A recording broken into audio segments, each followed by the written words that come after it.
And what great timing. This place had one of those beautiful 85-inch frame TVs that make it look like an art piece on the wall. They had surround sound. They had a telescope pointed at the TV. I couldn't imagine a more perfect place to watch what would turn out to be a slightly confusing episode of television. So we turn it on and instantly we're like, why does this look like shit? I know that this TV costs thousands of dollars, and yet the moment anything moves on screen, it turns into this jumbled, blurry mess. But of course, because this kind of thing has been happening for years, we knew it was because of True Motion, or Motion Plus, or whatever this TV calls that feature, where it smooths out every frame and makes everything you watch look like it was shot on an iPhone. The best thing about this feature is that it's always on by default, and nobody I've ever met likes it. It's also named something different by every manufacturer, which makes searching the menus for it a little adventure every time. Now, I know I'm not even close to being the first person to complain about this feature. It seems like everybody hates it. But that's also why it's so confusing to me. If so many people hate this, why, after over a decade, are TV manufacturers still forcing this down everyone's throats? How do they benefit from making their product look worse? I remember ecstatically buying this Samsung in 2019 and almost returning it because the default settings made it look so bad I thought it was defective. I just kind of sat there in denial about it for almost a week before being like, this can't be right. There has to be a setting I can change. Tragically though, a lot of people don't know about this setting. They don't realize their TV is actively sabotaging their viewing experience. And if this doesn't describe you, it probably describes someone you know.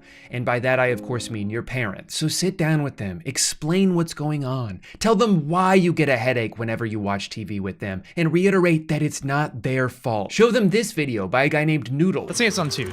The AI doesn't smooth anything between the first and second frames of a single drawing because there's nothing to smooth. They're the same picture. This means that what was originally a perfectly fine 12 FPS animation is now a janky mess. Or if they'd prefer to hear it from someone they know, have Tom Cruise explain it. Video interpolation, or motion smoothing, is a digital effect on most high-definition television. I'm Tom Cruise. Just make sure they never find out about the whole Scientology thing. You cannot ruin Top Gun for your dad. That movie's very important to him. Now, I will admit, I was a little surprised reading some of the comments on this video, seeing so many people disagree. I didn't know people liked it when the $100 million movie they're watching looks like a soap opera. Now, I understand, of course, from a gaming perspective, people preferring higher frame rates, but I don't think that logic applies to movies. Games are interactive, so generally the smoother something is, the more responsive it feels. But you're not interacting with the movie, you're just watching. It doesn't need to be perfectly smooth. In fact, I think part of what makes a movie look like a movie is the sort of ethereal nature it has. It doesn't look exactly like the way the world around you does through your own eyes, and I don't think it should. I saw someone say they like it because it shows the flaws in movies you couldn't see at 24 FPS, and it's like, no, the interpolation is creating those flaws. It's not reverting a film back to its original settings. It's not a director's cut your TV's giving you private access to. It's just generating new frames based on what it thinks should go in between the existing ones. That's where the errors come from. You're not watching a more authentic version of a movie because Sony Motion Flow added a bunch of blurry auras around every fast-moving object. The most authentic version of a movie is watching it the way it was filmed. You shouldn't have to change anything. And I think more than anything else, that's what really aggravates me about this feature, is the hubris of it. There are so many deliberate choices that go into making a movie look a certain way. There's so many people involved in those decisions that know way more about cinematography than I do, so I trust their vision. Why can't TV manufacturers do the same? Why do they look at a beautifully shot television show like it has a problem that they need to fix? Anyway, this experience got me thinking about new technology in a more general sense and how my excitement towards it has waned over time. Sometimes it seems like we kind of already figured everything out. You can communicate with anyone in the world instantaneously. You have immediate access to every piece of music ever made. You can pay some guy to deliver a cold burrito straight to your door and it only costs $70. This is the peak of humanity, baby. There's nowhere else to go from here. except backwards. So many things now seem to just invent a new problem so they can sell you the solution. Or if we do create something novel and revolutionary, it's only gonna stay that way long enough for us to kill all our competition, allowing us to ruin our thing and make it infinitely more expensive. There was a time where streaming services seemed like the final frontier of at-home entertainment, a marriage of cost and convenience that made all previous options obsolete. I mean, my DVDs are just taking up space, and even if I wanted to watch something, I gotta get up, dust off my Xbox, navigate a bunch of menus, switch discs every 4 episodes. Netflix is so much better than this. Until, of course, they quadrupled their price and got rid of every show you ever wanted to watch. So slowly but surely, a lot of people are moving away from the unreliable streaming services and going back to physical media. Things like Blu-rays, vinyls, tooth tunes. And I've actually begun that migration process myself. But because I'm incredibly stupid, here's how it's going for me so far. I started watching Friday Night Lights for the first time in December. It was something I had wanted to watch for years but always put off, which is crazy because it's a show about football, which I like, with a bunch of music from Explosions in the Sky, a band I grew up listening to all the time. It kind of felt like they made this show specifically for me, and still I was like, I'll get around to it eventually. It wasn't until a couple of months ago that I finally gave it a chance and got really into it. 12 days before it was going to be removed from Netflix. For the last 2 weeks of December, I binged as much of the show as I could, as quickly as I could, until around 3 a.m. on New Year's Eve. 13 minutes left in the season 2 finale. I was given an abrupt error message telling me that my beloved show was now gone. At this point, I was pretty invested, and I didn't just want to wait until it was maybe on Peacock one day, and I certainly didn't want to spend $2 per episode to digitally own it. So I decided what better time than right now to begin my brand new Blu-ray collection, starting naturally with a show I had yet to watch even half of. So about $37 and 8 days later, my Blu-rays show up at my door and I'm ecstatic. I can't wait to see how season 2 ends. So I pop the disc in my computer, try to play it, and it does not work. Turns out the external DVD drive I bought a couple years ago isn't compatible with Blu-rays, so I'm gonna have to buy another one. No problem, what's another $110? Jesus Christ. Well, I already bought the Blu-rays, I'm not gonna not watch them. So I bite the bullet on the Blu-ray drive. It shows up 2 days later, pop it into my computer, so excited to learn what will become of Brian Smash Williams. Huh, that's weird. Doesn't seem to work on VLC.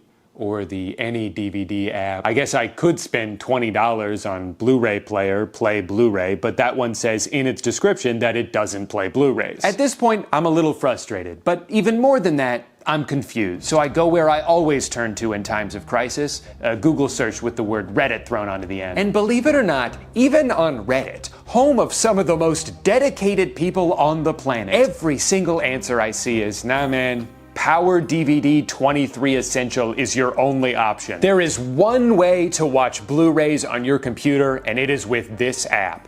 You wanna know how much that app costs?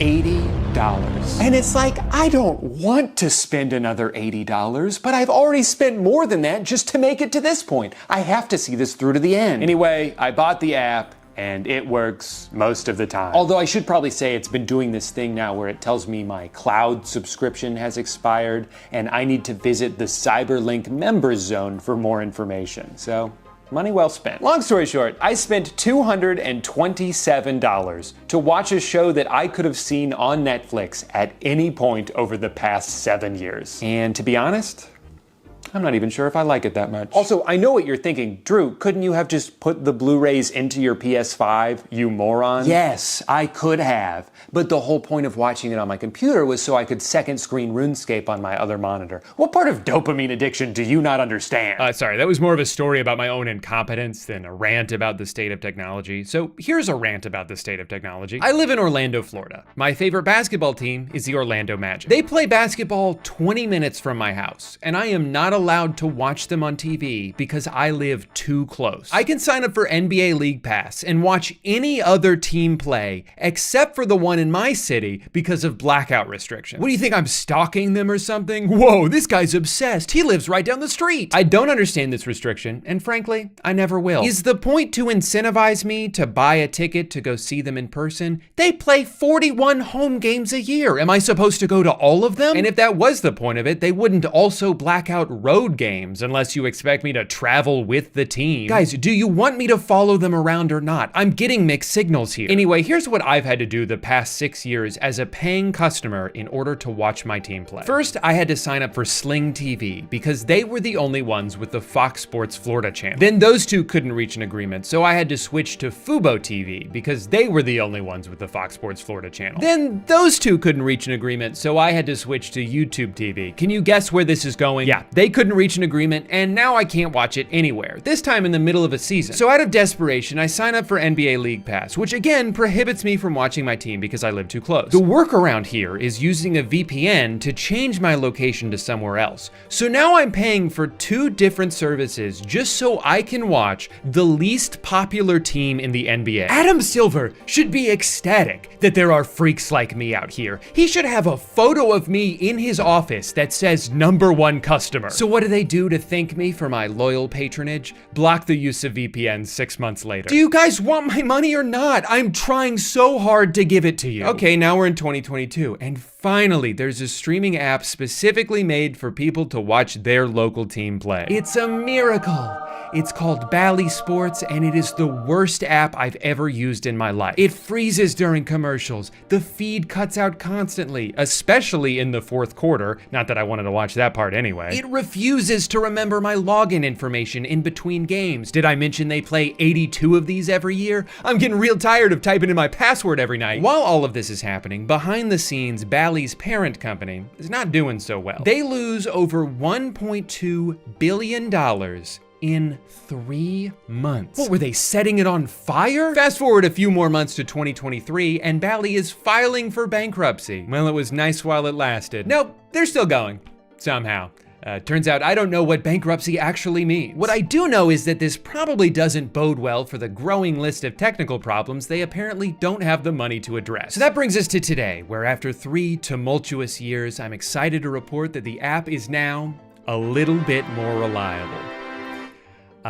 But also it's been rebranded to the FanDuel Sports Network, which means every second of every broadcast is pretty much just one big ad for gambling. I should make a video about that. I know that this is one very specific gripe about a very specific problem, but I feel like there's so many things like this now. So many companies that seem to get their rocks off from making us have to jump through hoops in order to do anything. They're constantly merging with some other company so they can both be sold to a third company. Content bounces around from streaming service to streaming service like a hot potato. We tried to streamline everything and only made it more complicated. I can't keep up. I'm just a lowly consumer. Everything's so confusing now. I need a break. An ad break. Let's hear a word from today's sponsor. Hi, I'm the youngest I'll ever be, and I'm here to tell you about today's sponsor, SoFi. I know you've all heard me talk about SoFi before, the all-in-one finance app helping you bank, borrow, and invest, but you've never heard me say these words, SoFi Plus. SoFi Plus is a brand new financial membership that unlocks $1,000 plus in value. I'm talking double reward points, 3% cash back on hotels, loan discounts, unlimited one-on-one meetings with financial planners. All of that and so much more for just $10 a month or for no cost when you sign up with direct deposit. To celebrate this groundbreaking moment, SoFi is giving away a total of $600,000 to help 6 winners achieve their ambitions. Money towards a home, a retirement, a dream vacation, or one of the 3 other things on the screen behind me. Sign up for SoFi Plus to be entered for a chance to win, and you can even earn additional entries for every friend that you refer. So head to SoFi.com/Drew, scan the QR code on the screen, or click the link in the description to learn more about SoFi Plus and enter for a chance to win. Thank you so much to SoFi for sponsoring today's video, and thank you to you, the viewer, for listening to me. I know you could have skipped through this section if you wanted to, but you didn't. And I'll always appreciate that. Now back to the video. I know that part of the feeling I'm about to describe is just because of my diminished sense of wonder as I've aged, but I feel like there used to be a time when technology was a lot more exciting to me. I mean, what could be more fun than a gadget? Well, besides a gizmo, of course. But it seemed like most things that came out had a genuine purpose, that there was more of a collective desire to push humanity forward, to provide solutions to actual problems. And I know that this is all still happening, but it seems like so many innovations now are just new ways to manipulate people, or spy on people, or replace people altogether. I'm not excited about what might be created in the future as much as I'm fearful of it. I'm fearful of what AI is threatening to do to every job on Earth. I'm fearful of all these humanoid robots that keep popping up. What if one of them tries to kill me? Or worse, what if we fall in love? How am I supposed to explain that to people? For every OLED Steam Deck and surprisingly powerful tiny Mac computer, there seem to be 10 wearable AI companions, or a TV that's free because it never stops showing you ads, or what if you could wear your phone on your head so it could never stop showing you ads? I remember when touchscreen smartphones came out, and I practically started drooling at the idea. This device, which I hate more than anything in the world, is incredible. It's truly amazing what this thing is capable of, but now the question is, where do you go from here? The jumps in phone technology have become pretty unnoticeable, despite how hard they're trying to get us to notice them. When we went from landlines to cell phones, that was crazy. When they added a full keyboard so you didn't have to spend 30 seconds typing one word, that was crazy. And then they added email and a really good camera and a touchscreen and a GPS and the internet and a compass and now you can pay for parking on here, and you can download apps that stop you from spending too much time on other apps.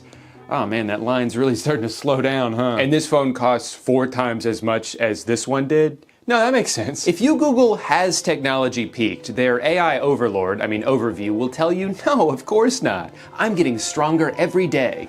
And consider this your second strike, Drew.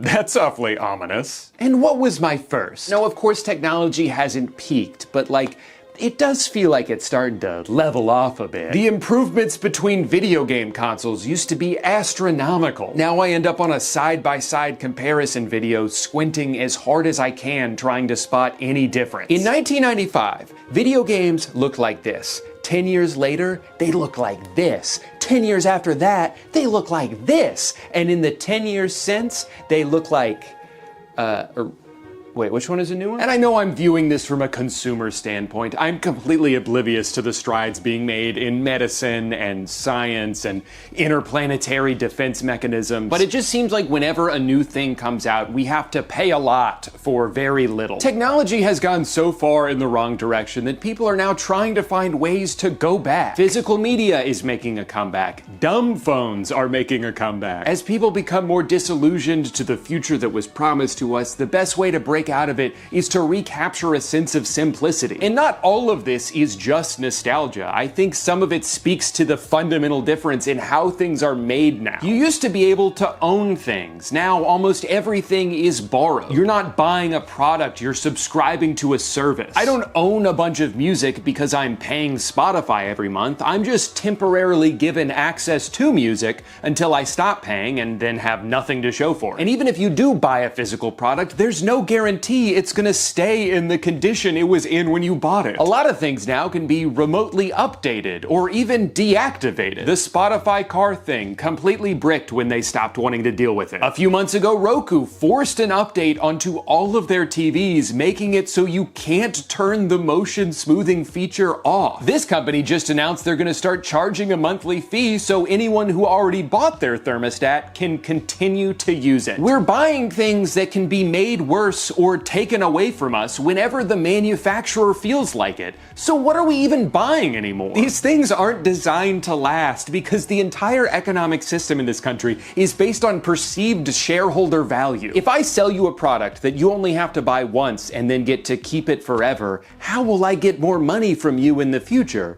How will line go up if transaction over? So things break or become obsolete. A lot of tech devices are more affordable than they used to be, but they're also more disposable. The interface on your 4-year-old smart TV suddenly takes 10 times longer to navigate. Your iPhone 12 suddenly crashes 5 times a day. No, we're not doing that on purpose. But it does kind of seem like a sign that it's time to buy a new one, right? And this isn't a conspiracy or an exaggeration. Technology is making us dumber. Rarely while using your phone are you in the driver's seat, except when you're texting while driving, which is a lot of fun. But it's mostly a passive activity. More often than not, you don't open an app in order to do a specific thing. You open an app and just see whatever it chooses to show you. Sometimes you like it, sometimes you don't. Either way, the past hour of your life was entirely decided by an algorithm. You're not thinking for yourself, you're not making a decision for yourself, you just turn off your frontal cortex and submit to whatever Mark Zuckerberg has curated for you. And the more we're conditioned to accept this relationship, the easier it is to sell us an AI agent that does all of our thinking for us and that we learn to trust implicitly. I mean, how am I supposed to be excited about technology when this is the direction we're headed in? It seems like everything is slowly trying to turn into everything else. A new app will come along with one specific niche use and then inevitably get turned into yet another form of social media. Like the Shop app. I've been using this for a couple years because I like the idea of having one account that works across multiple websites. But now, of course, it's just like another thing designed for you to scroll through. I open it up to see how far away my pants are, and it's like, oh hey, you want to buy something else while you're here? You want some Alpha Lion Superhuman Hulk juice? What about Goof juice? Chug juice? Oh, I know what you want. A little cake shaped like Texas. They also give you rewards, but it amounts to virtually nothing and is really just an excuse to send you more push notifications. Hey, don't forget to use that 14-cent credit before it runs out. It only works on this website that sells hoodies for dogs. You open up the Ring app so you can see who's knocking at your door, and they're like, hey, you want to see this funny video of a goat? Venmo defaults to the page showing you how many of your friends had pizza this week. Why do I need to know that? I bought that light in the corner a few months ago, and the only way to control it is through an app. And you're probably thinking, certainly there's no social media aspect to an app that turns lights on and off, and that might just be the dumbest thing you've ever said. Of course it has its own news feed and hashtags. Of course there's a pop-up telling me to take the Govee app user experience survey so I can earn 50 Govee points and a chance to win Govee merch. App is a goddamn joke now. Worst change to an app that could ever happen. Can't even remember my dream view settings anymore. May as well check all my lights in bin if this is the only way to control them. What a joke. Well, I wanted to respond to this comment saying that I'm just here for the Govee points, hashtag Govee rewards program, but that feature is only available to savvy users. So I agreed to the savvy terms and conditions and they congratulated me on becoming a savvy user. You're following all of this, right? Instagram has its own TikTok feature. Twitter has its own TikTok feature. And you probably guessed this because you'd never make the same mistake twice. The Govee app has its own TikTok feature. Everything is the same thing, and I'm tired of it. These apps are all so intent on monopolizing your time that they'll design it in a way that makes it hard for you to leave. You click a YouTube link on the Facebook Messenger app, and instead of just taking you there, it'll be like, oh, I guess you want to open that app instead, huh? All right, here's a button. It doesn't work though. No, I'm just kidding. It will work if you click it 15 times. And then it will take you to the App Store so you can open the homepage of YouTube and just search for that video yourself. Was that helpful? Good, it wasn't supposed to be. I just noticed the desktop Instagram website has incorporated that thing that's supposed to prevent you from accidentally exiting out of like a checkout screen or a form you're halfway through filling out. But they're just using it anywhere on their website. Literally scrolling through the homepage, I try to leave, they grab my arm and say, no, are you sure you're done with us? We were just about to show you a really cool ad. Are you sure you don't want to see what it looks like? Sometimes I feel like you don't even like me anymore. It's no wonder so many people are trying to turn the clock back on technology and return to a simpler era. Not so far back that you gotta like eat bugs and sleep on a log, but just back to when these modern conveniences were still exciting and didn't feel so predatory and manipulative. Technological advancements don't feel fun anymore because of the motivations behind so many of them. It doesn't feel like we're trying to make life better when almost everything is designed to be as addictive as possible. These things aren't supposed to be fun additions to your life. They're supposed to be a new thing for your life to revolve around. And no amount of profit or growth will ever be enough. It seems like there's more thought put into how you can continue to charge people for something they already own than to just expand the experience of it in the first place. But hey, at least we're using all that extra revenue to pay the employees, right?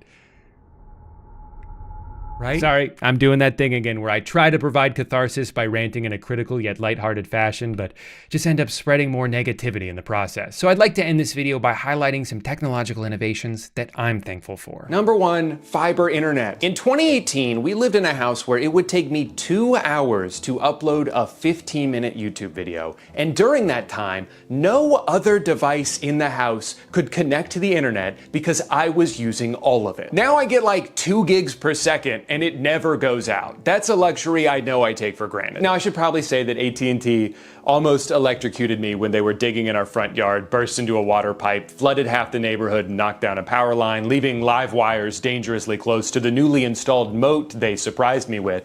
But they did offer me a $1 credit when I called to complain. So I wish I was joking about that. They destroyed our lawn and then offered $1 single as an apology. And you know what? They're still not as bad as Spectrum. Number 2, our Nespresso machine. This is the world's greatest invention. It's all the convenience of a Keurig, except it doesn't taste like burnt garbage, and you can actually send the pods back when you're done to have them recycled. I mean, allegedly. They probably just throw them in the ocean like I do. I can't believe these pods are only moderately more expensive than K-Cups. They taste 100 times better, and you don't have to wait 45 minutes for it to cool off. Side note, how much money do you think Sabrina Carpenter turned down to not do a collaboration with them? They had to have asked, right? That's that mean espresso? It was right there. What are you guys waiting for? Some stupid YouTuber to promote your shit for free? Never gonna happen, bozo. Number 3, electric razors. Why was I scraping the shit out of my face for so long? These things aren't just better, but they're cheaper in the long run because you don't have to change the blades all the time. And I can use it on my balls. Oh, was that it? It was just the 3 things? Sorry, I thought I'd have more time to think of an outro here. Thank you so much for watching. Subscribe if you want. As always, YouTube gives me $100 for every new subscriber, which I like to withdraw as cash and use as kindling to help make it through this brutal Florida winter. So remember, every time you subscribe, you're keeping me and my family warm for a couple of minutes. Thank you for watching. Bye. A few months ago, to celebrate my friend's birthday, I went on a Victory Casino cruise. And not only did everyone get seasick almost immediately, but we also lost all the money we brought in to gamble with. It was one of the best days of my life. For a good portion of the past century, getting on a boat that reeks of piss and wobbling your way out just far enough into the ocean so that laws don't exist anymore was one of the only ways to legally gamble in the United States. It had such a convoluted barrier of entry that most people could go their entire lives without ever being tempted to do it. Just don't go to Nevada and you'll probably never see a casino. In 2024, this is no longer the case. Only on FanDuel, DraftKings, BetMGM, Prize Picks, Underdog, Hard Rock Bet, Sally Bet, PointsBet, ESPN Bet 365. Smack me in the mouth with all of it. If you watch any sports at all, ads for sports betting have become inescapable. Even if you muted every commercial and closed your eyes until the game came back on, it's still plastered everywhere. DraftKings promos pop up in the middle of a play, there's BetMGM billboards behind home plate, FanDuel logos on the court, on the microphones. They come at you from every angle, pepper spraying you in the face so you don't notice they just pulled your pants down. They've made it so watching sports and betting on sports are just two sides of the same coin, like you can't have one without the other. It's become so normalized that it might be easy to forget that gambling can be kind of bad, actually. About 10 million people in the US alone struggle with gambling in some way, a good portion of which are under the age of 25. Gambling addicts attempt suicide at a rate 15 times higher than the general population. The average debt of a gambling addict can range from $15,000 to $90,000. But where most people would see this as a problem, a few people saw it as an opportunity. All that extra money that could be siphoned from struggling families and into the pockets of like 12 CEOs. And we're not doing that because... So in 2018, the Supreme Court overruled the federal ban on sports betting. And since then, Americans have collectively lost over $245 billion on it. That's almost $1,000 per person, and that number was from last year. But the bombardment of playful advertising filled with famous celebrities would make you think it's just a harmless, fun game you can play on your phone. Kevin Hart, Post Malone, Chris Rock, LeBron James, Kevin Hart, Peyton Manning, Jamie Foxx, Eric Andre, Patton Oswalt, Vanessa Hudgens, the guy from that Kendrick Lamar song, Kevin Hart. Even the Talk Tua podcast is sponsored by Better. Why is it always the people you trust the most? You don't need to know everything about every sport. Good, because I don't. Yeah, me either. All you need is a feeling and a phone.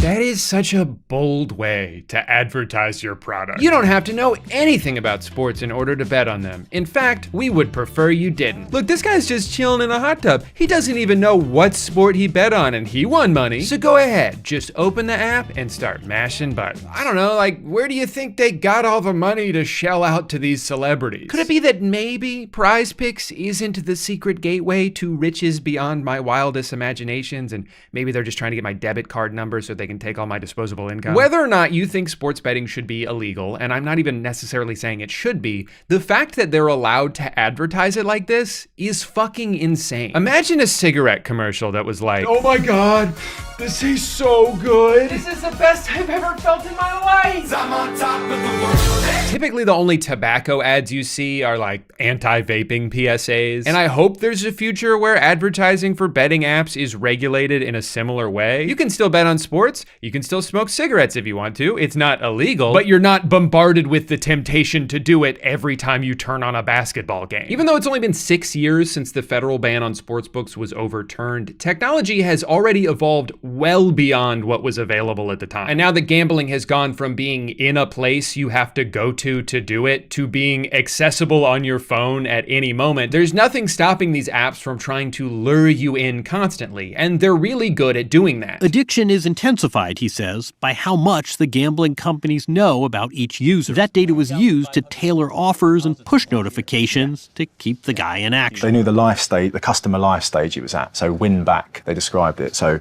people that have given up gambling for a while and they're trying to get them to come back. Just by using these apps, you're giving them data about your gambling habits, which they can then weaponize against you. If they realize around 2 p.m. every Sunday is when you're most likely to interact with the app because you're watching 19 games at once and you're starting to get a little restless, they can tailor make a push notification just for you. Maybe they'll boost the odds of a third quarter Tyreek Hill touchdown, or they'll show you a parlay that 50,000 other people have bet on, and that many people can't all be wrong. Let's talk about parlays for a second, because I think that's one of the biggest contributors to the exponential rise of sports betting. It's parlay time. Put simply, a parlay is when you combine multiple bets into one bet, significantly decreasing the odds of it hitting, but massively boosting the payout you'll win if it does. It's basically the difference between winning a few dollars for correctly calling one coin flip, or winning thousands of dollars if you can get that coin to land on heads 12 times in a row. You're so distracted by the possibility of how much you could win that you're not even considering the fact that you definitely won't. Parlays are the lottery ticket of sports betting, and these apps have made it so easy to make one whenever you want. The only thing stopping you from putting together a parlay that frankly doesn't even make sense is your own imagination. Because of parlays, I think for a lot of people, gambling has become death by 1,000 paper cuts. Maybe instead of losing a lot of money all at once, you're just losing a little bit of money all the time. Sometimes you'll even lose money in a way that feels like you almost won. 5 out of 6, I was so close, but that means I'll definitely win next time. My only personal experience with online sports betting was a couple years ago when I saw Underdog Fantasy was offering to match your first deposit up to $100. And I thought, okay, I'll give it a try. I watch a lot of football. Maybe I can finally make back some of the money I've spent over the years supporting my stupid, shitty team. So I put in $100, they doubled it. And slowly over the course of the next 2 months, I lost $25 every week until it was all gone. Now, if I'm being honest, I think this was actually best case scenario for me. I consider myself lucky that the few times I've tried gambling, it hasn't gone well for me because I have no positive association with it. In the same way that I have no desire to smoke cigarettes because the first time I did, I smoked 2 back-to-back for some reason and was nauseous the rest of the night. I have no desire to gamble because I've only ever lost money doing it. So even though Underdog managed to get $100 out of me, I actually think they would have preferred if I won a little bit first. When betting apps give out these kind of introductory offers, it's not just so they can get a bunch of free money, although that's definitely part of it. They're trying to create a customer for life. Bet $5 and get $150 in bonus bets. $5, get $200 back. $250 up to $500. Up to $2,000. Online sportsbooks know that the best way to get people addicted to their product is to make that first big win as easy as possible. So they'll lure you in with an offer that seems too good to be true because all of that is pennies compared to what they're raking in from the people who are hooked. They give you free money to start with. They'll let you try again if your first bet doesn't work. They'll let you throw in one leg of a parlay that has essentially a 100% chance of hitting. They are desperate to make sure you have a good time. They want every time you see that app icon on your phone to think about the rush you felt when you turned $5 into $100, so you keep chasing that feeling forever. I just managed to outsmart them by being so unbelievably bad at sports betting that I never even came close to winning. But because I was curious to see how much online sports gambling has evolved since I tried it a couple years ago, and because I would never leave a stone unturned in the pursuit of research, I decided for this video I should try it one more time. So I signed up for the only legal sports book in my home state of Florida, which I assume is named after famous internet sex symbol Hard Rock Nick. Balls tugged on one by one. Their introductory offer is that they'll give you another chance to bet if your first one doesn't win. On the surface, that almost sounds like free money, but it's not like you can bet once, lose, and then just take your money back. You still have to give them the money. You're probably just gonna lose twice for the price of one. But hey, check this out. I've already unlocked a 1x multiplier, which means for every dollar I earn, I walk away with $1. I spent the next 12 minutes hard at work concocting the smartest and most guaranteed parlays the world has ever seen. With all my bets placed, I could finally sit back, relax, and enjoy a stress-free Sunday afternoon. Oh my god, oh my god, oh my god, oh my god, oh my god. Why did I bet on Sam Darnold? Why did I bet on Kirk Cousins? Why did I take the over on Curtis Martin rushing yards? He retired in 2007. The next few hours felt like a roller coaster, but in spite of it all, I was determined to come out on top. Guess who has 2 thumbs and just won $9.52? This guy. My other thumb's holding the phone. I was down, but now I'm up. And since I only lost 5 other bets, I was just $61 from breaking even. Now I know what you're thinking, Drew. How could you have possibly known the Bills were gonna beat a team significantly worse than them? What are you, some kind of genius? No. I prefer savant. The truth is, none of this would have been possible without my good luck charm, Michael McCorkle Jones. You can look it up, that's his real name. Ever since I saw him hit the gritty at the Pro Bowl a few years ago, I knew I needed a metal poster of him to hang up on my wall. And thanks to today's sponsor, Displate, that's finally possible. Are you tired of waking up to your boring, empty walls? You try to hang up posters, but your hammer didn't come with instructions, so you don't know how to use it. Well, why don't you go ahead and throw that thing in the trash? Because you don't need one to hang up a display. Displates are high-quality metal posters that help you show off all your favorite interests, whether it's Elden Ring, Halo 3, or a minion from the movie Minions. And the best part is you can hang them up in a matter of seconds without any tools and without putting any holes in your walls. Displate has over 2 million artworks to choose from, including tons of officially licensed designs from brands like Marvel, Star Wars, and Minions from the movie Minions. They've even got a product called Textra that brings your posters to life with tactile textures and 3D contours. Finally, a poster that's fun to touch. If you've been procrastinating your holiday shopping, there's never been a better time to snag a Displate. Not only are they great gifts for anyone in your life, but they're celebrating Black Friday with their biggest discount of the year. You can get up to 44% off your order by going to the link in the description, displate.com/DrewGooden, or by using my code Drew at checkout. Thank you so much to Displate for sponsoring today's video, which unfortunately will now continue. All right, so I've been using this app for a little over a week now, and even though I did win a few more bets, all I've really managed to do is turn my initial $100 into 0. It's all gone. I think they know they're on the verge of losing me for good because they're really ramping up the notifications. Most days I'm getting at least one every hour. They even offered me another second chance bet, this time up to $500. They are so confident based on everything I've shown them so far that it seems they're willing to give me any amount of money because it doesn't matter, I'm just going to lose it all anyway. Even in my very limited time using this app, I can already see the traps they're setting for me, and I am falling for them. For some reason, I've done multiple parlays that are contingent upon something happening at the beginning of a game. They offer a bunch of bets that are based on first quarter stats, and I realized firsthand why they do this. Because that one leg can cook your entire parlay immediately. But at that point, you've already committed to betting on this game, and there's so much more game to bet on. So you do. And before you know it, you're betting on Keyshawn George to make 5 threes? Why did I do that? I don't even know who that is. Why did I think Jake Paul was gonna knock out Mike Tyson? That fight was never ending in a knockout. They punched each other like 4 times. Obviously, they were just in it for the money, and I knew that going into it. I only did this bet because they boosted my odds, and they only boosted my odds because they knew it wasn't going to happen anyway. It's 2024. How am I still getting scammed by Jake Paul? And on the flip side, when I do win a bet, sometimes I'm not even that happy about it because I'm just like, I should have bet more. You start getting carried away doing the math. I turned $10 into $30, but I could have turned $100 into $300, $1,000 into $3,000. Oh my God.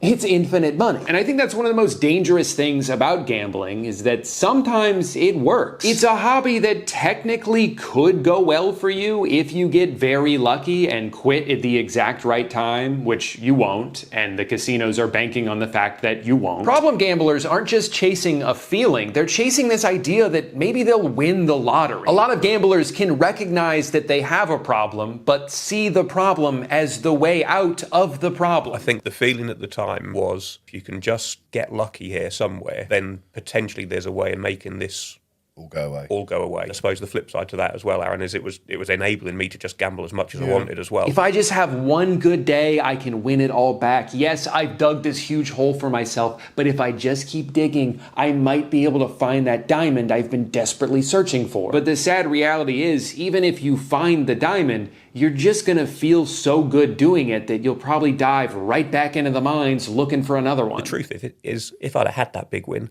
I would have just spent it anyway. A lot of the higher-ups at these companies will refuse any responsibility for creating new gambling addicts over the past few years. They'll make the argument that they're just addicted to their phone, and our app just happens to be on it. I don't believe that there is an addiction to mobile betting any more than there is an addiction to utilization of your phone for any other reason. You don't think adding a layer of betting makes the phone more addictive than just tooling around Instagram? No. There is problem gambling. It is a real problem. Whether it's gotten bigger or it's just become more noticeable because sports betting is legal, I think is an unknown. Really? Hey, they'd be gambling anyway. Whether it's on our app that sends 30 push notifications a day and is linked to their bank account, or only available in a state on the other side of the country, is totally irrelevant. And while there are obviously some people for whom that is true, you cannot deny the fact that making it so goddamn easy to bet anything at any time is leading to more people gambling who wouldn't have otherwise. You're dangling a piece of candy inches away from people's faces and then saying, hey, it's not our fault they grabbed it. They still would have grabbed it even if it was 2,000 miles away. Since this is all still relatively new in the US, maybe we'll see more legislation in the future to combat this avalanche. In some countries, they no longer allow celebrities to appear in sportsbook ads, or they've banned the ads from appearing during sporting events altogether. America is still in this Wild West infancy where all these apps are just scrambling to find a way onto your phone before regulations start kicking in. But maybe in the future? Nah, I'm gonna be honest, it's hard to imagine that happening. I think it's too late to put the toothpaste back in the tube. The leagues are making too much money off it already. Of course they want to shove betting apps down everyone's throats. It gives people more of a reason to watch the games, especially bad ones. While most people would turn off a 20-point blowout in the fourth quarter, you're still glued to the screen because you need CeeDee Lamb to get 12 more yards for your parlay to hit. They've figured out a way to make every moment matter, even if it doesn't. You want to make every game interesting? Step one, open the BetMGM Sportsbook. You know what to do. It's not just sports, though. It seems like these days you can gamble on absolutely anything. You can bet on celebrity breakups. You can bet on which White Lotus character will return in season 3. You can bet on the presidential election. And oh my God, so many people did. Hundreds of millions of dollars were tied up in political bets this year. And if that's not indicative of a nationwide gambling epidemic, I don't know what is. But I'll admit, I'm a little conflicted about this. Because on one hand, gamifying every aspect of our lives only gives more power to those with influence. It creates a financial incentive for spreading deliberate misinformation. It can make you question the motive behind everything you see and hear. But on the other hand, XQC lost $700,000 betting on the election, and that's really funny. If you don't know who XQC is, he's a streamer who, at least in every clip I've seen of him, seems to be speaking a language he invented and no one else can understand. He's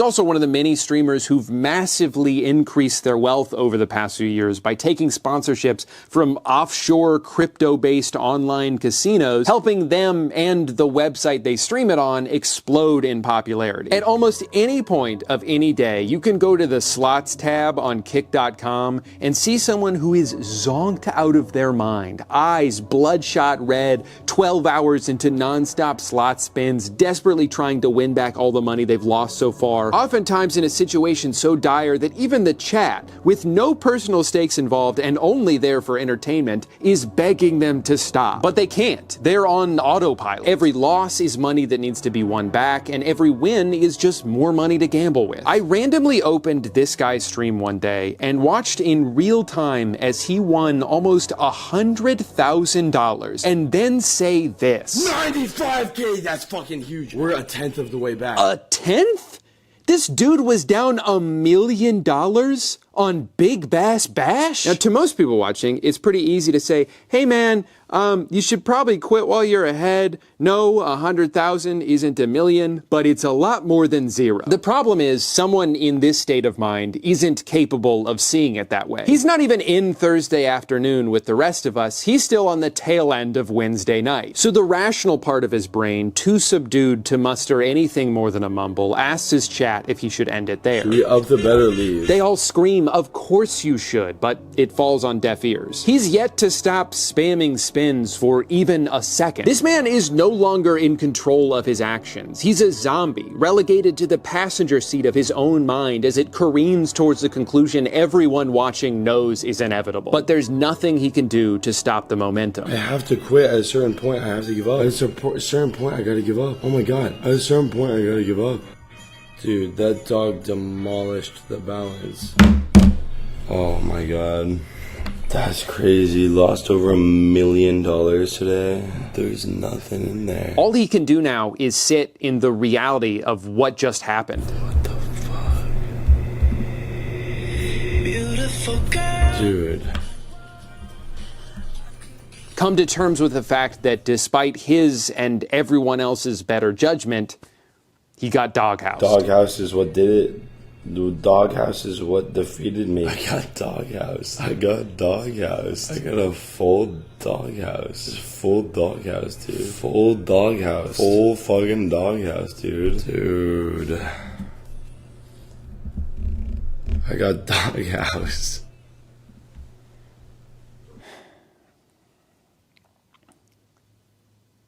Did I just watch this guy ruin his life? I don't know, actually. The thing is, it's hard to take streams like this at face value. There's a very well-documented history of streamers on Kick high-stakes gambling with money that was given to them by the website they're playing on. So not only are the stakes not high, but it's technically not even gambling. It's just promotion. The entire goal of these streams is just to make the people watching them think they too can go win life-changing money on asscoin.com. So maybe this is all bullshit. Maybe the only real thing about these streams are the holes he punched into the wall behind him. Maybe he'll miraculously be back in a couple days with a suspiciously large balance after seeming to lose everything. But clips like this are just the flip side of an online ecosystem currently doing everything it can to convince impressionable teenagers scrolling through TikTok and YouTube shorts that gambling is awesome, actually, and you gotta start doing it. Yes, yes, yes, yes, yes. Oh my god, oh my god, oh my god, oh my god. Bang, bang, bang, bang, bang.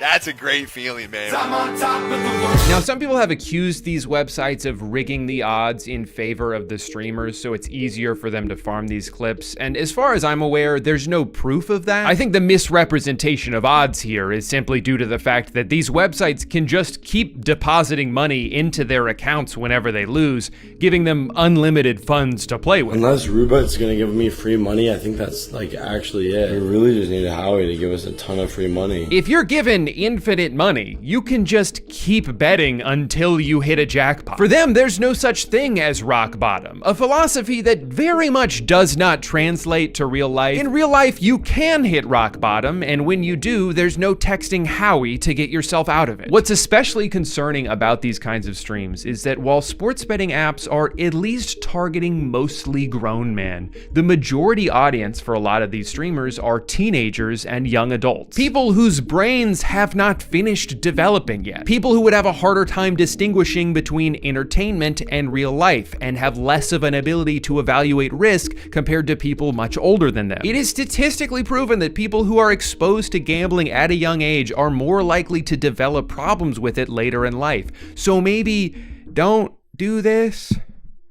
Is that too much to ask? Now, there are a few different types of gambling streamers. There are the ones like Aiden Ross, who have been very transparent about the fact that money is the only thing that matters to them, and there's no line they would be unwilling to cross in pursuit of it. Then there's streamers like Steve Will Do It, who admitted in an interview with CoffeeZilla that the only reason he started taking these sponsorships was because he used to have a gambling problem, and it was a way for him to continue to gamble without having to use his own money. In other words, he knows from personal experience the harm a gambling addiction can cause, but he has no problem promoting that to other people as long as it's not his money they're losing. But then there's also plenty of streamers that don't seem to think they're doing anything wrong. They put their head in the sand and make excuses because the money's too good for them to turn down. Take Nick Merckx, for example. Nick gets pretty defensive when people question the fact that he spends 1 week out of every month spinning slots on Kick.com. Oh yeah, man, sorry, forgot a bunch of children watch my streams. Like, dude, you've spent the past 6 years streaming Fortnite and Call of Duty. If you don't think the majority of your audience is young men, I don't know what to tell you. And don't even get me started on Drake. I know a large portion of his audience is underage because those are the people he's trying to fuck. So while obviously these websites who use decentralized currency and are based out of a small island country with laughably loose gambling restrictions in order to skirt federal regulations are mostly to blame for the damage they've caused, these celebrities and streamers who've helped popularize them are very much complicit. When you build an audience online, whether you like it or not, there is a parasocial element to it. There are people in your fan base who look up to you and trust you, and every time you sell something to them, you are leveraging that parasocial relationship in order to financially benefit. And I'm not gonna act like I'm perfect. I sell merch, I have sponsors, I just did an ad read like 3 minutes ago. But my God, I feel like the bare minimum with the sponsorship is, does this product actively hurt the people that use it? Yes? Then I'm not gonna do that. I get that it can sting to turn down a lot of money, and if the numbers people have floated around are accurate, it is a stupid amount of money. But for some of these people who could already live 10 full lifetimes without ever having to worry about bills ever again, when is it enough? It's just crazy to me. It's like, thank you to everyone who supports what I do. You've given me my dream job, this life of luxury I'm so lucky to have. And in return, I give to you a crippling addiction. Sorry, I wanted to buy a house in Mexico. We got another place because you can't do it in America. You have to go somewhere else. So we went somewhere else and we got another place. Call me dramatic, but I'm a little concerned where this is all headed. People like to talk about iPad babies who are burning all their dopamine receptors before they even reach preschool. But what is a slot machine if not just a giant iPad? Scientifically engineered to be as mesmerizing as possible so you don't even realize what you're letting it take from you. $1,000 in fast spins at $50 a spin. Look at that, $194,000 grand. That thing is due. Oh. Well, that's $1,000. Gambling can be addictive enough on its own even before you add in all this social pressure. The transition from casual gambler to full-blown addict can happen so gradually, a lot of people don't even realize it's happened to them until it's too late. And when everyone around you, from celebrities in commercials to all your favorite streamers, are just making it seem like it's no big deal, it's fun, everybody does it, can you truly recognize the seriousness of what you're getting yourself into? I think all we can really do for the time being is try to fight back against the normalization of gambling. So what do you say we all get together and call a timeout? What's that?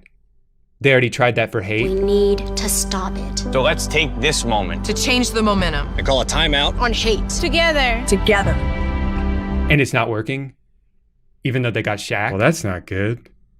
That's kind of the only idea I had. Gambling is not new. For as long as there's been man, there's been the primal desire to bet it all on red. But what is new is the way technology has evolved to prey on these urges in the most efficient and targeted ways possible. Using AI to send push notifications at the precise moment they know they're most likely to be open. Using a constantly evolving algorithm to offer bets that are so time sensitive you have to commit to it before you even have a chance to think about it. These apps didn't invent gambling addiction, they've just made it more accessible. You combine all of that with a system in which most people aren't paid nearly enough money for the amount of work that they do and might see gambling as one of the only ways out of that situation, only to end up exacerbating their problems, and you end up with the unmitigated economic disaster we're in now. Forgive me for using the C word, but we've stumbled into this stage of capitalism where every dollar must be profited by any means necessary, and foregoing any chance to do so would simply be seen as a missed opportunity. Advertisements in between the game? Not enough. Now they're a part of the game. A mini fridge fridge in the hotel that I can store my leftovers in?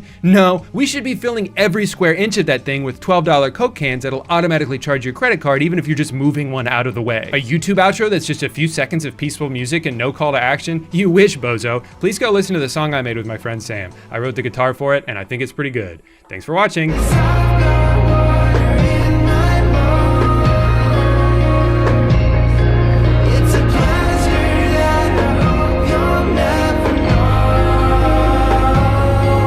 These are my top 10 mistakes that slot machine players make. Number 1, the biggest mistake that slot players make is playing slot machines in the first place.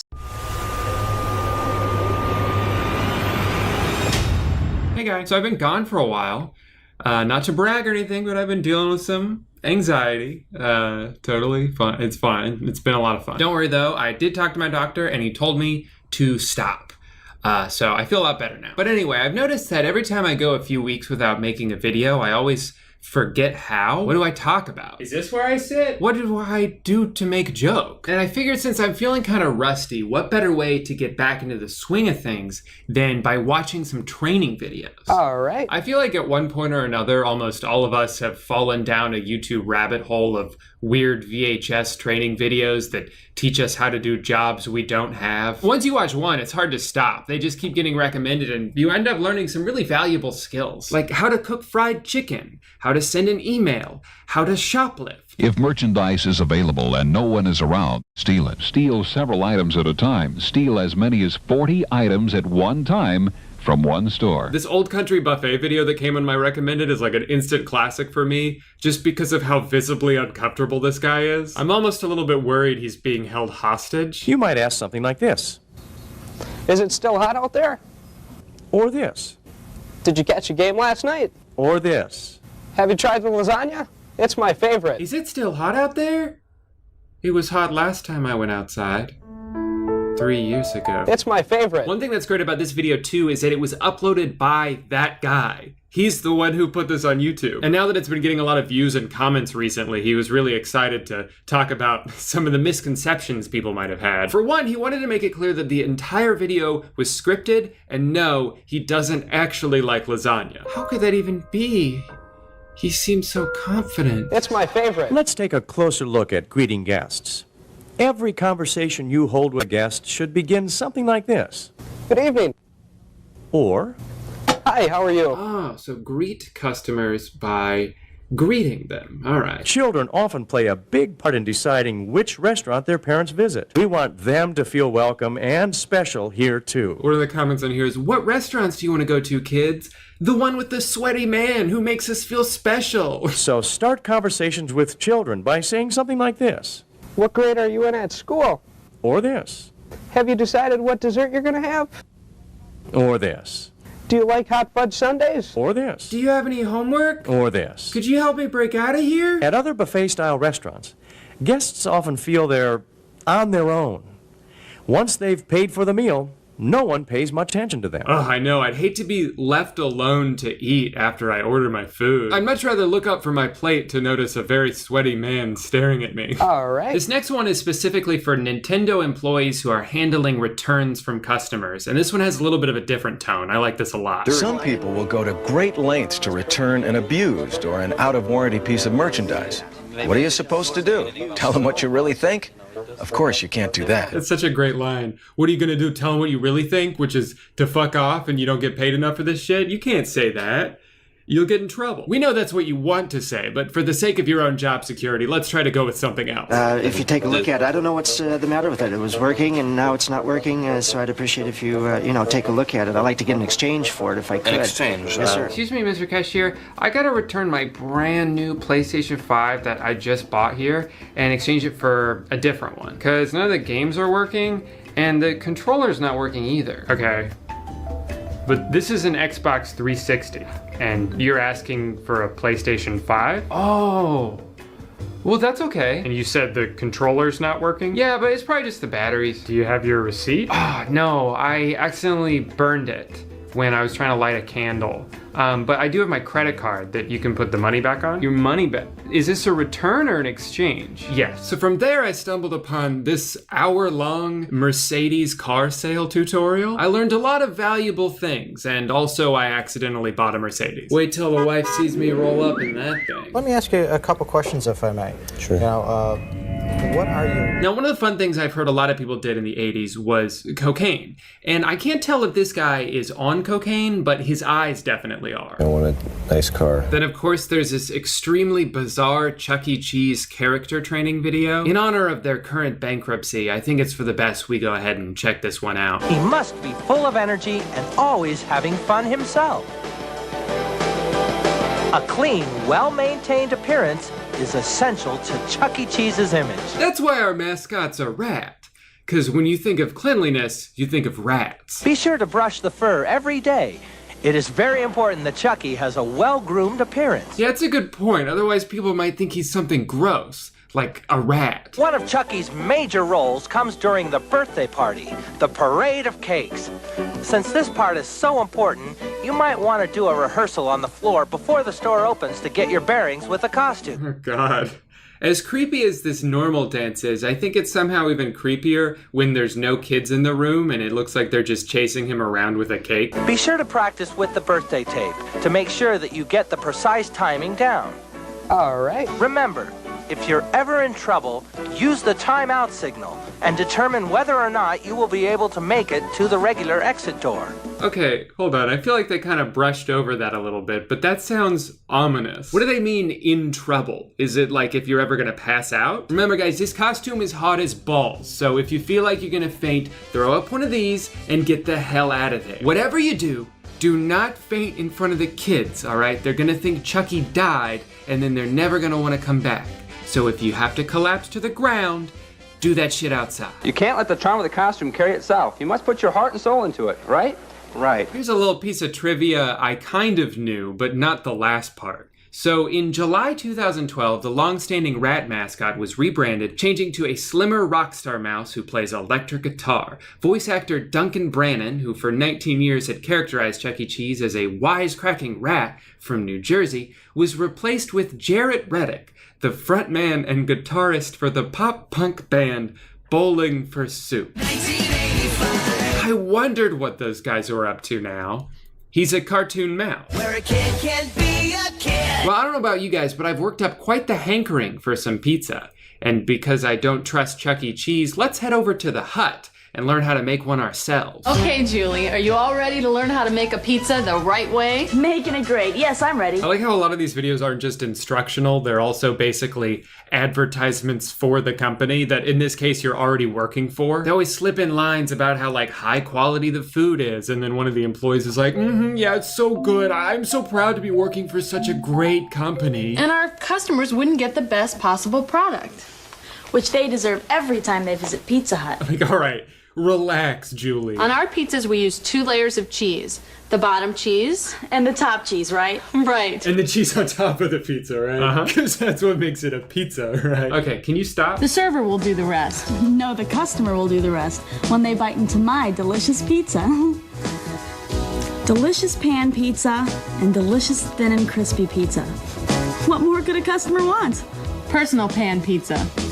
What? What? There's more pizza?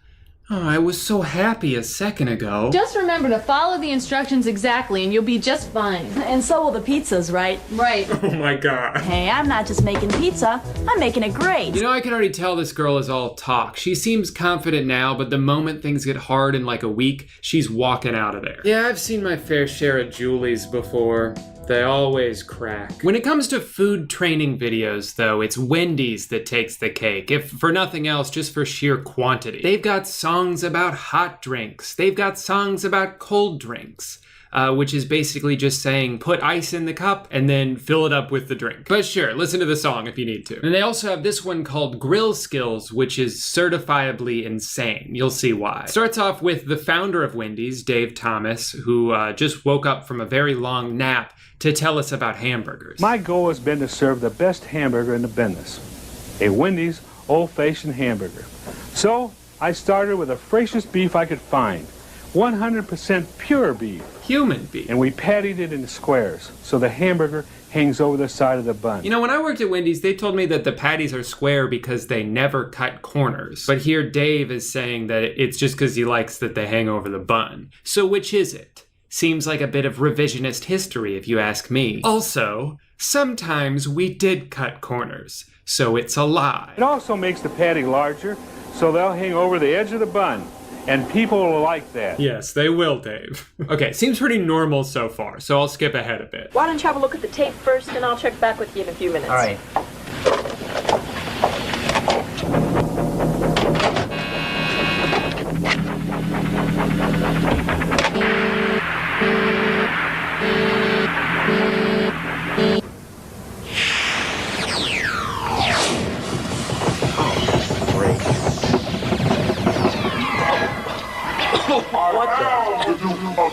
Yeah, I remember my first day too.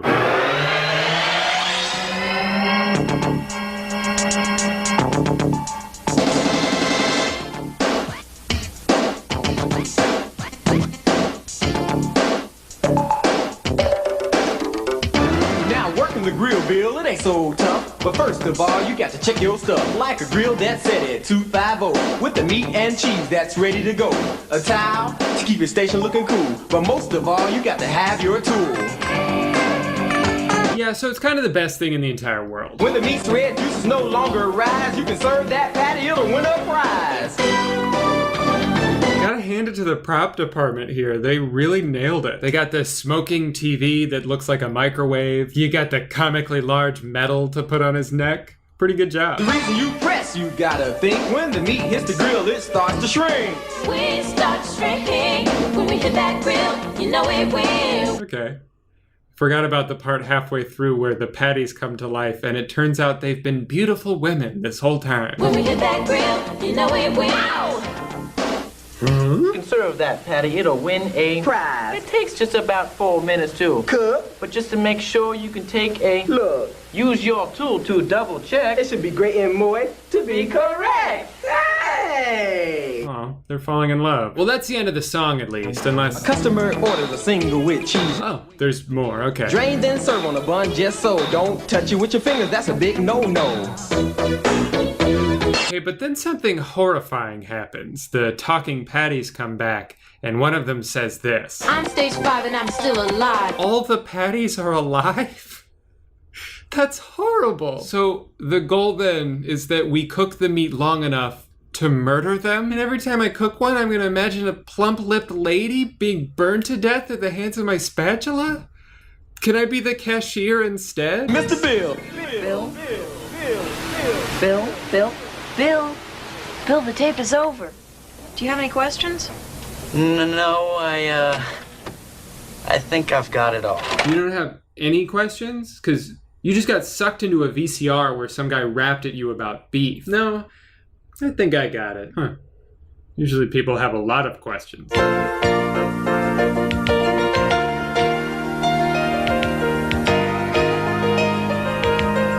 They're falling in love. Well, now that Billy knows the burger rap, looks like he can cook patties to his heart's content. It's just one of those classic stories with a happy ending. And most importantly, there are no more songs. Oh no. When you got orders to fill, come to the one with the grilled skin. This one's not quite as much of a bop as that other song, but it does end with a pretty killer sax solo.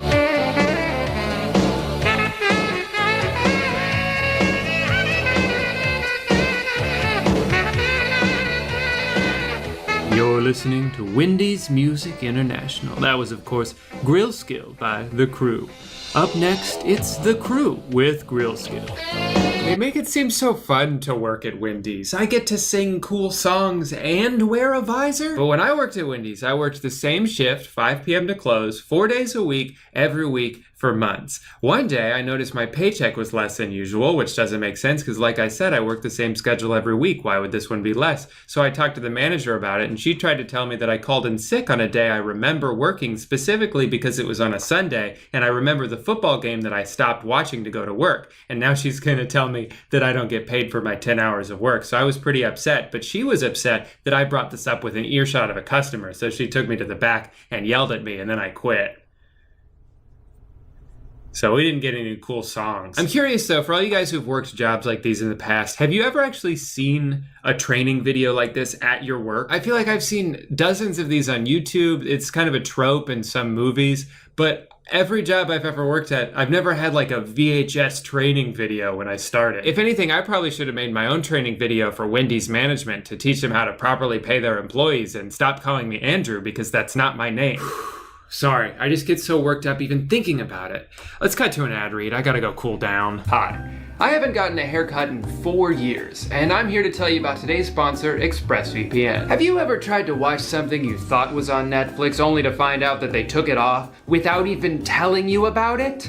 Because I have. Well, did you know that with a virtual private network, you can trick your internet into thinking that you're in a different country, thereby unlocking the content that may only be available there. If you live in the US, this includes shows like Rick and Morty, Brooklyn Nine-Nine. I've also used it to watch basketball games that have been blacked out in my area. ExpressVPN has servers in 94 different countries, so you're pretty much guaranteed to be able to find the thing that you're looking for. But of course, ExpressVPN is also about online security, encrypting your data so you can surf the web with relative anonymity. Like if you're a college student on your school's network and you don't want them to be able to track what you're doing for whatever reason. ExpressVPN has consistently faster speeds than other VPN providers, and it's so easy to use, you can fire it up without even opening your eyes. I've had mine closed for months. It's just $7 a month with a 30-day money-back guarantee, and to find out how you can get 3 months free, click the link in the description. That's expressvpn.com/Drew, not Andrew, okay? That's not my name.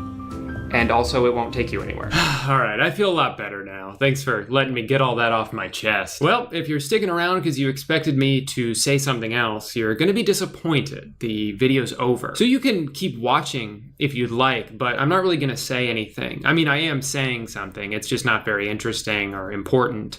But you're free to stick around if that's what you want to do. I don't mind. All right, I'm starting to mind. Can you get out of here? All right. Live from New York, this video is sponsored by Squarespace. Hey guys, welcome back to Lorne Michaels' basement. He told me he wouldn't let me out of here until I made another video about his show. So I'm a big SNL fan, and I'm not just saying that because of the current hostage situation. I've actually been watching it since I was a kid. I'm one of the biggest defenders of the show. I love it for what it is. I like the format. I like the excitement of doing a live show and discovering new, young, talented people. And I'm always impressed by the work that goes into it, like building giant set pieces and elaborate props in just a few short days every week. That being said, there's still plenty to criticize about the show, from some of their questionable hosting choices to the painfully cringy sketches they roll out from time to time, but nothing is more annoying to me than the blanket statement that SNL hasn't been funny in 20 years. No, 50 years. Hell, they haven't made me laugh since 1932, when One-Eyed Leslie did his world-famous Calvin Coolidge impression. Those were the good old days. These are the type of comments you'll hear on random YouTube videos, SNL's Instagram page, or shouted from someone's front porch. And I've always been curious to go back and see what all the fuss is about. The way these people describe the show would make you think it looks like this, when in reality, I would bet it's a little bit more like this. And now that every episode ever made is available on Peacock, a service I will stop using the moment I'm done with this video, I figured why don't I go back and actually watch some of these episodes? Only then can I give an accurate take on the evolution of the show. Here goes nothing. The very first episode of Saturday Night Live looked a lot different than what would become of the show. The host was comedian George Carlin, and he didn't appear in any of the sketches. He just did a few sets of stand-up in between them and introduced the musical acts, which included 2 really great performances from Billy Preston. I liked a lot of his jokes, but there was one line in particular that influenced how I watched the rest of the episode. Do you ever look at the crowds in old movies and wonder if they're dead yet? God damn it, now I'm gonna do that. The pilot was more of a true variety show, in the literal sense of the word. You had some stand-up, a bunch of songs, this classic bit by Andy Kaufman, who had no affiliation with the show and came on just to do this, a random Muppet sketch, and even a short film just thrown into the middle. It seemed like the goal of this was to appeal to as many people as possible and quickly move on from thing to thing, just in case the audience might start dozing off. This was actually one of the first things I noticed about the episodes was how short the sketches were. For the most part, they were just one joke. Setup, punchline, move on to the next. They were definitely just as hit or miss as SNL has always been, but this is a pretty far cry from the current shows where every other sketch goes on just a little bit too long. For a pilot episode, this was a pretty fun time all around and had a good flow to it. I hope they get picked up for season 2. Okay, forget what I said about the sketches being too short. I guess they stopped doing that. The worst one in this episode went on for almost 12 minutes. And it didn't really have like a theme or a joke throughout. It was just a bunch of wacky characters taking turns being wacky. The audience seemed to like a lot of these sketches, but most of them didn't really do it for me. My favorite part was Steve Martin's monologue. Excuse me. All right. You'll probably be seeing a lot of him in this video because he used to host the show all the time, and he's also one of my favorite comedians. Guess who hosted this season? That's right, O.J. Simpson. If you don't know who O.J. is, he was a football player turned movie star, and then nothing else of note happened. He did a pretty good job on the show, but man, 70s humor is just not for me. The lead-off sketch in this episode was John Belushi as a samurai, and I don't understand what the bit is or why the whole thing culminated in a big dance number. Bill Murray's on the show now, which is cool, but I think my favorite cast member from this era is Jane Curtin. I love her delivery, and I could definitely see how she ended up inspiring a bunch of younger writers and comedians like Tina Fey. I thought this joke was hilarious about a former attorney general who was being given a 2-week furlough from prison in order to get hip replacement surgery. According to our sources, Mitchell's secret plan is to systematically replace every limb, organ, joint, and gland in his body. Send his new version back to prison, thus allowing the original to visit himself on weekends. This was an easy choice. Carrie Fisher hosted in season 4. She was fresh off the success of Star Wars, which was like a space movie from the 70s. It kind of flew under the radar. They had her play Princess Leia in her monologue and the first sketch, which was set in the 50s. I love watching older generations make fun of even older generations. I don't know, it's like a time capsule within a time capsule. Nothing in this episode really stood out to me though, but it was fun to see a young Carrie Fisher get to play a bunch of characters. I will say the worst sketch in this one made me feel like I was watching a Lele Pons video because everybody was just yelling. Gene, who's the young man you're seeing tonight? His name's Rex! Okay, so I've watched 5 episodes so far, and I would put the hit rate at about 15 to 20%, which is not so good. All of their pre-recorded bits, or analog shorts, if you will, are almost unwatchable because of how bad they look. This one in particular was basically just what every child makes when they get their first camera for Christmas. Gee, there's nothing left! Oh. I do enjoy the sketches that feel very Steve Martin-y. He has a particular style that I think is timeless. This bit where a Roman army kept getting pranked by vandals who like TP'd them and ordered anchovy pizzas and made them pay for it was pretty silly. I liked it. But in just a few short months, things at SNL were about to get weird. In season 6, the show got turned upside down. Lorne Michaels left because he was feeling burnt out, and his successor fired the entire cast and replaced them with 15 new people, 12 of whom only lasted 1 season. The show changed too dramatically, was hated by people who stuck around to watch it, and the ratings plummeted. For the next year, NBC was on the verge of canceling SNL altogether, which would have made this video a lot shorter. Whenever I hear someone say that SNL hasn't been funny since the 70s, I now picture them watching this season and then writing off the show forever. I watched the first episode and it feels like a weird dream. It's so strange seeing something that looks like Saturday Night Live, but not recognizing a single face besides Elliot Gould. There's something so amateur about the whole thing. It almost feels like I'm watching a political episode of All That. It probably didn't help that they introduced newcomer Charles Rocket as kind of a cross between Chevy Chase and Bill Murray. Which is an unbelievably high bar to cross, especially for someone so uncharismatic and bad at jokes. Hey, how about that, huh? The rings of Saturn. It's no wonder they only let him do 5 episodes of Weekend Update before adding a co-anchor to the mix. Hamilton Jordan created the new Secretary of State designate and his wife this week. Pictured here are Ham and Higgs. Oh no, she sucks too! Anyway, I can't decide if my favorite sketch was the nose wrestling competition or when these shoes had sex. Should I be censoring this? Jesus Christ. It seemed like they were simultaneously trying to distance themselves from the SNL of the past. For example, they renamed Weekend Update as Newsbreak, while also latching on to anything they could to offer recognizability to longtime viewers. Sure, we may not have Bill Murray anymore, but we do have his brother. I would describe this period as the pun era, because boy did they love those. A crazed reindeer can inflict sleigh bees. Honestly, I don't think it's far-fetched to say that Eddie Murphy might have single-handedly saved the show. He was one of the only cast members to survive this season and obviously ended up being one of the biggest stars people think of when they talk about SNL. Danny DeVito hosted in '82 and they threw him into a sketch called The Whiners. Can you guess what their thing is? But it'll stick out and I won't have any room for my feet. That's right. They whine. It's still cold. Now imagine watching 5 minutes of this. Rick Moranis hosted in '83, but not by himself. I've never seen dual hosts before. Oh, please, God, no, not the whiners again.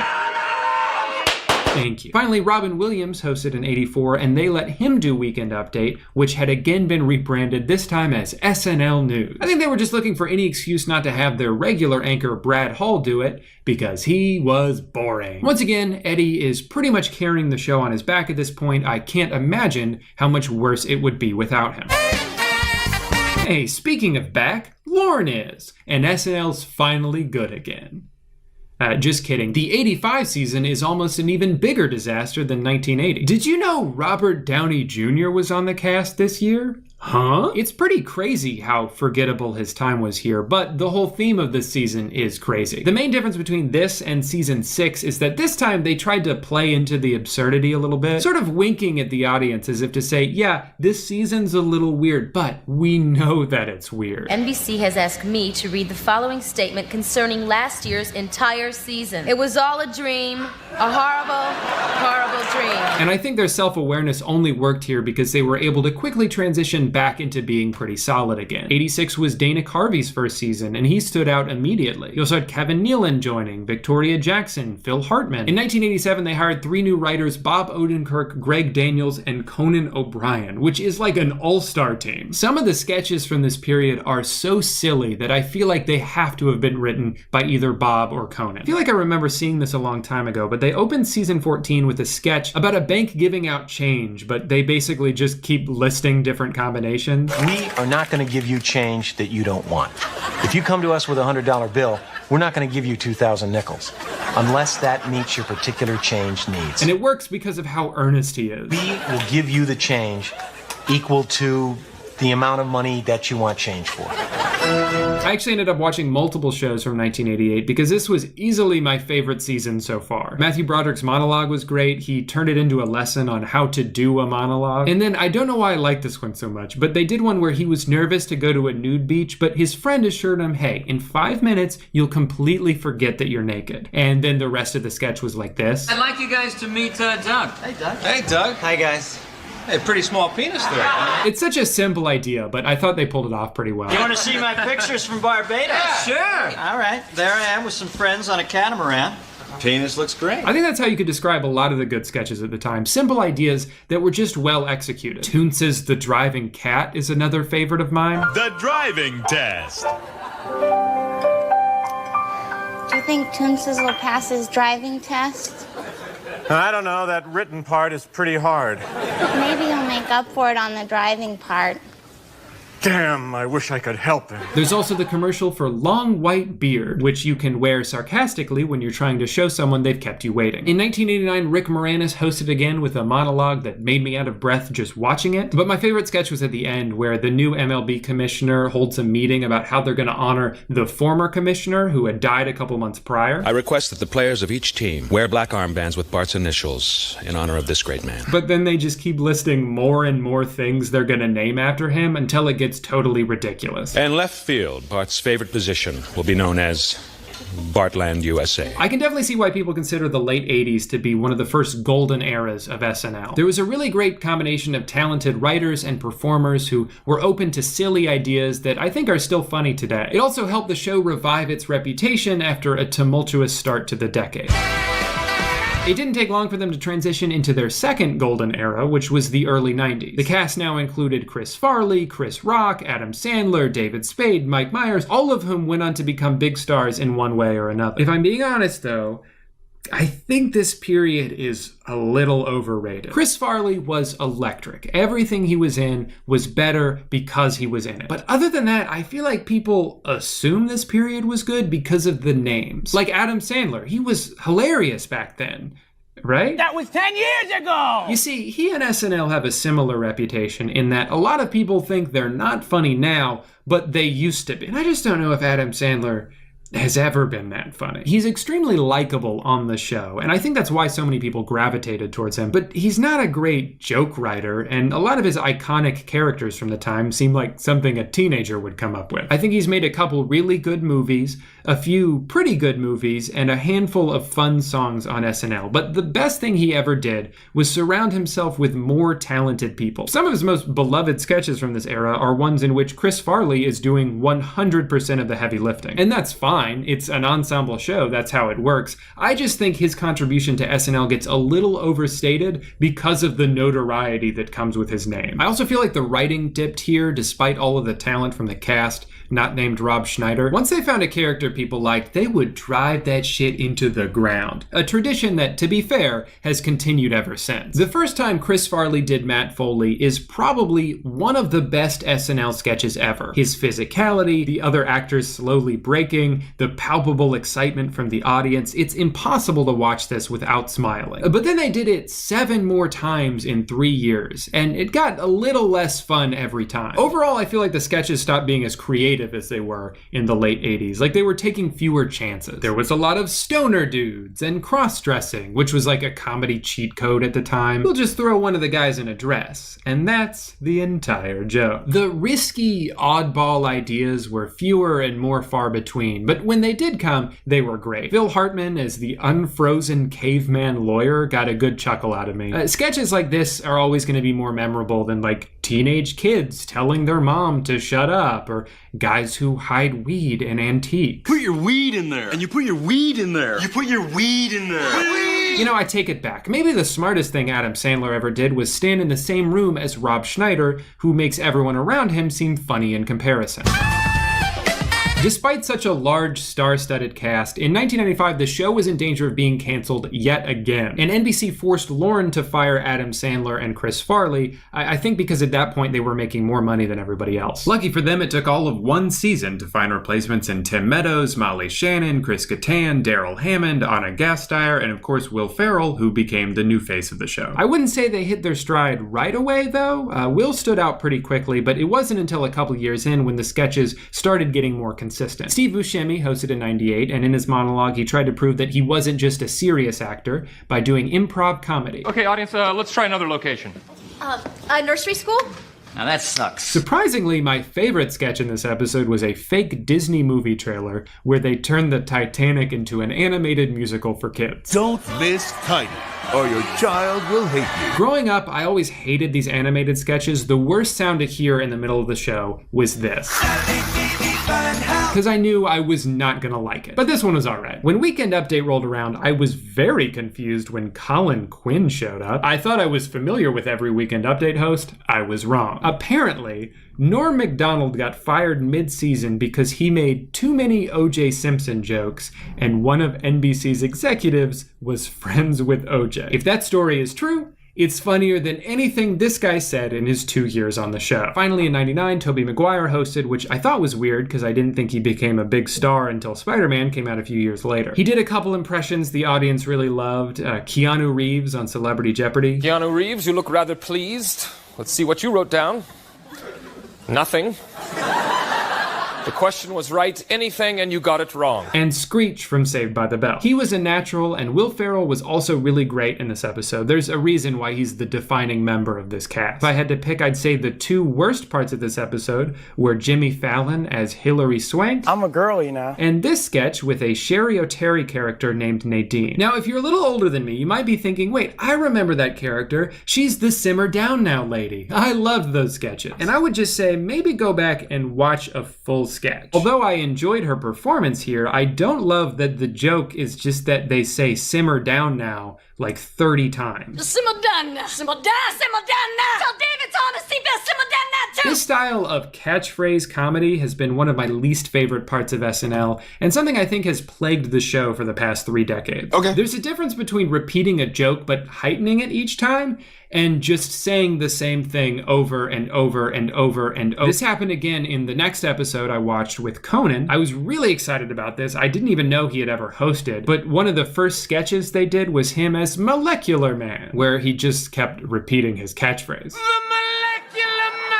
And I get that the joke was that he was giving away his identity every time he would say that, but it was still kind of annoying. It's okay though, they made up for it by doing this sketch where he's a doctor. Hello there, Mr. Benoit Brown. Who has to break the news to his patient that in order to save his life during surgery, they had to remove his taint. Are you talking about my fleshy fun bridge? You bastard! You butchered me! Horatio Sands is so good in this. If he didn't sell it as well as he did, it wouldn't have worked at all, but his devastation is hilarious. He can't work. He lost his taint. Oh.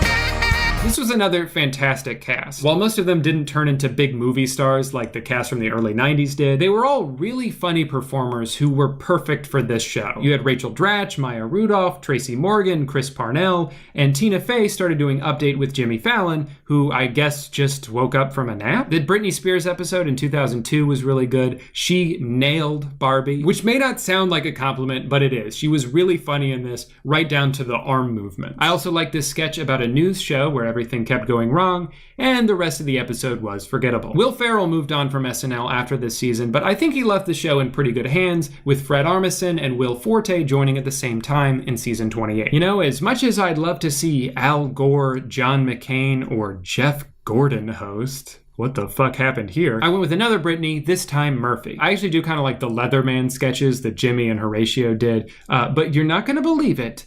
They actually broke character during it. What?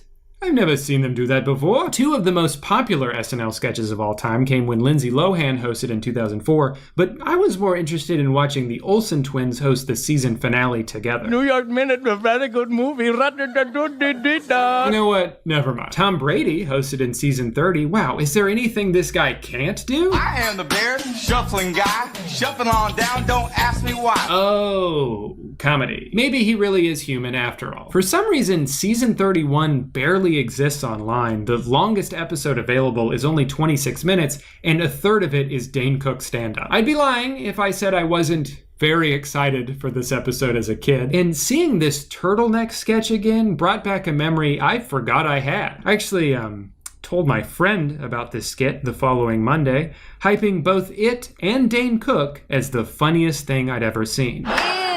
Everyone makes mistakes. The best part of this episode, at least that's been preserved on the internet, is this Taco Town digital short. Pizza?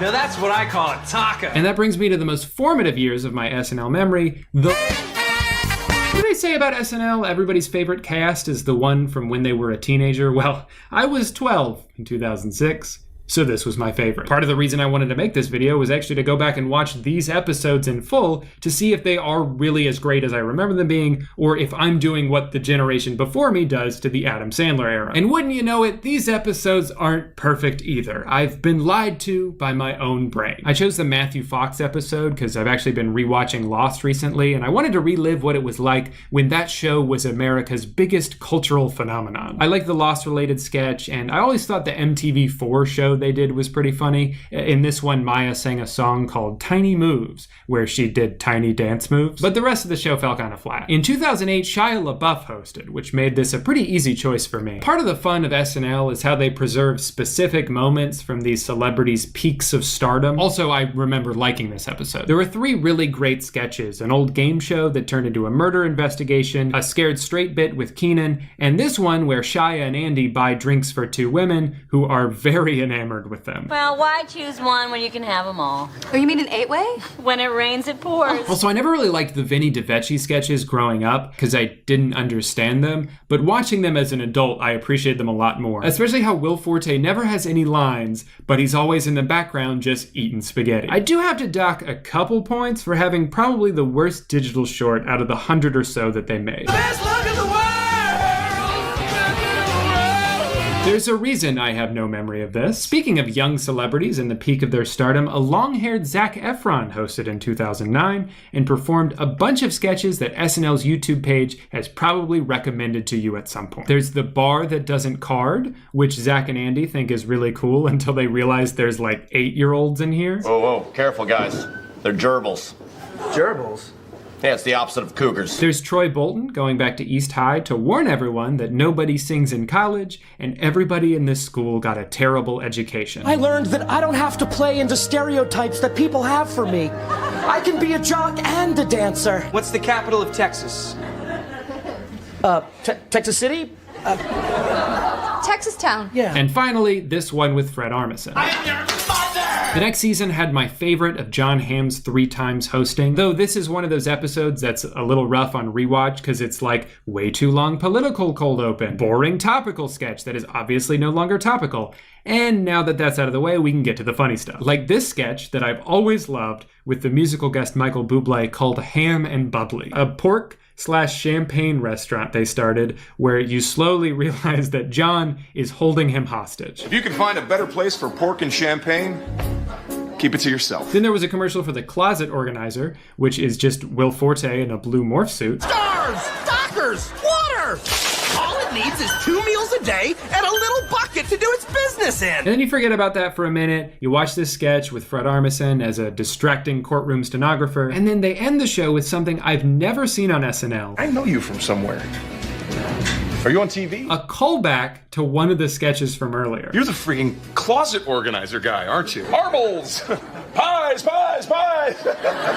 In season 36, Emma Stone hosted, and she's one of those people like Jon Hamm and Ryan Gosling that elevate the episode whenever they're on. Some guests you kind of have to work around and give them small parts and things and not too many wordy lines. So it's always nice when the host can carry a sketch on their own, especially when the show's trying to navigate cast turnover. This season had a lot of Abby Elliott and Paul Britton, 2 people who never really made a huge impact on anything. This Weekend Update was also great. They had Stefan and also John Mulaney as himself, something he did twice while writing for the show. I love to watch any movie that stars an animal because the animal does not know that it is in a movie. Daniel Radcliffe was really good in season 37. They did a Harry Potter sketch where he's sort of a has-been at Hogwarts but doesn't want to accept it. But my favorite was probably Spin the Bottle. Make sure it lands on me.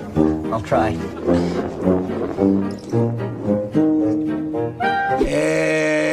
Bobby Moynihan was awesome on SNL, and I miss him a lot. Where'd you come from? I fell from heaven.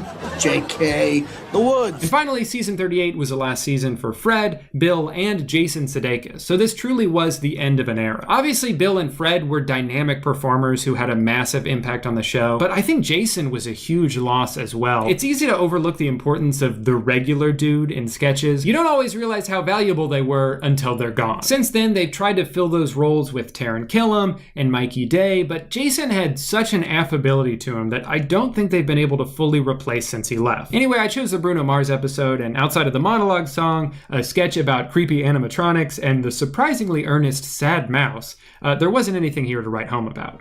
And now, they're all gone. Sometimes when I think about modern SNL, I think, they're still kind of in a transitional period. They're still figuring stuff out.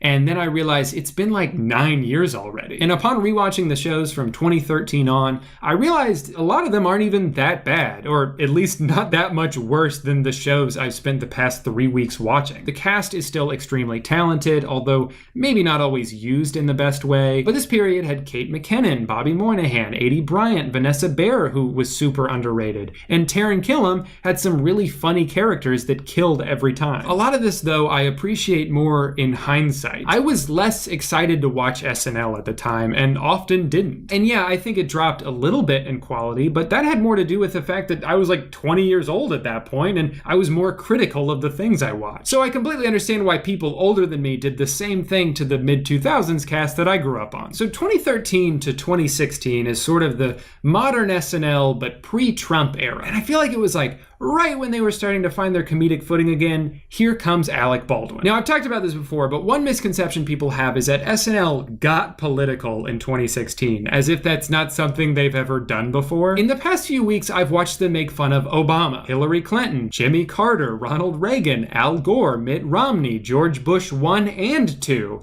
and now they make fun of Biden. Kamala Harris will become the first vice president to be featured as a wax figure at Madame Tussauds Wax Museum, while Joe Biden is the first wax figure to become president. And sure, like a lot of people, I prefer the non-political sketches, but let's not act like this is some new thing they're trying. It's like saying I used to like SNL until they started having musical guests. Personally, my biggest issue with how SNL handled the Trump era was just that they hired out. Of course they're gonna make sketches about Donald Trump, but you have all these new cast members on the show trying to make a name for themselves, and then you overshadow all of them by bringing on Alec Baldwin to play the guy who was already getting 24/7 media coverage. So I understand why this would cause casual viewers of the show to think that 1, they've gotten more political now, and 2, the current cast isn't very good. Both of those are the result of this. But despite often being overshadowed by Alec Baldwin and Jim Carrey, I do think the current cast and writers have done some pretty solid work. Michael and Colin are great together, even though it took them a couple years to not be terrible at update. And although Kyle doesn't always have a huge role on the show, I think Beck has been a perfect cast member because of how versatile he is. Melissa Villaseñor is constantly hilarious. Bowen Yang is already looking like a star in the making. And now they've got this guy, who people DM me to say they thought was me, just because we have the same face, name, and hairstyle. But of course, I couldn't talk about modern SNL without bringing up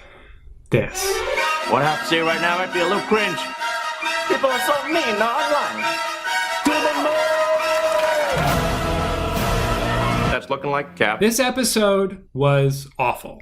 I hated it. It was so difficult to watch that I was actually relieved when Chad showed up. I hate Chad, but even in this terrible episode, there were a few bright spots. I thought the sketch about how all our conversations sound the same now was spot on. I went to one dinner outdoors and one dinner indoors. Do I have brain damage? But I'm not going to sit here and say that it was a good episode, because it wasn't. I don't think they should have had him on in the first place, although I understand why they did. That's just what SNL does. Every so often, someone controversial will come host. Whether it's Rudy Giuliani in 1997, former board game mascot Donald Trump in 2015, or Elon Musk. Wait, what? That's the guy who makes self-driving cars and self-exploding spacecrafts. But he's not a comedian/performer. This is gonna be cringe. So then more people watch than usual. It's the talk of the town for a day and a half. And everyone picks the worst sketch of the bunch to post on Twitter and satisfy the SNL Sucks Brigade. And it's a shame, though not a surprise, that this episode got all the attention because they followed it up the next week with Keegan-Michael Key, an iconic sketch performer who brought the exact opposite energy to the show. And then a season finale with Anya Taylor-Joy that had so many excellent bits in it. I think this was actually their best episode in years. I love this rerun of an old game show where they keep having to cut parts out because the celebrities on it all turned out to be terrible people. I loved Beck Bennett as my favorite celebrity, Vin Diesel. When the movie's not loud enough. When the movie's a little too loud. And the whole Weekend Update segment was hilarious and culminated in what I assume will be Cecily's send-off after 9 years on the show. There's a very specific group of people who say, SNL's not funny anymore. They haven't done anything funny since Chris Farley left. But then every once in a while they'll be like, this is the funniest thing SNL's done in 20 years. This is the funniest thing SNL's done in 20 years. This is the funniest thing. This is the funniest thing. This is the funniest thing. How many times do you get to say that before realizing maybe the show is still funny sometimes, and my hyperbolic catchphrase isn't as accurate as I thought. So if we're asking the question, is SNL worse now than it's ever been? The answer is no. It's the same as it's always been. The difference is, in 1992, if there was a terrible, unfunny sketch, and there were, people forgot about it the next day. A lot of the reason there's this generation that looks back on the 80s and 90s with rose-colored glasses is because these sketches have been viewed retroactively in the form of best-of DVDs and shortened reruns on VH1, where they condense the episode down into the 3 funniest sketches and the rest quietly disappear off the face of the earth. Nowadays, it takes 5 minutes for a sketch to get ripped onto Twitter and quote retweeted into oblivion. Every failure that happens on the show will get torn to shreds, not necessarily because it's so much worse than it's ever been, but because now it's so much easier to shit all over things. That's like 70% of what the internet, Twitter, and my YouTube channel is. Nostalgia is a drug that causes us to misconstrue our memories. It's human nature to look back on things more fondly because old thing good and new thing bad. And because of its longevity, SNL will always fall victim to this. But more often than not, it's an illusion. I guarantee you this will happen again in another decade when people are like, SNL hasn't been funny since the 2010s. Remember Kate McKinnon and Cecily Strong, Beck and Kyle? Those dudes were stars. This new cast stinks, and they do way too many sketches about President Carlson. When did SNL get so political? My point isn't that you're wrong to not like Saturday Night Live. I love the show, and I will be the first to admit that sometimes it sucks ass. And admittedly, it can feel kind of weird to defend something with a success percentage that would only be impressive if this was baseball. Your time is valuable, and if staying up to watch this show live is not worth it to you, I can't blame you. All I'm saying is, if you're gonna criticize the show, at least try to do it with even a hair of nuance. I agree that at this point there are dozens of other sketch shows and even independent YouTubers who make funnier sketches than what you'll see on a random SNL episode. And I think it's natural to want to compare those things, but it is a little unfair when you consider the process of how they get made. Most sketch shows get worked on for weeks or months at a time. They're written, rewritten, recorded, edited, rewritten again until they're perfect. And if something doesn't turn out the way the writers expected it to, it probably never sees the light of day. SNL doesn't have that luxury. The writers are up for 19 straight hours on Tuesday trying to come up with an idea good enough to make the host laugh, and then they narrow it down to 8 or 9 on Wednesday, and that's pretty much what ends up in the show. So if any of the sketches seem like the insane ramblings of someone who's dangerously sleep deprived, it's probably because they are. I'm pretty sure the only reason that Wario courtroom sketch ever happened was because Elon was like, I want to play a Mario character. And then a couple of the writers spent like an hour and a half trying to make something funny. Like I said, it can feel pretty weird defending something that is so often not good. I like to think that I have pretty good taste when it comes to comedy, so a lot of people, when they find out I enjoy this show, are like, really? You like this? Just know, most people who watch SNL are also critical of them. I don't sit there laughing my ass off at every joke regardless of if it's funny or not, but it's kind of like being a fan of a sports team. They're not going to win every game. Some seasons are better than others, and it sucks when you see your favorite players move on to a different team. But no matter what, I almost always find something to root for. There's nights where it's like, that episode was kind of rough, but Kyle really shined, or Chloe had those 2 really funny sketches. And that's part of why I enjoy watching it. It's fun to root for these young comedians and watch them get better over time and come into their own. And then one of them ends up in a big movie a few years later, and you're like, I remember watching you when people said, who's this girl? She sucks. But you always believed. You were there from the beginning. And I understand that that kind of thing does not matter to a lot of people, but I like it. SNL is not the pinnacle of comedy, but it's also not the worst show ever made. And if you still feel absolutely certain that the old shows were perfect and the new shows are crap, I would encourage you to go back and watch a random full episode from your favorite season, and you will see that your memory is playing tricks on you. Anyway, I have rambled for 6 hours. Jeez. I hope you liked this video. I spent pretty much all month on it, so I would appreciate it if you commented something like, you suck, idiot, SNL trashed like you. That would mean the world to me. That being said, I do have bills to pay, and NBC will probably put a copyright strike on this video, so please enjoy this word from today's sponsor. Hi, I'm Walken here. And I'm founder and CEO of pictureofhotdog.com, this year's winner of the Website Award. I know, I see your comments. Drew, pictureofhotdog.com hasn't been funny since the 90s. And I'm sorry, I agree. So to try and recapture some of that vintage magic, I've decided to add a brand new topping, 90s outfit. That was before he went bald. As always, I couldn't have made this website without the help of today's sponsor, Squarespace. Squarespace is the best way to make the website of your dreams, whether it's an online store where you sell clothes to bugs, or a blog you want to write about all the books you've read and everything in between. Where they really shine though is as an online store. I used to sell my own merch on a website that I built with Squarespace, and it was such a simple process that even without any web design experience, I had no issues. From creating your look, setting prices and inventory limits, and showing related products under other products, viewing all the analytics you could ever need. They even partner with ShipStation, which is a life-saving feature that helps organize all your shipping labels so you can print them in bulk. So if you're interested in taking your business or creative endeavor to the next level, you can go to squarespace.com/Drew to get started with a free trial. And when you're ready to launch your website, use my promo code Drew for 10% off your first purchase of a website or domain. Thank you to Squarespace for sponsoring today's video, and be sure to check out pictureofhotdog.com at pictureofhotdog.com. Thanks. Well, I'm done. So I think it's time I get out of here. Oh, Lorne, I made the video. Lorne, you in here? I guess I was in my house this whole time, so I did not need to make this video. Oh well, see you tomorrow. Today's video is sponsored by Current. Stick around to the end to learn more and find out how you can win $500. Hey guys, welcome back to Circuit City headquarters. Sorry I haven't uploaded in a few weeks. I sat down in my moon pod and could not get back up. Lucky for me, it's the world's least comfortable chair.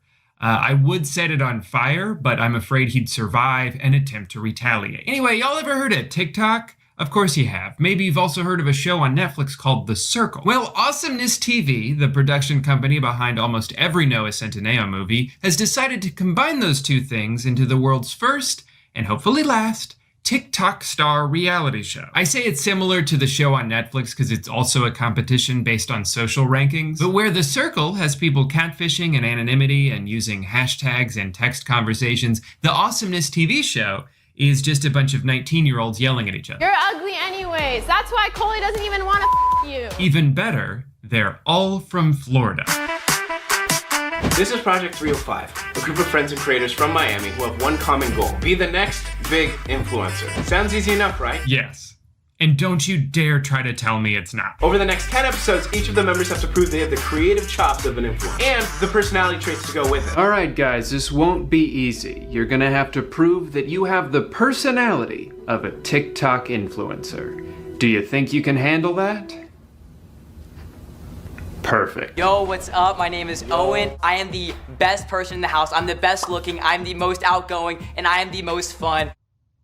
I already regret this. This next guy is actually pretty cool. He's my favorite. My name is Raul Ancio. I'm 19 years old. I'm still a full-time med student. I'm a content creator for the same reason I want to become a dentist, to bring people confidence through their smile. What a nice guy. He does not belong in this house. Everyone else is like, yo, I'm here to make TikToks and get my dick sucked. And Raul's just like, hey, can you guys keep it down? I got dentist homework. I brought all my energy drinks, 2 suitcases of candy. I got like packets of sugar. She brought packets of sugar? This morning everyone had eggs. I had 9 bags of sugar. Oh, right, because she eats them for breakfast. Why did I even ask? Everyone head to the living room. It's time to meet your host. What? Oh shit, time to see who the host is. Honestly, I feel like it's gonna be like Brent Rivera, like Nikki and Gabby or something like that. Either Brent Rivera or Ben Asler. It might be Brent. Come on, Brent. Ah! Surprise! Yo, Alex? Daddy Alex? I feel like I should know who this person is based on their reactions, but I don't. Where this show really shines, though, is in the competitions. These newborn babies are ruthless competitors. The first one is kind of lame, though. They just had to guess what other people's answers to personal questions were. Things like pet names, that sort of thing. Her pet's name is Mouse, and it's a mouse. That's so dumb. Really, it was just an excuse to push them into the pool in slow motion. But guess who wins? Raul! I won? That's right. My boy Raul. Of course, the nicest guy in the house won this competition because he's a good listener. And what's his prize? He gets to ask the host for advice. And what advice does he want? And I just wanted to hear if you have any tips for me about how to connect with people and form lasting bonds with them. He just wants to know how to make friends. What a good person. What a wholesome guy. Maybe these people aren't so bad after all. The boys tonight are wearing flannels tonight. We're looking fly. We're looking cute. Flannel bros! Flannel bros, let's get it. And we're back. So they've been here for like 20 minutes and there's already drama. She's shady. This is the first day. It is day one. Drama, drama, drama. Luckily, Coley has a brilliant idea to bring everyone together. Okay, I have an idea to get us all closer. Let's all say one thing we don't like about each other. One thing. And then something we like. Guys, I know how to get off on the right foot. Let's all insult each other. Don't worry though, she realizes her mistake and corrects herself. Actually, forget the we like. Just we don't like. Okay, well, that was the wrong part, but close enough. That was the most cringy shit ever. To round out episode 1, they all had to rank each other like they do in the circle, and the results will be revealed in episode 2. Which I also watched. So far though, the rankings don't seem to matter much. I mean, I guess it did determine how they got paired up for the next challenge, but the way they did it seemed a little arbitrary, like they were just trying to rig it. 1 is with 8, 3 is with 6. And then 4 and 2, obviously, that's just how this works. That's what we were gonna do the whole time. So there's a series of competitions on day 2, starting with the lipstick challenge. Your goal is to put lipstick on your partner as accurately as possible. The team whose lipstick looks the worst will be eliminated. So one person has to use their arms without looking, and the other person has to shout instructions to them over all of the other people shouting instructions inches away from each other.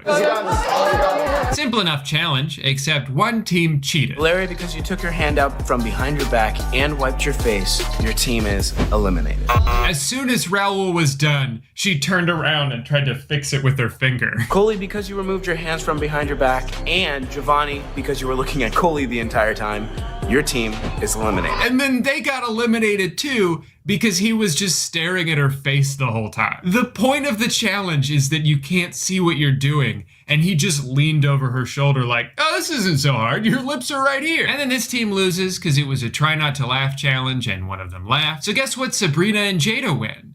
That's right, now they get to talk to Alex. Is that gonna be the prize every time? Not like a special dinner or an immunity idol. They just get to go ask David Dobrik Jr. one question. Side note, I had never heard of Alex before this video, but sometimes I would hear him talk and think, man, he sounds like David. Do your best. So I looked him up and was like, oh, okay, yeah, that's not just me, that's like his whole thing. I guess that just makes it even funnier to me that his advice to Raul was, be yourself, when he's formed his entire online identity around another person. Anyway, he seems like a nice enough guy. I'm not here to shit on him. I just don't understand why having a conversation with him is such a coveted prize in this game. Maybe it's just because you get to go into the other room for 5 minutes while everybody else continues to yell at each other. I'm not gonna give you an apology if I don't mean it. Abby, you're a bitch, bro. Time to get back into it with some rankings. I still don't understand what these are for, but maybe it'll make sense eventually. You already know what I'm going. No, I do not. Sabrina. I did not know that. Morning, everyone, and welcome to the War Zone.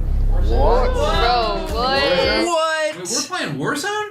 Let's fucking go, dude. Well, not exactly. Turns out what they actually mean is they're doing what they call an obstacle course, but what I would just call TikTok dances. Yeah, throw that stack. No, I don't think I will be watching the full dances, but thanks for the offer. So Giovanni and Sabrina had the fastest times, but Valeria and Julian... You guys have the best content. Can't argue with that. And for the final round, they did a swim race where the winners get to, say it with me, talk to Alex. He gave us so many tips. Work together, don't be afraid to be yourself. I see it a lot, especially in this industry where, you know, it's very easy to become someone you're not. After doing a real quick anti-vaping PSA, I used to cope with it in a way that I'm not proud of. Like, I used to vape. because all my friends would do it. They revealed the new rankings and everybody's yelling again. Just because I thought you guys were. What are the two of you guys? What if you end up choosing? Why am I watching this? I hate everyone here and I don't want to be here. Couldn't have said it better myself. So I'm going to put Jada at the bottom. Jada. Okay, they keep ranking people, but no one gets voted out. So what is the point of the ranking? Are you gonna send someone home or not? Jada's practically begging for you to do it for her. That's it. I'm done. Y'all won't be hearing no more from me. I'm out. Flannel game, let's go! But we're 3 episodes in and no one has been eliminated. I thought that would be part of the game. I guess I don't understand. Wow, really exciting challenge in day 4. They're doing trivia. What shape is the like button on TikTok? Won't be nearly as fun to watch as all those popular dances were, but at least this gives me a chance to play along at home. Well, girl, we're Noah Beck and Griffin Johnson beefing over. Never mind. Honestly, they might as well be speaking gibberish. I have no idea what any of these words mean. Is Andrew Davila part of the Sway House? Who left the hype house to start the clubhouse? Finally though, a pretty cool prize. The winning team gets to talk to Alex. Talking to Alex today again, because I won today's challenge, was honestly super motivational. Thank you, Internet Sherpa, for you have shown me the way. But it was worth it this time not to lose because the losing team received a punishment. We'll have to spend the afternoon cleaning the house. And the way they react to it makes it seem like this is the single worst day of their life. Episode 4 ends with some spin the bottle, so now they're screaming and kissing. I gotta say, I'm happy for Raul. He got to kiss the girl he liked, and that's about it as far as good news goes. In episode 5, they play a game where they pop a balloon on someone's head, and then that person has to spin a wheel, and then they talk shit about whoever it lands on. Julian actually wet his bed. My bed. Literally the bed that we're sharing. What the hell? Are you serious? Wait, you peed? Bro, why you're 21. As an honorary member of the former bedwetter club, I do feel for the guy. I used to wet the bed when I was a kid, but I never did it while someone else was sharing the bed with me. If I did, I don't think that shame would ever wear off. Okay, but here's the best part of the game. I guess Jada didn't realize she was supposed to pop the balloon, so she fucking chucked that shit right at someone's head. Move over, Raul. I've got a new favorite. For some reason, halfway through, they went inside for a rain delay, as if they weren't already soaking wet. But they never went outside and finished the game. They just skipped right to the rankings, which they all did on their phones. But then these girls were wondering what Owen was up to, so they went outside to wait, I thought it was raining. Where's the rain, guys? Did they make that up? Anyway, these two lovebirds, who I thought just met like 3 days ago, went on a poolside date where he reveals this. I might have wrote a song about you. You wrote a song about me? Yeah. Yep. He wrote her a song and recorded the song and produced the song in the house? Well, let's hear it. Here's the song. I just wanna be with you forever. She makes me I just want to be with you forever. She makes me pancakes. This show is the best. Guess what time it is? FaceTime time. Now it's Jada who gets to ask for advice. If I was to give you my best advice, I'd say is let your guard down a little bit, get to know the people, show them that you're not a threat, because I feel like they may view you as a threat. That's actually really good advice. Thank you, House Messiah. Your infinite wisdom shall prove invaluable. We are the same age. Wait a minute, there's a phone number you can text for exclusive next influencer content? Hello? Hello? Is this the number for... Speak up, I can't hear you. Is this the number for Is this the number... This is a voicemail. Who talks on the phone anymore? Text me instead.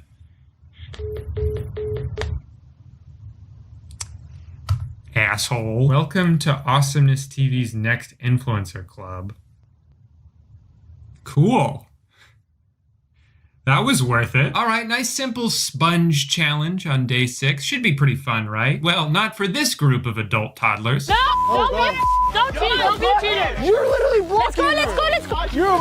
Shut the up! And now they're assaulting each other. These people are the physical embodiment of if I just talk louder, that means I'm right. I came here to warn you! Shut up, Jovan! Oh my god, this show is so hard to watch. You guys are so dumb. You want to know why she's yelling at him? Because she found out the guys have an alliance, and she thinks that's cheating. I'm sorry, but I've watched a lot of Survivor and Big Brother in my day.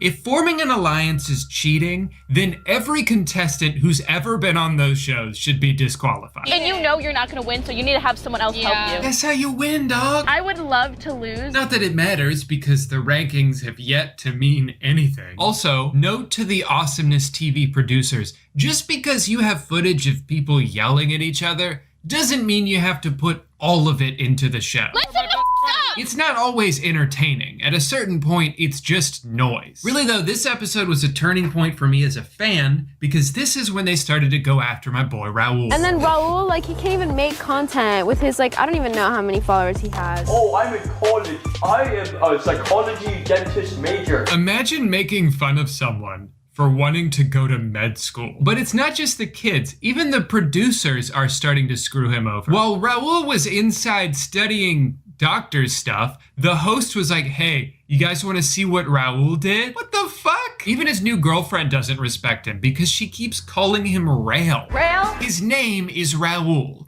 and you're disrespecting a future US Army dentist. So because they found out he was lying about his rankings by betraying his trust and going through his phone, he had to apologize to Coley, and the boys knew exactly what to do. Hey Coley, I'm sorry. I didn't mean to hurt you. You know that I love you.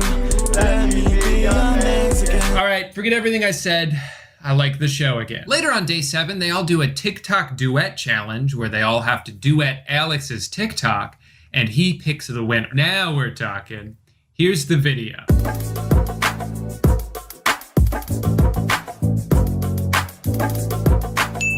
Oh boy, that'll make for some wacky collabs.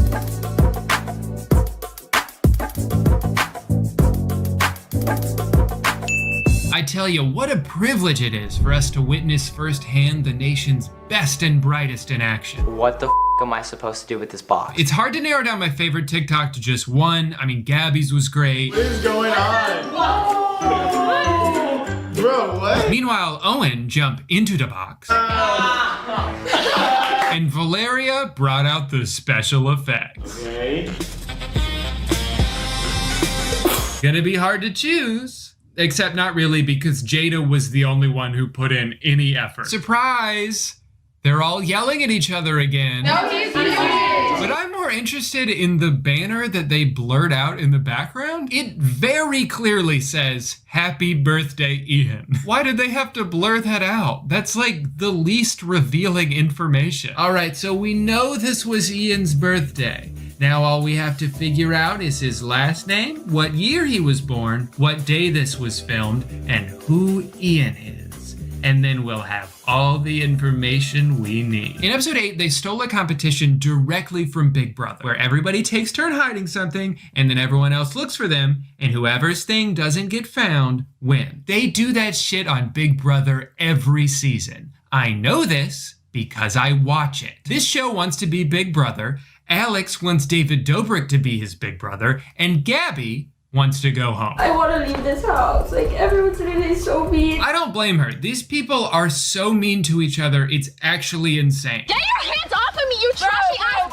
All at once, they all started piling on Gabby. They screamed in her face, they trashed her room, and then while she was gone, they poured Sprite into her water bottle, which has got to be the lamest prank I've ever seen in my life. Also, Valeria's just a bully. Raul is always going on and on and on and on about rankings, alliances, friendships. Like, nobody cares. That's what everybody talks about. I don't know why I'm getting so upset. I feel like I have 2 brain cells after watching 9 episodes of this. Thank God it's almost over. So this show ends today, but the friendships you guys are making don't. No.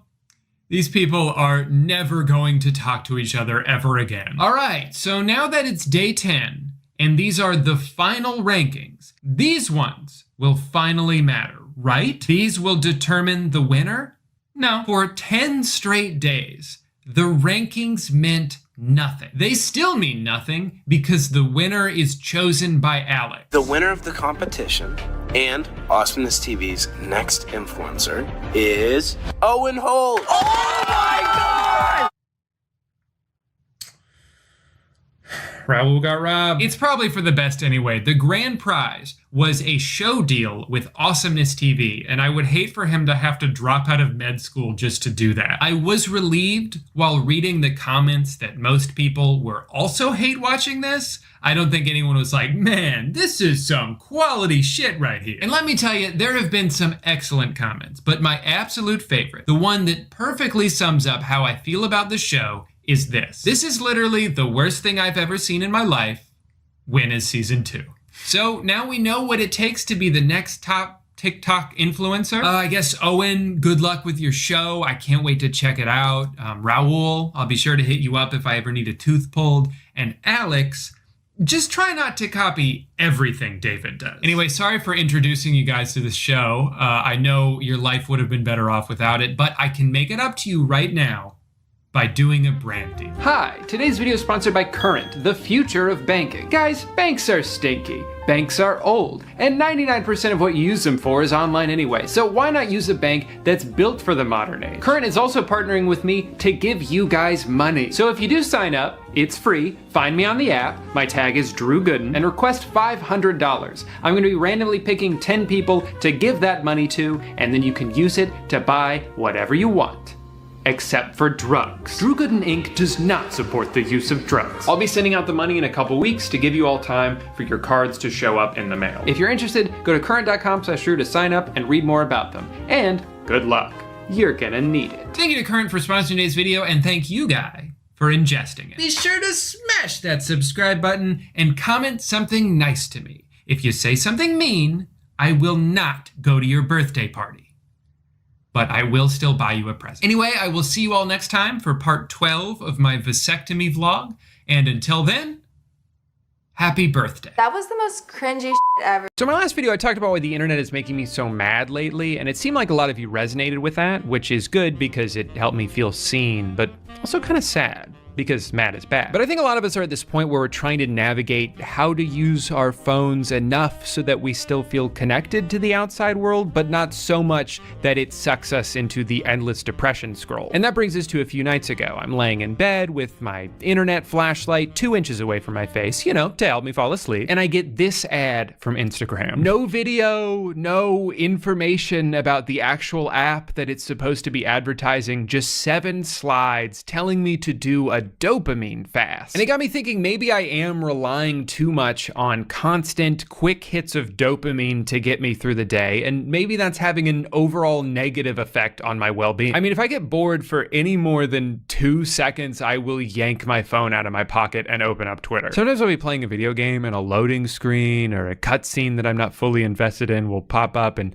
I'll pull my phone out to start playing a different game. God forbid 10 seconds go by where I'm not being fully stimulated by something. And so I'm starting to wonder how much subconsciously checking my phone at all hours of the day is having an effect on me. Have I trained myself to never focus too much on any one thing because I'm always willfully getting distracted? Like, think about it. How can I train my brain to enjoy what I'm doing if in the back of my head, I feel the need to always be doing something else? I don't know, these are just questions, but perhaps the very device causing all of these issues could also be what holds the solution. That's right, I'm talking wellness apps, baby. I've been getting ads for a stupid number of them recently, and I figured why not just keep downloading them until my brain is fixed. Important rule for this video though is that I will not be spending a single dollar. Every time I go down the targeted Instagram ad rabbit hole, I end up maxing out my credit card on a bunch of garbage that's just gonna collect dust in my closet till the day that I die. Anyway, it's important to establish the no spending money rule because I was very tempted when a few people tagged me in this on Twitter, and I have to talk about this before I get into the rest of the video. In the first week using Arrow, my phone time went down 25%. Mom, wife, business owner. Every time you walk past it, it's like, oh, you know, leave your phone here and go be present. Dad, husband, entrepreneur. Okay, so it's a box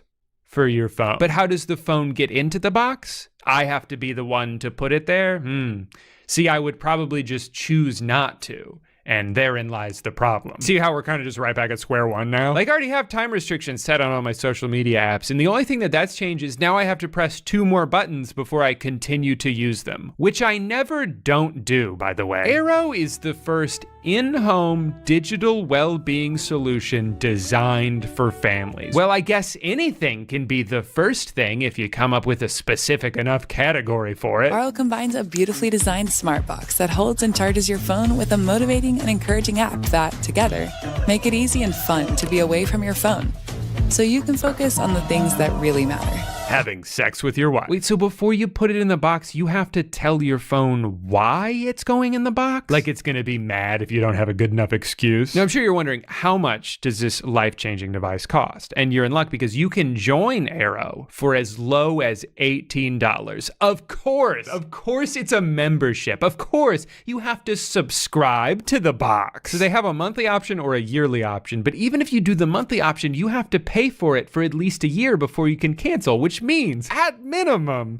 this is a $180 purchase for an empty box. Every so often an invention comes along that reminds you why human beings are at the top of the food chain. This is revolutionary technology. Can you believe that it only costs $200 to put your phone in a box? Like, if you had asked me a week ago, I would have said, I don't know, $30 million to put my phone in a box. So the fact that it's this cheap just shows you that they're not in it for the money. They're just doing it to make the world a better place. Luckily for me, I can actually take my own advice here and not pay for this, because as I alluded to earlier, there's plenty of free options out there that might accomplish exactly the same thing. What's funny about this app is that this shit is not at all what the app is. There's no mention of a dopamine fast anywhere on the app. It's just some weird guy whispering at you, and if you want to listen to it forever, it's gonna cost $150. Right now, you're using the most complicated artifact in the known universe to understand me.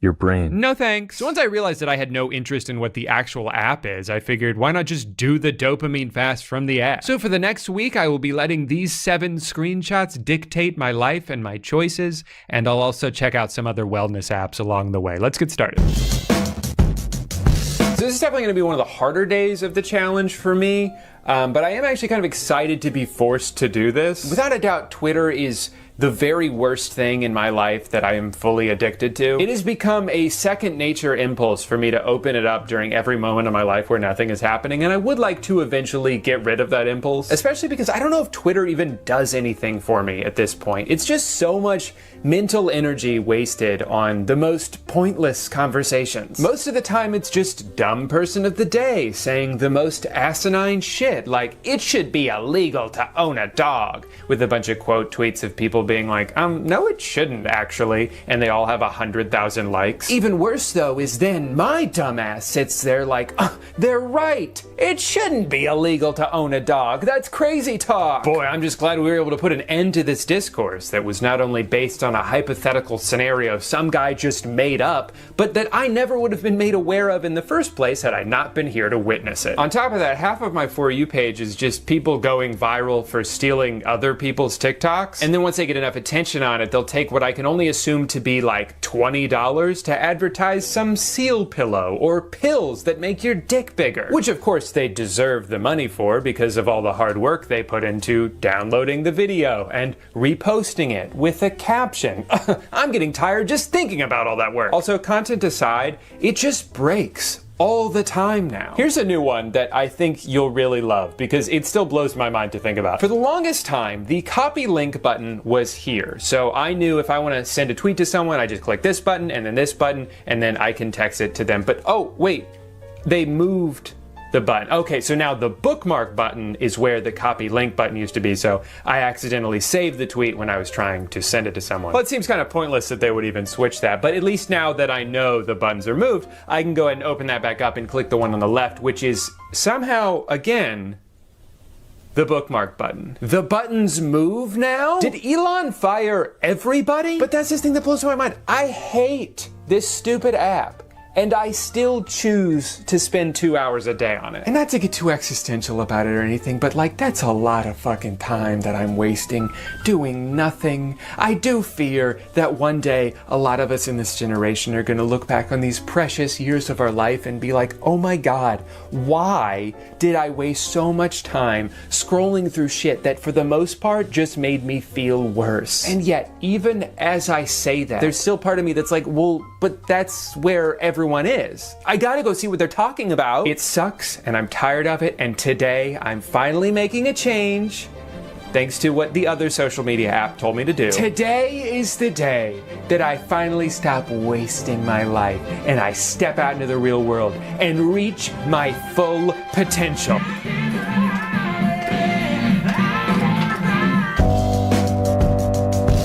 You know, I should probably do that more often. I was in a good mood pretty much all day. I still picked up my phone a lot out of habit, but I didn't stay on it very long because I wasn't getting sucked into a content vortex. I would say the worst part is just I had a little bit of FOMO, but a lot of that is just paranoia for me being a slightly notable internet person, and I'm scared of what people may be saying about me if I'm not there to see it. Like, what if I'm trending for some deepfake video of me beating up a child and I'm not there to defend myself, so people just assume it's real? Drew, your silence is deafening. Pretty challenging way to start, but I'm glad I did it.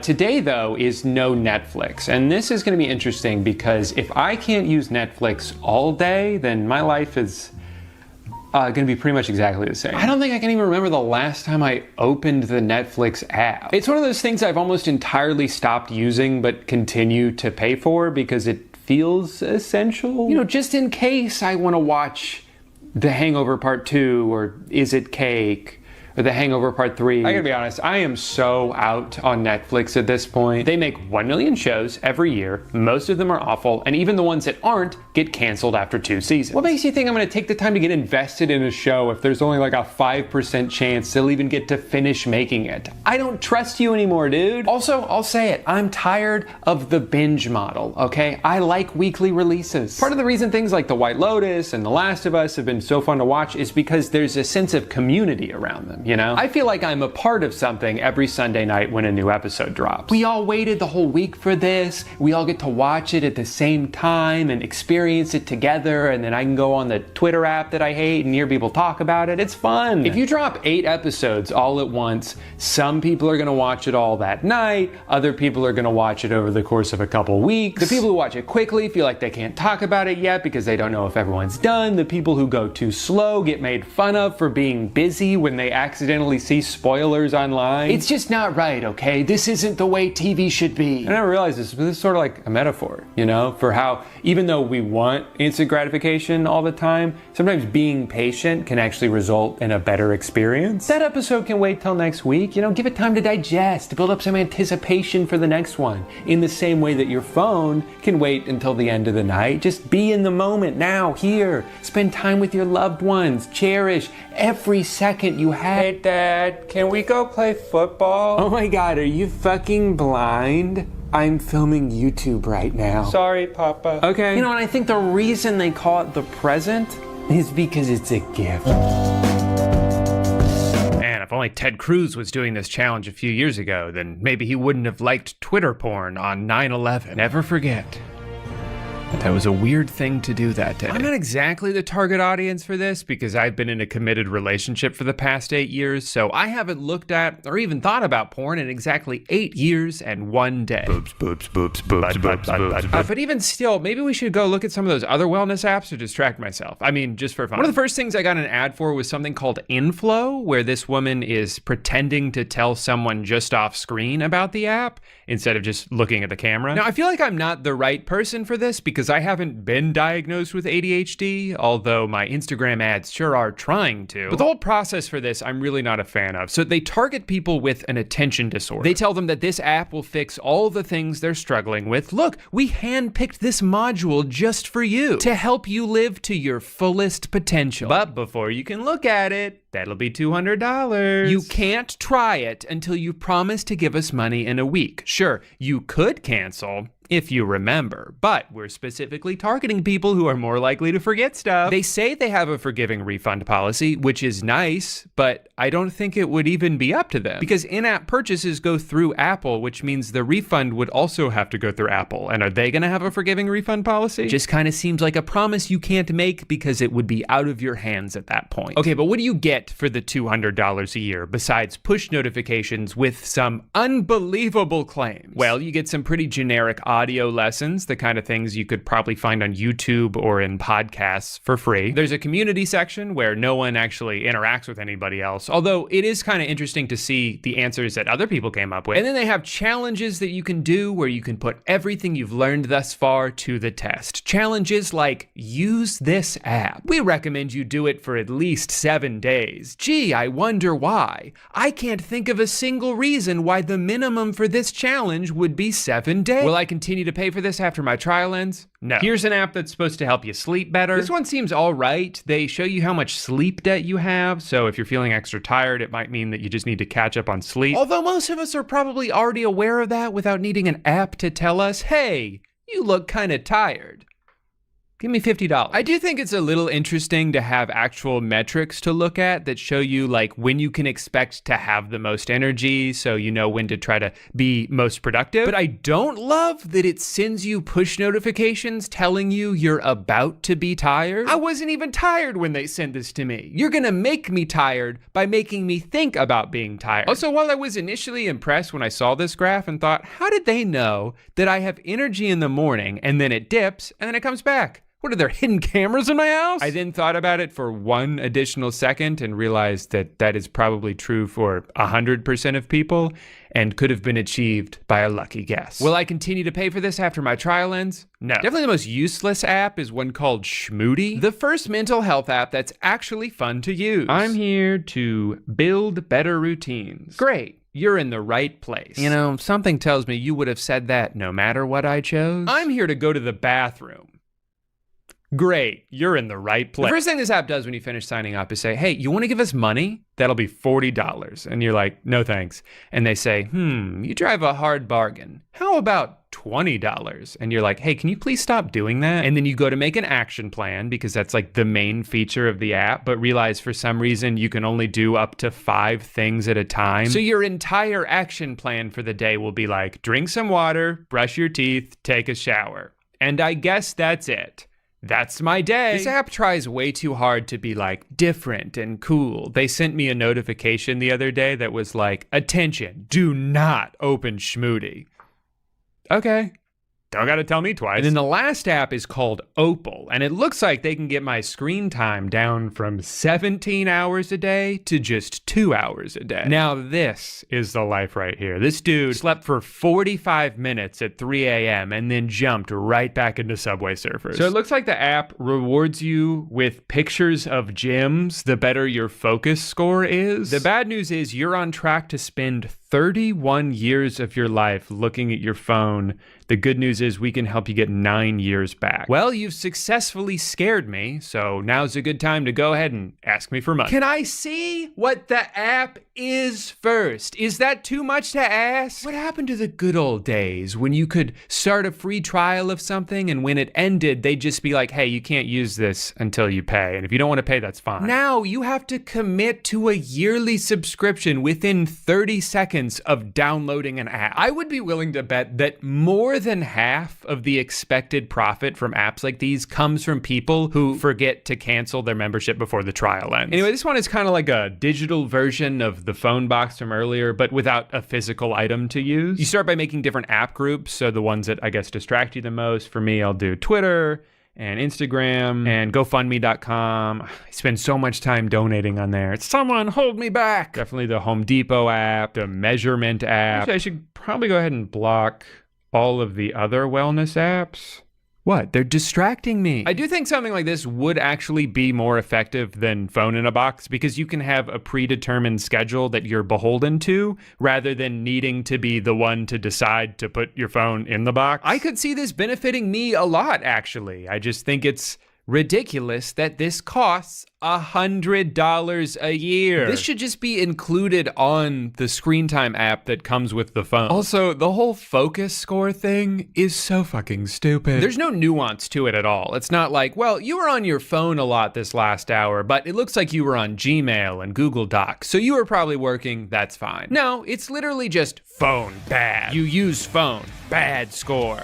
You not use phone, good score. Wow, thanks for the insight, man. I wish this app was more expensive. Not much going on besides that. They have a leaderboard section, which is a little confusing because they'll be like, great job, you were in the top 40% of least amount of screen time yesterday, but you were not in the top 10 of most time spent on this app. I'm sorry, do you want me to not use my phone, or do you want me to look at you all day? I can't do both. So I looked for free alternatives and I found an app called Screens In, which is basically this, but with even more features. You can make it so instead of just blocking an app altogether, you're limited in how many times you can unlock it for the day. And you can even make it so you have to wait a little bit longer every time it unlocks. And this actually works really well for me because I would click to open Twitter and be like, oh wait, I only have a few more unlocks left for the day. Do I really want to waste one now? No, I'll save it for later.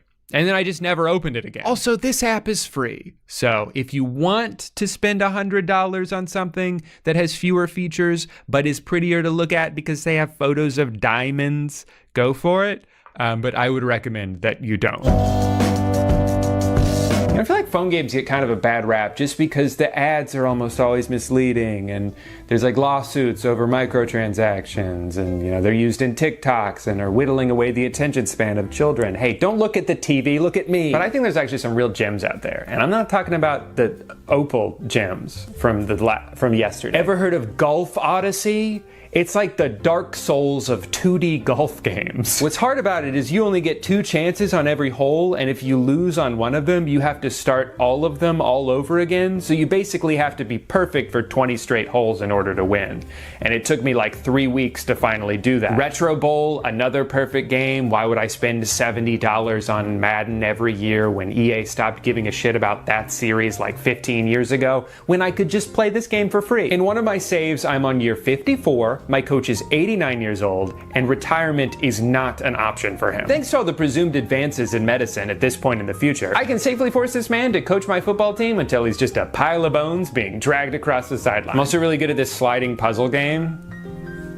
My high score is 12 seconds. I can go a full day without playing any of these games though. That's not the issue. The problem is some games you have to play every day or your streak ends. And for a lot of these games, the only reason I still play them is to continue my streak. You see, like a lot of people, I used to play Wordle every day, and I never lost because that game is for babies. But then one day I went to bed early and forgot to play for that day, so my streak ended at like 120. And I was so devastated that I closed that Chrome tab and never opened it back up. But I didn't just do Wordle, okay? I also did Quirtle, and Purtle, and Turtle, and Cinna2Nerdle, and Framed, and Square Word. Not all of them rhyme. But the one that I still play now is called Mathler, and you have to come up with an equation in order to get the number, and I realize that saying that out loud sounds very dumb, but it's all I have. My daily streak is in the 50s, and you're gonna take this away from me just because of some stupid challenge? Last year I dyed my hair blue, and it stayed that way for 4 months, but this right here is the biggest sacrifice I've ever made for this YouTube channel. So you better smash that freaking like button.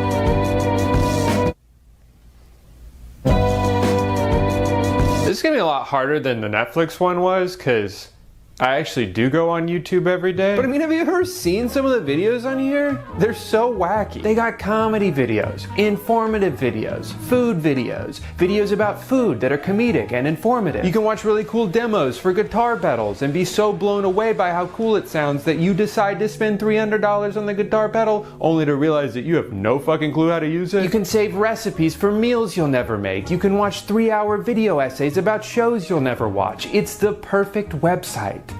Except for all the bad videos that make it a terrible website. I guess I can avoid it for one day. Let's see what's going on the rest of the internet. How do you even know how old mucus is?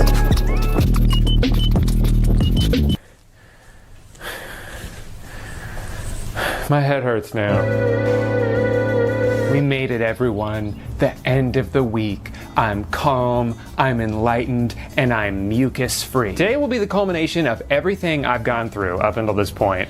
And this is gonna be very hard. My morning started by realizing that my toothbrush has a screen on it, so I guess I'll just have stinky mouth today. I'm pretty sure everything I do for work or for fun involves a screen. This means no TV, no video games, no computer, so I can't edit at all, which is like my job. No looking at my phone. Damn. If only I had a box to put it in. This is so scary. Well, what if I get lost and I need my GPS? What if I get a time-sensitive text message or phone call? Or what if my wife accidentally steps into a hot air balloon at work and they didn't put any sandbags on it, so there's no way for it to come back down once it starts floating up, and she just keeps going higher and higher, and by the time the day is over and I can finally look at my phone again, she's already up in space. It's cold up there, and she didn't bring a jacket. Well, I'm pretty hungry. Guess I could drive somewhere. Who put screens in my car? Fine, I'll eat my leftovers. Who put screens on my microwave? Kobe. Hey, I guess windows are kind of like TV, huh? They just only have the one channel. Hello, wife. I missed you today. You're doing that no screens challenge? I heard about that on TikTok. Talk. About what? No, I was saying it's called TikTok. Whatever. You're only paying attention to me because you're bored. Well, yeah, duh. That's the whole point. I'm learning to love you, even though as a mere human, you could never provide as much entertainment or stimulation as my cell phone, which I do miss. I want to watch a movie. No! So as I spent my night watching the reflection of La La Land off my wife's glasses, a loophole that isn't against the rules as far as I'm concerned, because they didn't say you couldn't do it in the ad. If you weren't allowed to look at screens through reflective surfaces, they would have mentioned that somewhere in the rules. But as I watched the mirror image of one of my top 5 favorite Ryan Gosling musicals, I realized I don't think I need screens after all. My cat doesn't give a shit about screens, and she seems happier than I am most of the time. Hell, whenever I try to get her to look at my computer, it just stresses her out. You know, I could probably learn a thing or two from her. She's so wise. My ancestors didn't have screens, and they survived just fine. I mean, not as long as they could have, probably because of like the plague and stuff, but that's not something an Xbox would have prevented. Life is filled with so much potential for joy. You just gotta be willing to look up from your phone every once in a while to see it. There's beauty in everything around you. The ambient noises of nighttime outside your window. The cat grass you bought slowly dying behind your sink because you don't know how to take care of plants. Fucking, I don't know, silverware is pretty shiny to look at. Oh, thank God.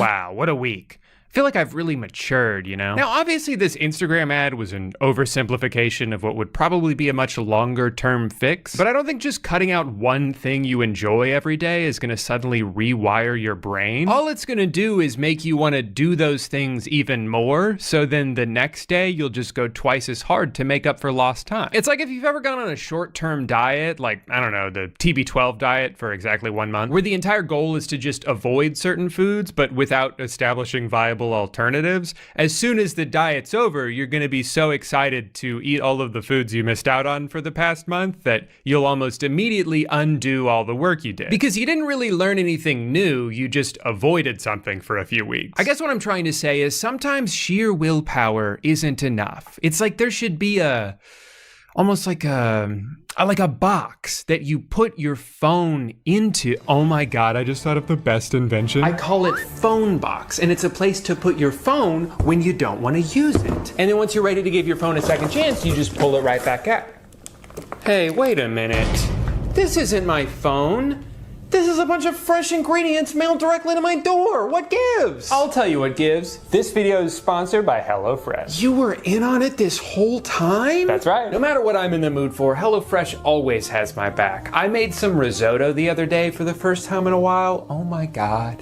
It is so good. The only downside of risotto is that it's a labor of love. You know, it's pretty time consuming. Luckily, HelloFresh understands that you don't always want to spend that much time in the kitchen, and if you want to get something done quickly instead, they've got plenty of other meals that you can opt for. This week alone, I made honey mustard chicken salad wraps, steak and potatoes, and falafel power bowls, and they each took less than 15 minutes to make. The other thing I tend to worry about the most in the kitchen is, what is this food gonna do to my body? And HelloFresh is here to help us make good, healthy choices. It's super easy to organize your search options to show you the healthiest meals, which are marked with tags to help you decide which one is the best for you that week. I swear by HelloFresh because they've helped me get more confident in the kitchen over the years and also introduced me to a bunch of different meals that I probably would have been too lazy to try otherwise. Spending an hour walking around Publix trying to find 17 different ingredients, half of which I'll probably never use again after this one meal? No thanks. Just send me exactly what I need in a refrigerated box and call it a day. Plus, with groceries only getting more and more expensive lately, there's never been a better time to try HelloFresh for yourself, especially because I have a new promo code. Go to HelloFresh.com and use my code I'mALittleStinker60 for 60% off your order, plus free shipping. Thank you so much to HelloFresh for sponsoring today's video. Now back to that weird little guy from earlier. Hey! I'm not little. Thank you for watching video. Hope you like, I like make. Sorry, YouTube has this new policy where you only get a limited number of words to say in every video, and as soon as you run out of them, they'll just cut you off in the middle of it. Hey guy.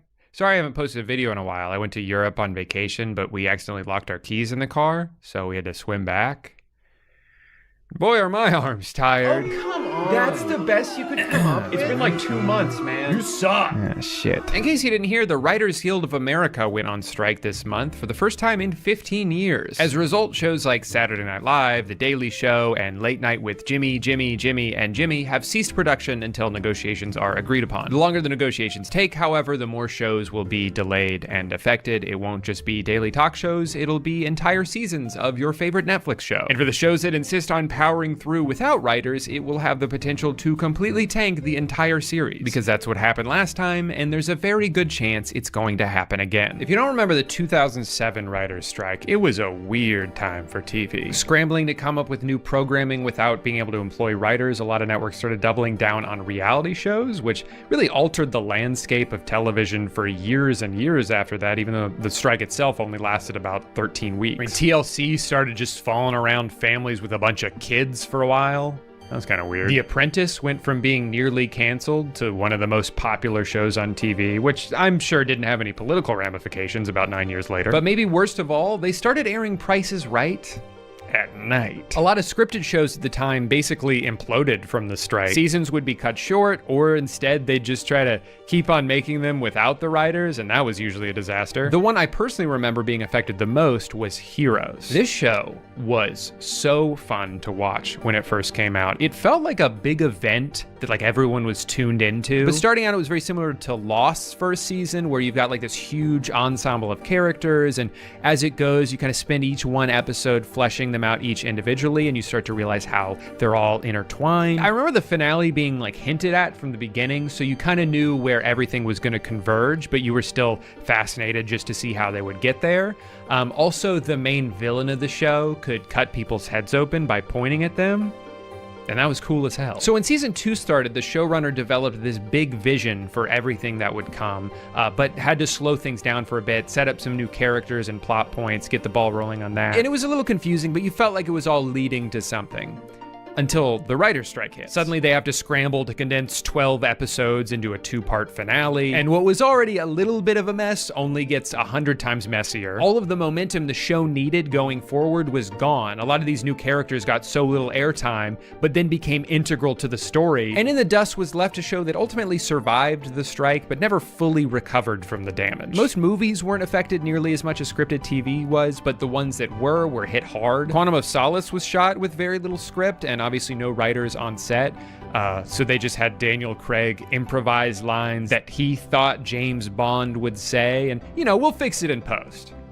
They did not fix it in post. Transformers Revenge of the Fallen began filming with no script, just a 14-page outline written by Michael Bay himself. But honestly, knowing Transformers, 14 pages actually kind of seems like a lot. I can only assume he was using a really big font. But as rough as things got for the movies that bombed and the shows that got canceled, these failures were ultimately necessary for the Writers Guild to win, because they were able to prove the value that they had to companies who seemed to think that they didn't have any. All it took was hundreds of millions of dollars in lost revenue for Universal and Paramount to be like, wait, if we don't have writers to write the shows, then we can't make any shows, and then we can't make any money off the shows? Why didn't you explain it to me like that in the first place? So eventually their demands were met, the strike ended, and the producers and writers lived happily ever after. Until like 12 days ago. The WGA is striking again with a few main bullet points. They're trying to stop production companies from continuing to shrink writers' rooms. They're fighting to be paid residuals for streaming shows rather than just a day rate. And they're fighting to keep AI out of the writers' room altogether, because as much as Silicon Valley tech bros look at ChatGPT with dollar signs in their eyes, it completely undermines writers and really the entire point of art in the first place. Not that that matters. So one of the biggest differences between this strike and the last one is that a lot of the demands coming from the writers are in regards to streaming services, which for years have been treated by Hollywood as like this fun little side thing that, you know, doesn't come close to matching the allure and prestige of cable television. I am a surgeon! Even though almost every popular and well-respected show from the past 7 years has come from Apple TV, Netflix, or HBO Max. But because streaming is still archaically being viewed in this way, the writers are not able to receive nearly the same benefits. For example, thanks to past strikes and negotiations, network TV writers continue to get paid every time their show re-airs in syndication. So since shows like The Office and It's Always Sunny air over and over and over again on cable television, and therefore continue to earn revenue, the writers keep getting paychecks. Which makes sense, right? As long as something keeps making money, then everyone involved in making it should keep getting a percentage of that money. But on streaming, there is no potential for growth for the people who helped bring it into existence. If you're involved in writing something that goes on to become the most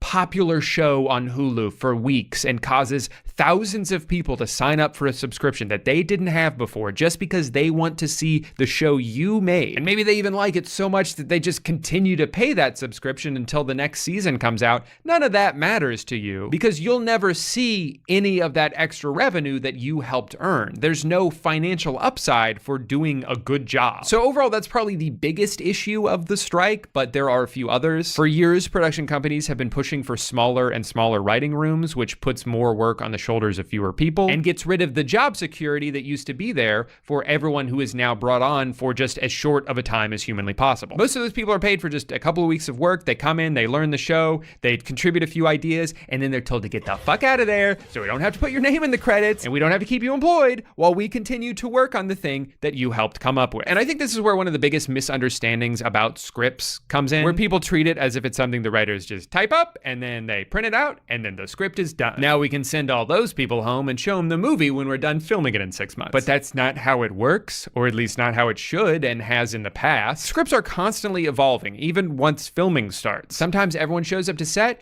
and a joke doesn't really work as it was written because it just doesn't sound right coming from the actor, or a prop doesn't look like the way they had intended and now this line doesn't make sense, or the location doesn't accommodate the shot that they had planned, so now we got to quickly get together and figure out an alternative because every second that we don't get work done, we are burning through our budget. Let's brainstorm, guys. From what I've heard from people in the industry, this stuff happens literally every day. It's just how filming goes. So having people in the room who wrote the words and understand the story inside and out is the best way to make a quick change that doesn't disrupt the flow of filming. It's a collaborative process from everyone involved in order to make the best thing possible. And sometimes that means adapting on the fly rather than just, sticking with words that were typed 4 months ago no matter what happens. But like I said, this entire part of the process has slowly been getting cut out in order to save costs, and this is having two major effects on the industry. One, it's making shows show's not as good as they could be because you're having fewer people on set to contribute ideas when changes are inevitably needed. And 2, writers are missing out on the invaluable experience that comes with being on set during your production, where they would get a glimpse into the entire process and everything that goes into bringing these scripts to life. Experience that historically has been vital as these writers continue to move up the career ladder to showrunner, director, executive producer. Like, they have to realize that they're cutting out this entire sector of built-in, inexpensive, on-the-job training in an industry where more and more money keeps getting thrown at these giant productions,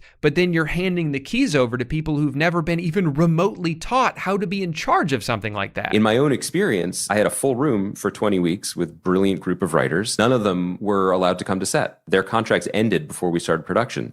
So they're all technically writer-producers. Some of them had the title of producer, but they were not welcome to set to produce their episodes, which is both robbing the show of their perspective. But your point is, it's robbing the future of the industry, because the things you learn on set are completely different than what you learn in a room just writing scenes that don't cost anything and you can put them anywhere you want. And then you end up with this continuing cascade of problems, right? Where like people are suddenly given a chance to make their own show as they should, but they don't have the experience on set and they're set up to fail. So ironically, what's going to happen is there are going to be more and more issues that arise on sets, expensive issues that result in reshoots and delays and extended post-production timelines. And before you know it, all of the money the studio was trying to save by pinching pennies at every corner is just gonna burst into flames anyway. I read that even one day of reshoots can cost like $250,000 when you have these writers who are just trying to stay employed for a few extra weeks so they can help out on set where they could have helped prevent the reshoots in the first place. Almost 100% of the time, it would have been cheaper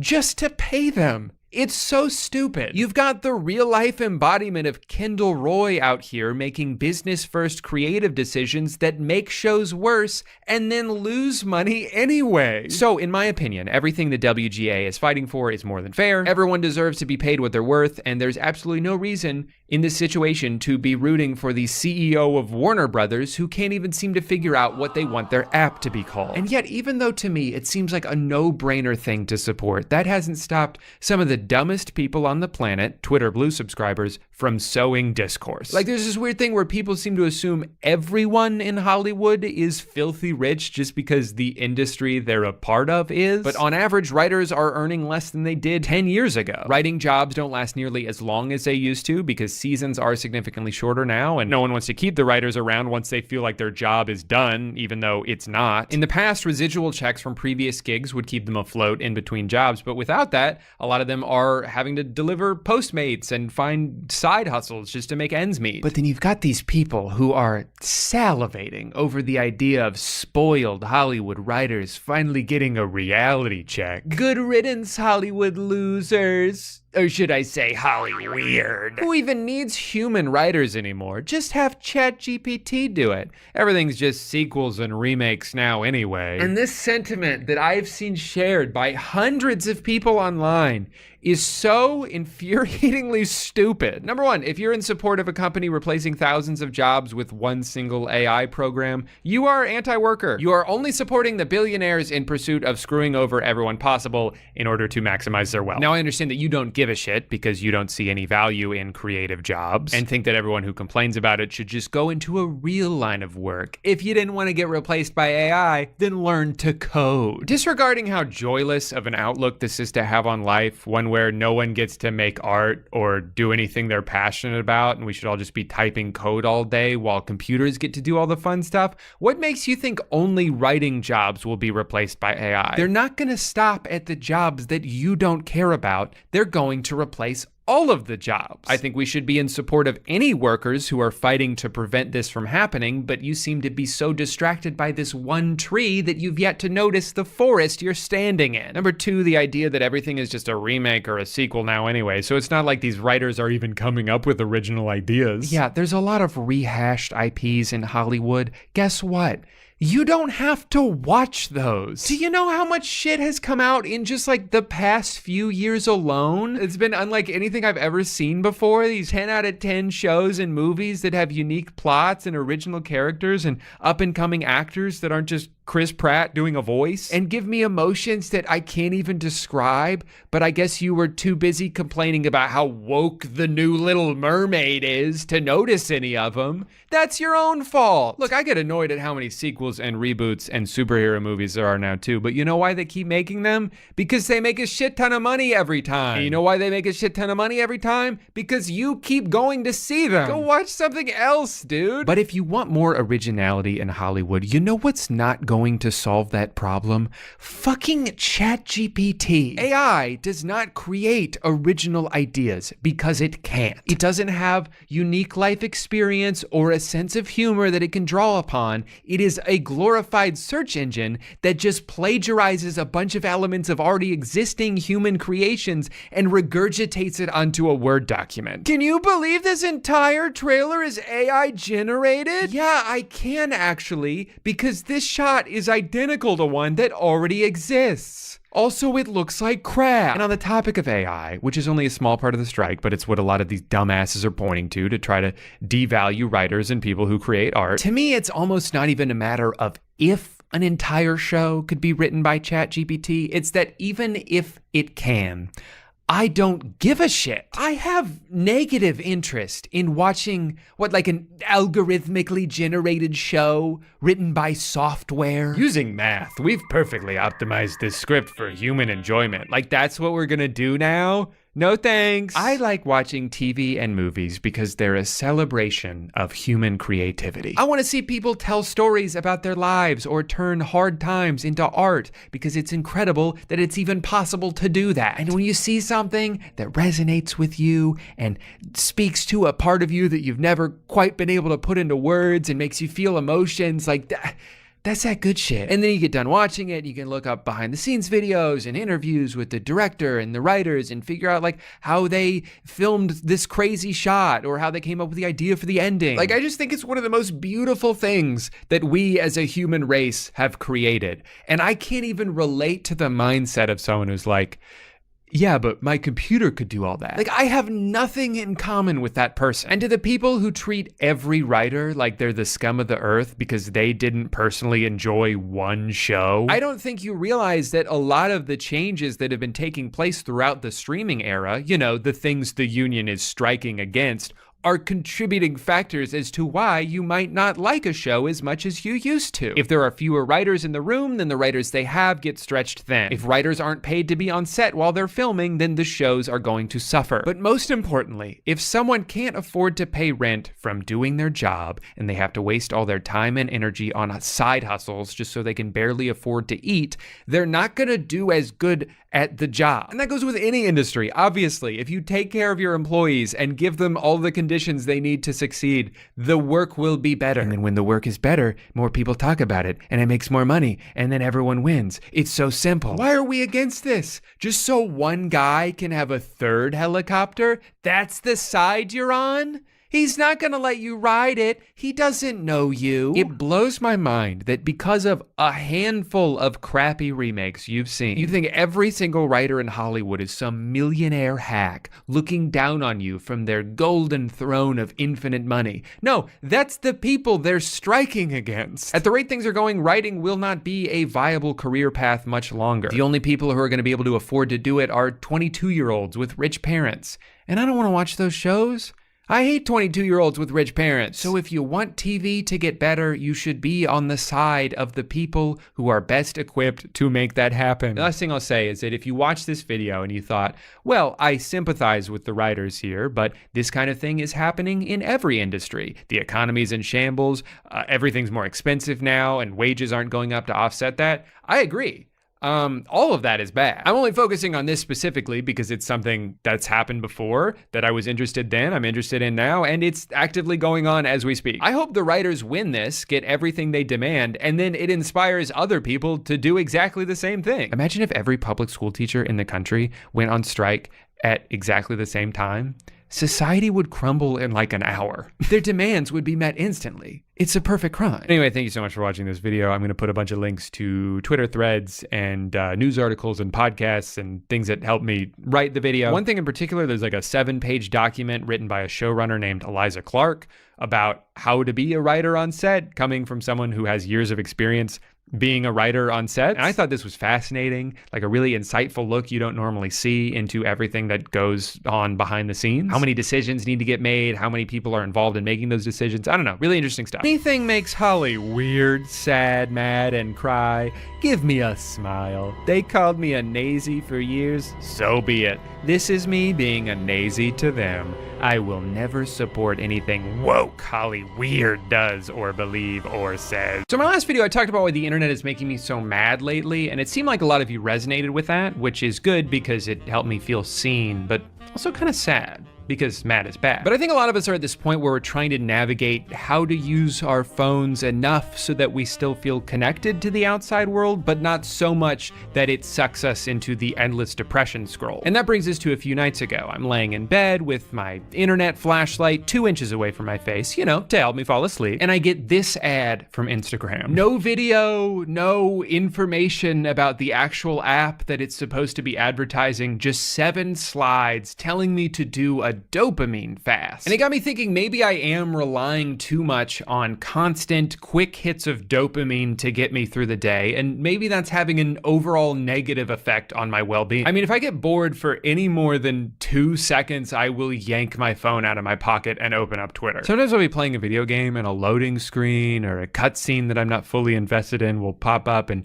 I'll pull my phone out to start playing a different game. God forbid 10 seconds go by where I'm not being fully stimulated by something. And so I'm starting to wonder how much subconsciously checking my phone at all hours of the day is having an effect on me. Have I trained myself to never focus too much on any one thing because I'm always willfully getting distracted? Like, think about it. How can I train my brain to enjoy what I'm doing if in the back of my head, I feel the need to always be doing something else? I don't know, these are just questions, but perhaps the very device causing all of these issues could also be what holds the solution. That's right, I'm talking wellness apps, baby. I've been getting ads for a stupid number of them recently, and I figured why not just keep downloading them until my brain is fixed. Important rule for this video though is that I will not be spending a single dollar. Every time I go down the targeted Instagram ad rabbit hole, I end up maxing out my credit card on a bunch of garbage that's just gonna collect dust in my closet till the day that I die. Anyway, it's important to establish the no spending money rule because I was very tempted when a few people tagged me in this on Twitter, and I have to talk about this before I get into the rest of the video. In the first week using Arrow, my phone time went down 25%. Mom, wife, business owner. Every time you walk past it, it's like, oh, you know, leave your phone here and go be present. Dad, husband, entrepreneur. Okay, so it's a box for your phone. But how does the phone get into the box? I have to be the one to put it there? See, I would probably just choose not to. And therein lies the problem. See how we're kind of just right back at square one now? Like, I already have time restrictions set on all my social media apps, and the only thing that's changed is now I have to press 2 more buttons before I continue to use them, which I never don't do, by the way. Arrow is the first in-home digital well-being solution designed for families. Well, I guess anything can be the first thing if you come up with a specific enough category for it. Arrow combines a beautifully designed smart box that holds and charges your phone with a motivating and encouraging app that, together, make it easy and fun to be away from your phone, so you can focus on the things that really matter. Having sex with your wife. Wait, so before you put it in the box, you have to tell your phone why it's going in the box? Like it's gonna be mad if you don't have a good enough excuse? Now, I'm sure you're wondering, how much does this life-changing device cost? And you're in luck because you can join Arrow for as low as $18. Of course it's a membership. Of course, you have to subscribe to the box. So they have a monthly option or a yearly option, but even if you do the monthly option, you have to pay for it for at least a year before you can cancel, which means, at minimum, this is a $180 purchase for an empty box. Every so often an invention comes along that reminds you why human beings are at the top of the food chain. This is revolutionary technology. Can you believe that it only costs $200 to put your phone in a box? Like, if you had asked me a week ago, I would have said, I don't know, $30 million to put my phone in a box. So the fact that it's this cheap just shows you that they're not in it for the money. They're just doing it to make the world a better place. Luckily for me, I can actually take my own advice here and not pay for this, because as I alluded to earlier, there's plenty of free options out there that might accomplish exactly the same thing. What's funny about this app is that this shit is not at all what the app is. There's no mention of a dopamine fast anywhere on the app. It's just some weird guy whispering at you, and if you want to listen to it forever, it's gonna cost $150. Right now, you're using the most complicated artifact in the known universe to understand me.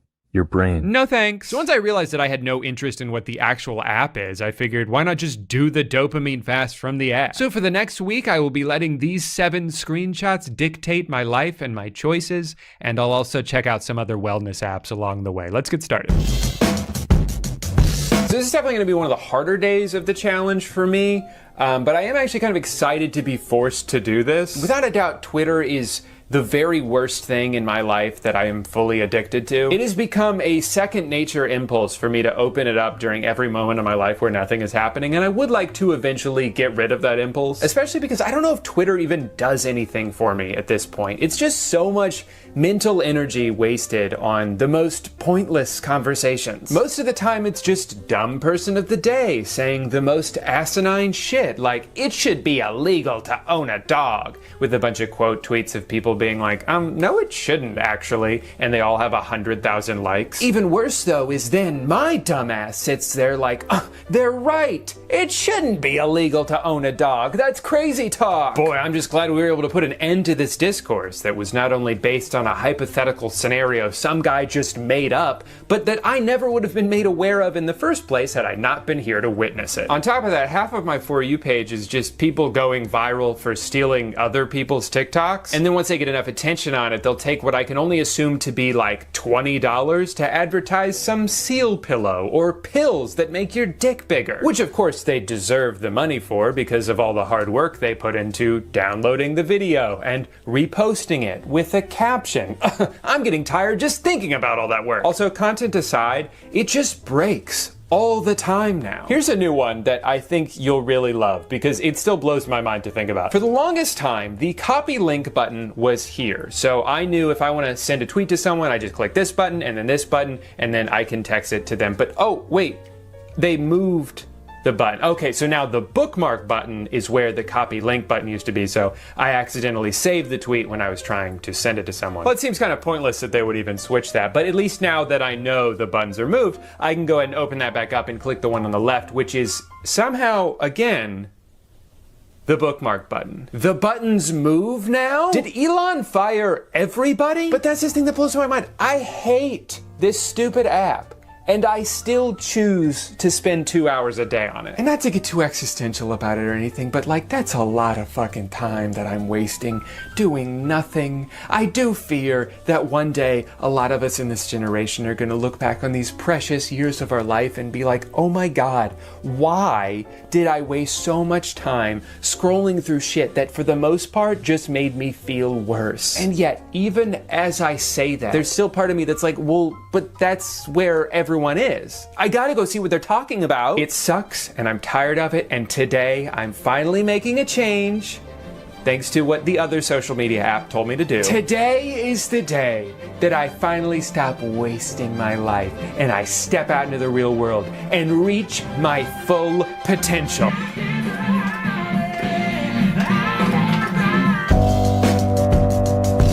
You know, I should probably do that more often. I was in a good mood pretty much all day. I still picked up my phone a lot out of habit, but I didn't stay on it very long because I wasn't getting sucked into a content vortex. I would say the worst part is just I had a little bit of FOMO, but a lot of that is just paranoia for me being a slightly notable internet person, and I'm scared of what people may be saying about me if I'm not there to see it. Like, what if I'm trending for some deepfake video of me beating up a child and I'm not there to defend myself, so people just assume it's real? Drew, your silence is deafening. Pretty challenging way to start, but I'm glad I did it. Today, though, is no Netflix. And this is gonna be interesting because if I can't use Netflix all day, then my life is Gonna be pretty much exactly the same. I don't think I can even remember the last time I opened the Netflix app. It's one of those things I've almost entirely stopped using but continue to pay for because it feels essential. You know, just in case I want to watch The Hangover Part 2 or Is It Cake? Or The Hangover Part 3. I gotta be honest, I am so out on Netflix at this point. They make 1 million shows every year. Most of them are awful, and even the ones that aren't get canceled after 2 seasons. What makes you think I'm gonna take the time to get invested in a show if there's only like a 5% chance they'll even get to finish making it? I don't trust you anymore, dude. Also, I'll say it, I'm tired of the binge model, okay? I like weekly releases. Part of the reason things like The White Lotus and The Last of Us have been so fun to watch is because there's a sense of community around them. You know? I feel like I'm a part of something every Sunday night when a new episode drops. We all waited the whole week for this. We all get to watch it at the same time and experience it together, and then I can go on the Twitter app that I hate and hear people talk about it. It's fun. If you drop 8 episodes all at once, some people are gonna watch it all that night, other people are gonna watch it over the course of a couple weeks. The people who watch it quickly feel like they can't talk about it yet because they don't know if everyone's done. The people who go too slow get made fun of for being busy when they accidentally see spoilers online. It's just not right, okay? This isn't the way TV should be. I never realized this, but this is sort of like a metaphor, you know, for how even though we want instant gratification all the time, sometimes being patient can actually result in a better experience. That episode can wait till next week, you know, give it time to digest, to build up some anticipation for the next one. In the same way that your phone can wait until the end of the night. Just be in the moment now, here. Spend time with your loved ones. Cherish every second you have. Hey, Dad, can we go play football? Oh my God, are you fucking blind? I'm filming YouTube right now. Sorry, Papa. Okay. You know, and I think the reason they call it the present is because it's a gift. Man, if only Ted Cruz was doing this challenge a few years ago, then maybe he wouldn't have liked Twitter porn on 9/11. Never forget. That was a weird thing to do that day. I'm not exactly the target audience for this because I've been in a committed relationship for the past 8 years, so I haven't looked at or even thought about porn in exactly 8 years and 1 day. Boobs, boobs, boobs, boobs, boobs, boobs. But even still, maybe we should go look at some of those other wellness apps to distract myself. I mean, just for fun. One of the first things I got an ad for was something called Inflow, where this woman is pretending to tell someone just off screen about the app instead of just looking at the camera. Now, I feel like I'm not the right person for this because I haven't been diagnosed with ADHD, although my Instagram ads sure are trying to. But the whole process for this, I'm really not a fan of. So they target people with an attention disorder. They tell them that this app will fix all the things they're struggling with. Look, we handpicked this module just for you to help you live to your fullest potential. But before you can look at it, that'll be $200. You can't try it until you promise to give us money in a week. Sure, you could cancel if you remember, but we're specifically targeting people who are more likely to forget stuff. They say they have a forgiving refund policy, which is nice, but I don't think it would even be up to them because in-app purchases go through Apple, which means the refund would also have to go through Apple. And are they gonna have a forgiving refund policy? Just kind of seems like a promise you can't make because it would be out of your hands at that point. Okay, but what do you get for the $200 a year besides push notifications with some unbelievable claims? Well, you get some pretty generic audio lessons, the kind of things you could probably find on YouTube or in podcasts for free. There's a community section where no one actually interacts with anybody else, although it is kind of interesting to see the answers that other people came up with. And then they have challenges that you can do where you can put everything you've learned thus far to the test. Challenges like, use this app. We recommend you do it for at least 7 days. Gee, I wonder why. I can't think of a single reason why the minimum for this challenge would be 7 days. Will I continue to pay for this after my trial ends? No. Here's an app that's supposed to help you sleep better. This one seems all right. They show you how much sleep debt you have, so if you're feeling extra tired, it might mean that you just need to catch up on sleep. Although most of us are probably already aware of that without needing an app to tell us, hey, you look kind of tired. Give me $50. I do think it's a little interesting to have actual metrics to look at that show you like when you can expect to have the most energy, so you know when to try to be most productive. But I don't love that it sends you push notifications telling you you're about to be tired. I wasn't even tired when they sent this to me. You're gonna make me tired by making me think about being tired. Also, while I was initially impressed when I saw this graph and thought, how did they know that I have energy in the morning and then it dips and then it comes back? What are there hidden cameras in my house? I then thought about it for one additional second and realized that that is probably true for 100% of people and could have been achieved by a lucky guess. Will I continue to pay for this after my trial ends? No. Definitely the most useless app is one called Schmoody, the first mental health app that's actually fun to use. I'm here to build better routines. Great. You're in the right place. You know, something tells me you would have said that no matter what I chose. I'm here to go to the bathroom. Great, you're in the right place. The first thing this app does when you finish signing up is say, hey, you want to give us money? That'll be $40. And you're like, no thanks. And they say, you drive a hard bargain. How about $20? And you're like, hey, can you please stop doing that? And then you go to make an action plan because that's like the main feature of the app, but realize for some reason you can only do up to 5 things at a time. So your entire action plan for the day will be like, drink some water, brush your teeth, take a shower. And I guess that's it. That's my day. This app tries way too hard to be like different and cool. They sent me a notification the other day that was like, attention, do not open Schmoody. Okay. Don't gotta tell me twice. And then the last app is called Opal, and it looks like they can get my screen time down from 17 hours a day to just 2 hours a day. Now this is the life right here. This dude slept for 45 minutes at 3 a.m. and then jumped right back into Subway Surfers. So it looks like the app rewards you with pictures of gyms the better your focus score is. The bad news is you're on track to spend 31 years of your life looking at your phone. The good news is we can help you get 9 years back. Well, you've successfully scared me, so now's a good time to go ahead and ask me for money. Can I see what the app is first? Is that too much to ask? What happened to the good old days when you could start a free trial of something and when it ended, they'd just be like, hey, you can't use this until you pay. And if you don't want to pay, that's fine. Now you have to commit to a yearly subscription within 30 seconds of downloading an app. I would be willing to bet that more than half of the expected profit from apps like these comes from people who forget to cancel their membership before the trial ends. Anyway, this one is kind of like a digital version of the phone box from earlier, but without a physical item to use. You start by making different app groups, so the ones that I guess distract you the most. For me, I'll do Twitter and Instagram and GoFundMe.com. I spend so much time donating on there. It's someone hold me back. Definitely the Home Depot app, the measurement app. Actually, I should probably go ahead and block all of the other wellness apps. What? They're distracting me. I do think something like this would actually be more effective than phone in a box because you can have a predetermined schedule that you're beholden to rather than needing to be the one to decide to put your phone in the box. I could see this benefiting me a lot, actually. I just think it's ridiculous that this costs $100 a year. This should just be included on the screen time app that comes with the phone. Also, the whole focus score thing is so fucking stupid. There's no nuance to it at all. It's not like, well, you were on your phone a lot this last hour, but it looks like you were on Gmail and Google Docs, so you were probably working, that's fine. No, it's literally just phone, bad. You use phone, bad score.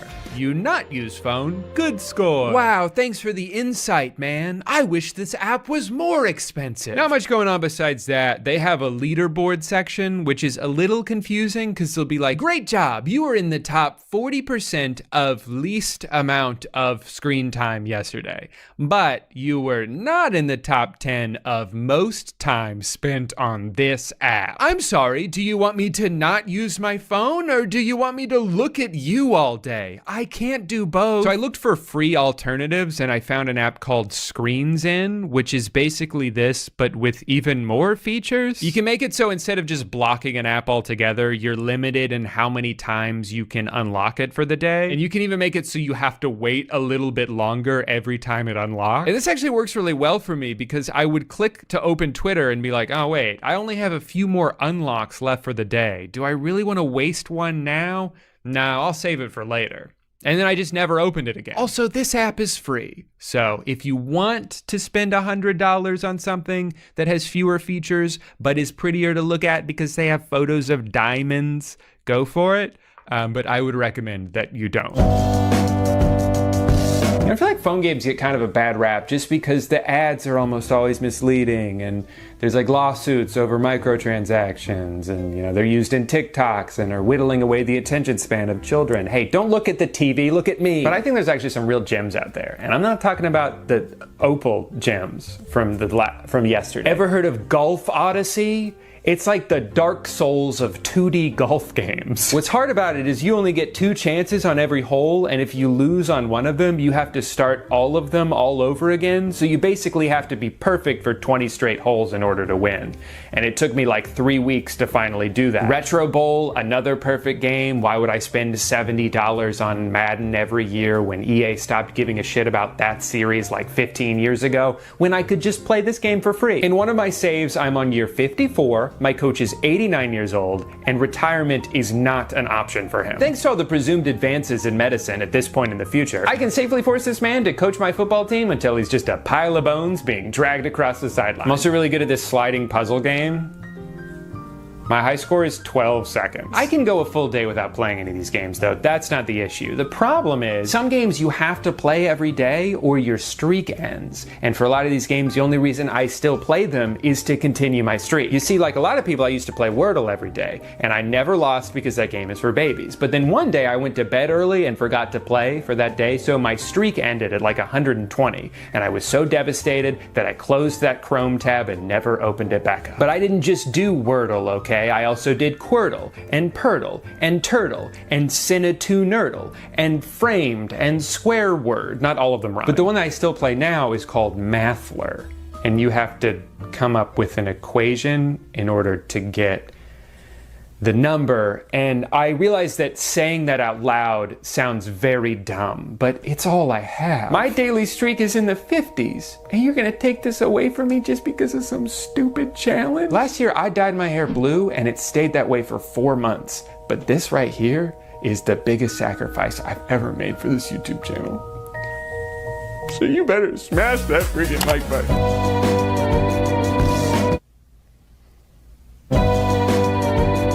This is gonna be a lot harder than the Netflix one was, because I actually do go on YouTube every day. But I mean, have you ever seen some of the videos on here? They're so wacky. They got comedy videos, informative videos, food videos, videos about food that are comedic and informative. You can watch really cool demos for guitar pedals and be so blown away by how cool it sounds that you decide to spend $300 on the guitar pedal only to realize that you have no fucking clue how to use it. You can save recipes for meals you'll never make. You can watch 3-hour video essays about shows you'll never watch. It's the perfect website.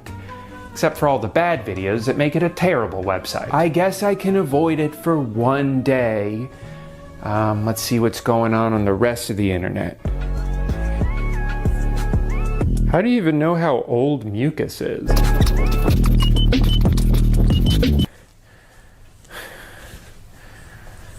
My head hurts now. We made it, everyone. The end of the week. I'm calm, I'm enlightened, and I'm mucus free. Today will be the culmination of everything I've gone through up until this point, and this is gonna be very hard. My morning started by realizing that my toothbrush has a screen on it, so I guess I'll just have stinky mouth today. I'm pretty sure everything I do for work or for fun involves a screen. This means no TV, no video games, no computer, so I can't edit at all, which is like my job. No looking at my phone. Damn. If only I had a box to put it in. This is so scary. Well, what if I get lost and I need my GPS? What if I get a time-sensitive text message or phone call? Or what if my wife accidentally steps into a hot air balloon at work and they didn't put any sandbags on it, so there's no way for it to come back down once it starts floating up, and she just keeps going higher and higher, and by the time the day is over and I can finally look at my phone again, she's already up in space. It's cold up there, and she didn't bring a jacket. Well, I'm pretty hungry.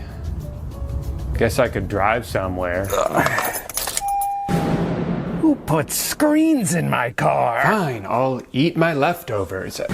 Who put screens on my microwave? Kobe.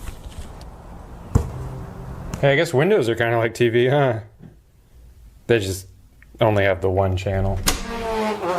Hello, wife. I missed you today. You're doing that no screens challenge? I heard about that on TikTok. Talk. About what? No, I was saying it's called TikTok. Whatever. You're only paying attention to me because you're bored. Well, yeah, duh. That's the whole point. I'm learning to love you.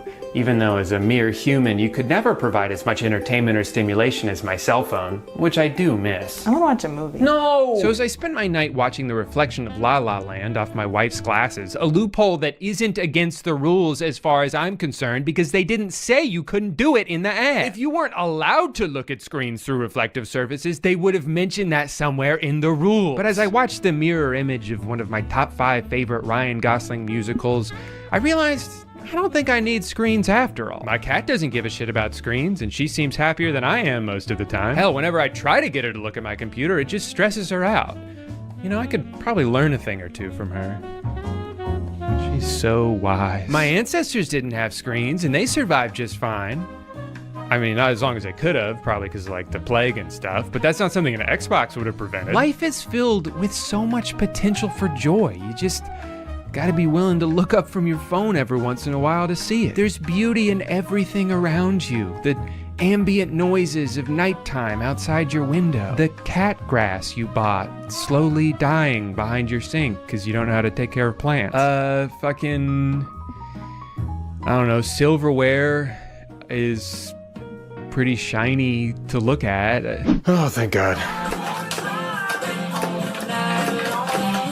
Wow, what a week. I feel like I've really matured, you know? Now, obviously this Instagram ad was an oversimplification of what would probably be a much longer term fix, but I don't think just cutting out one thing you enjoy every day is gonna suddenly rewire your brain. All it's gonna do is make you wanna do those things even more, so then the next day you'll just go twice as hard to make up for lost time. It's like if you've ever gone on a short-term diet, like, I don't know, the TB12 diet for exactly 1 month, where the entire goal is to just avoid certain foods, but without establishing viable alternatives. As soon as the diet's over, you're gonna be so excited to eat. Hey, Bim Bim, guess what?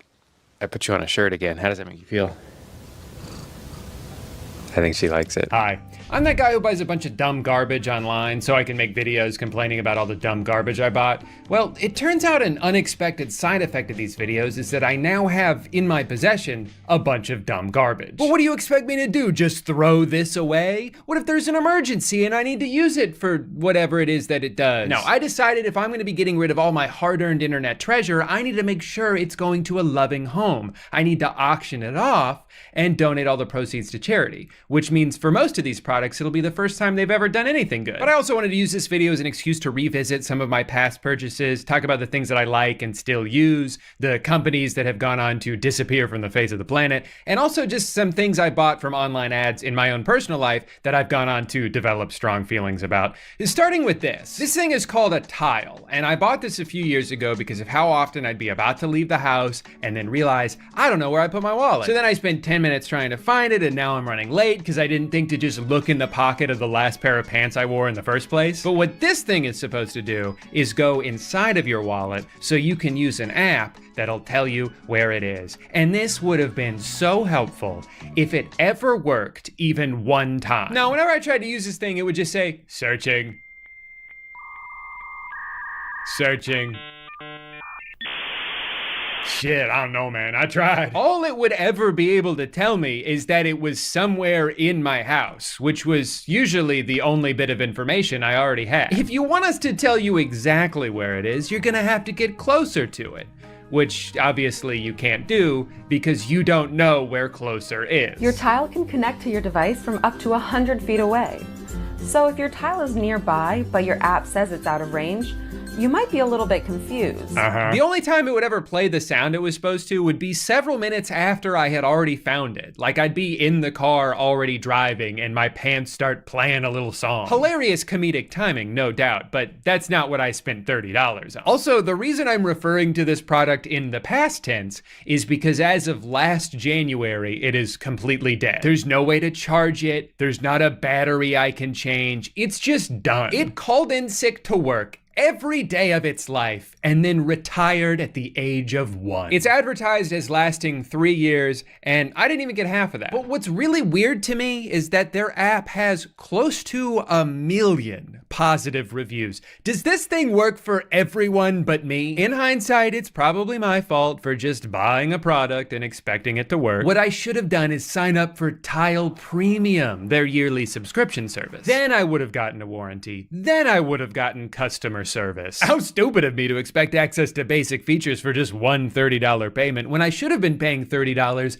every year forever. If you're wondering what my solution to the wallet problem is since this one didn't pan out, I've just started putting it in the same spot every time I come home. Probably should have tried that first, huh? Not everything I buy online is bad, though. There was a video I started working on a few years ago where I was going to review a bunch of my counterfeit merch from Redbubble, which is weirdly kind of the entire business model of Redbubble. And I never ended up making it, but I did buy some of the things that I saw. One of them is this beautiful pillow that I've had in my office ever since. Road work ahead. It's me.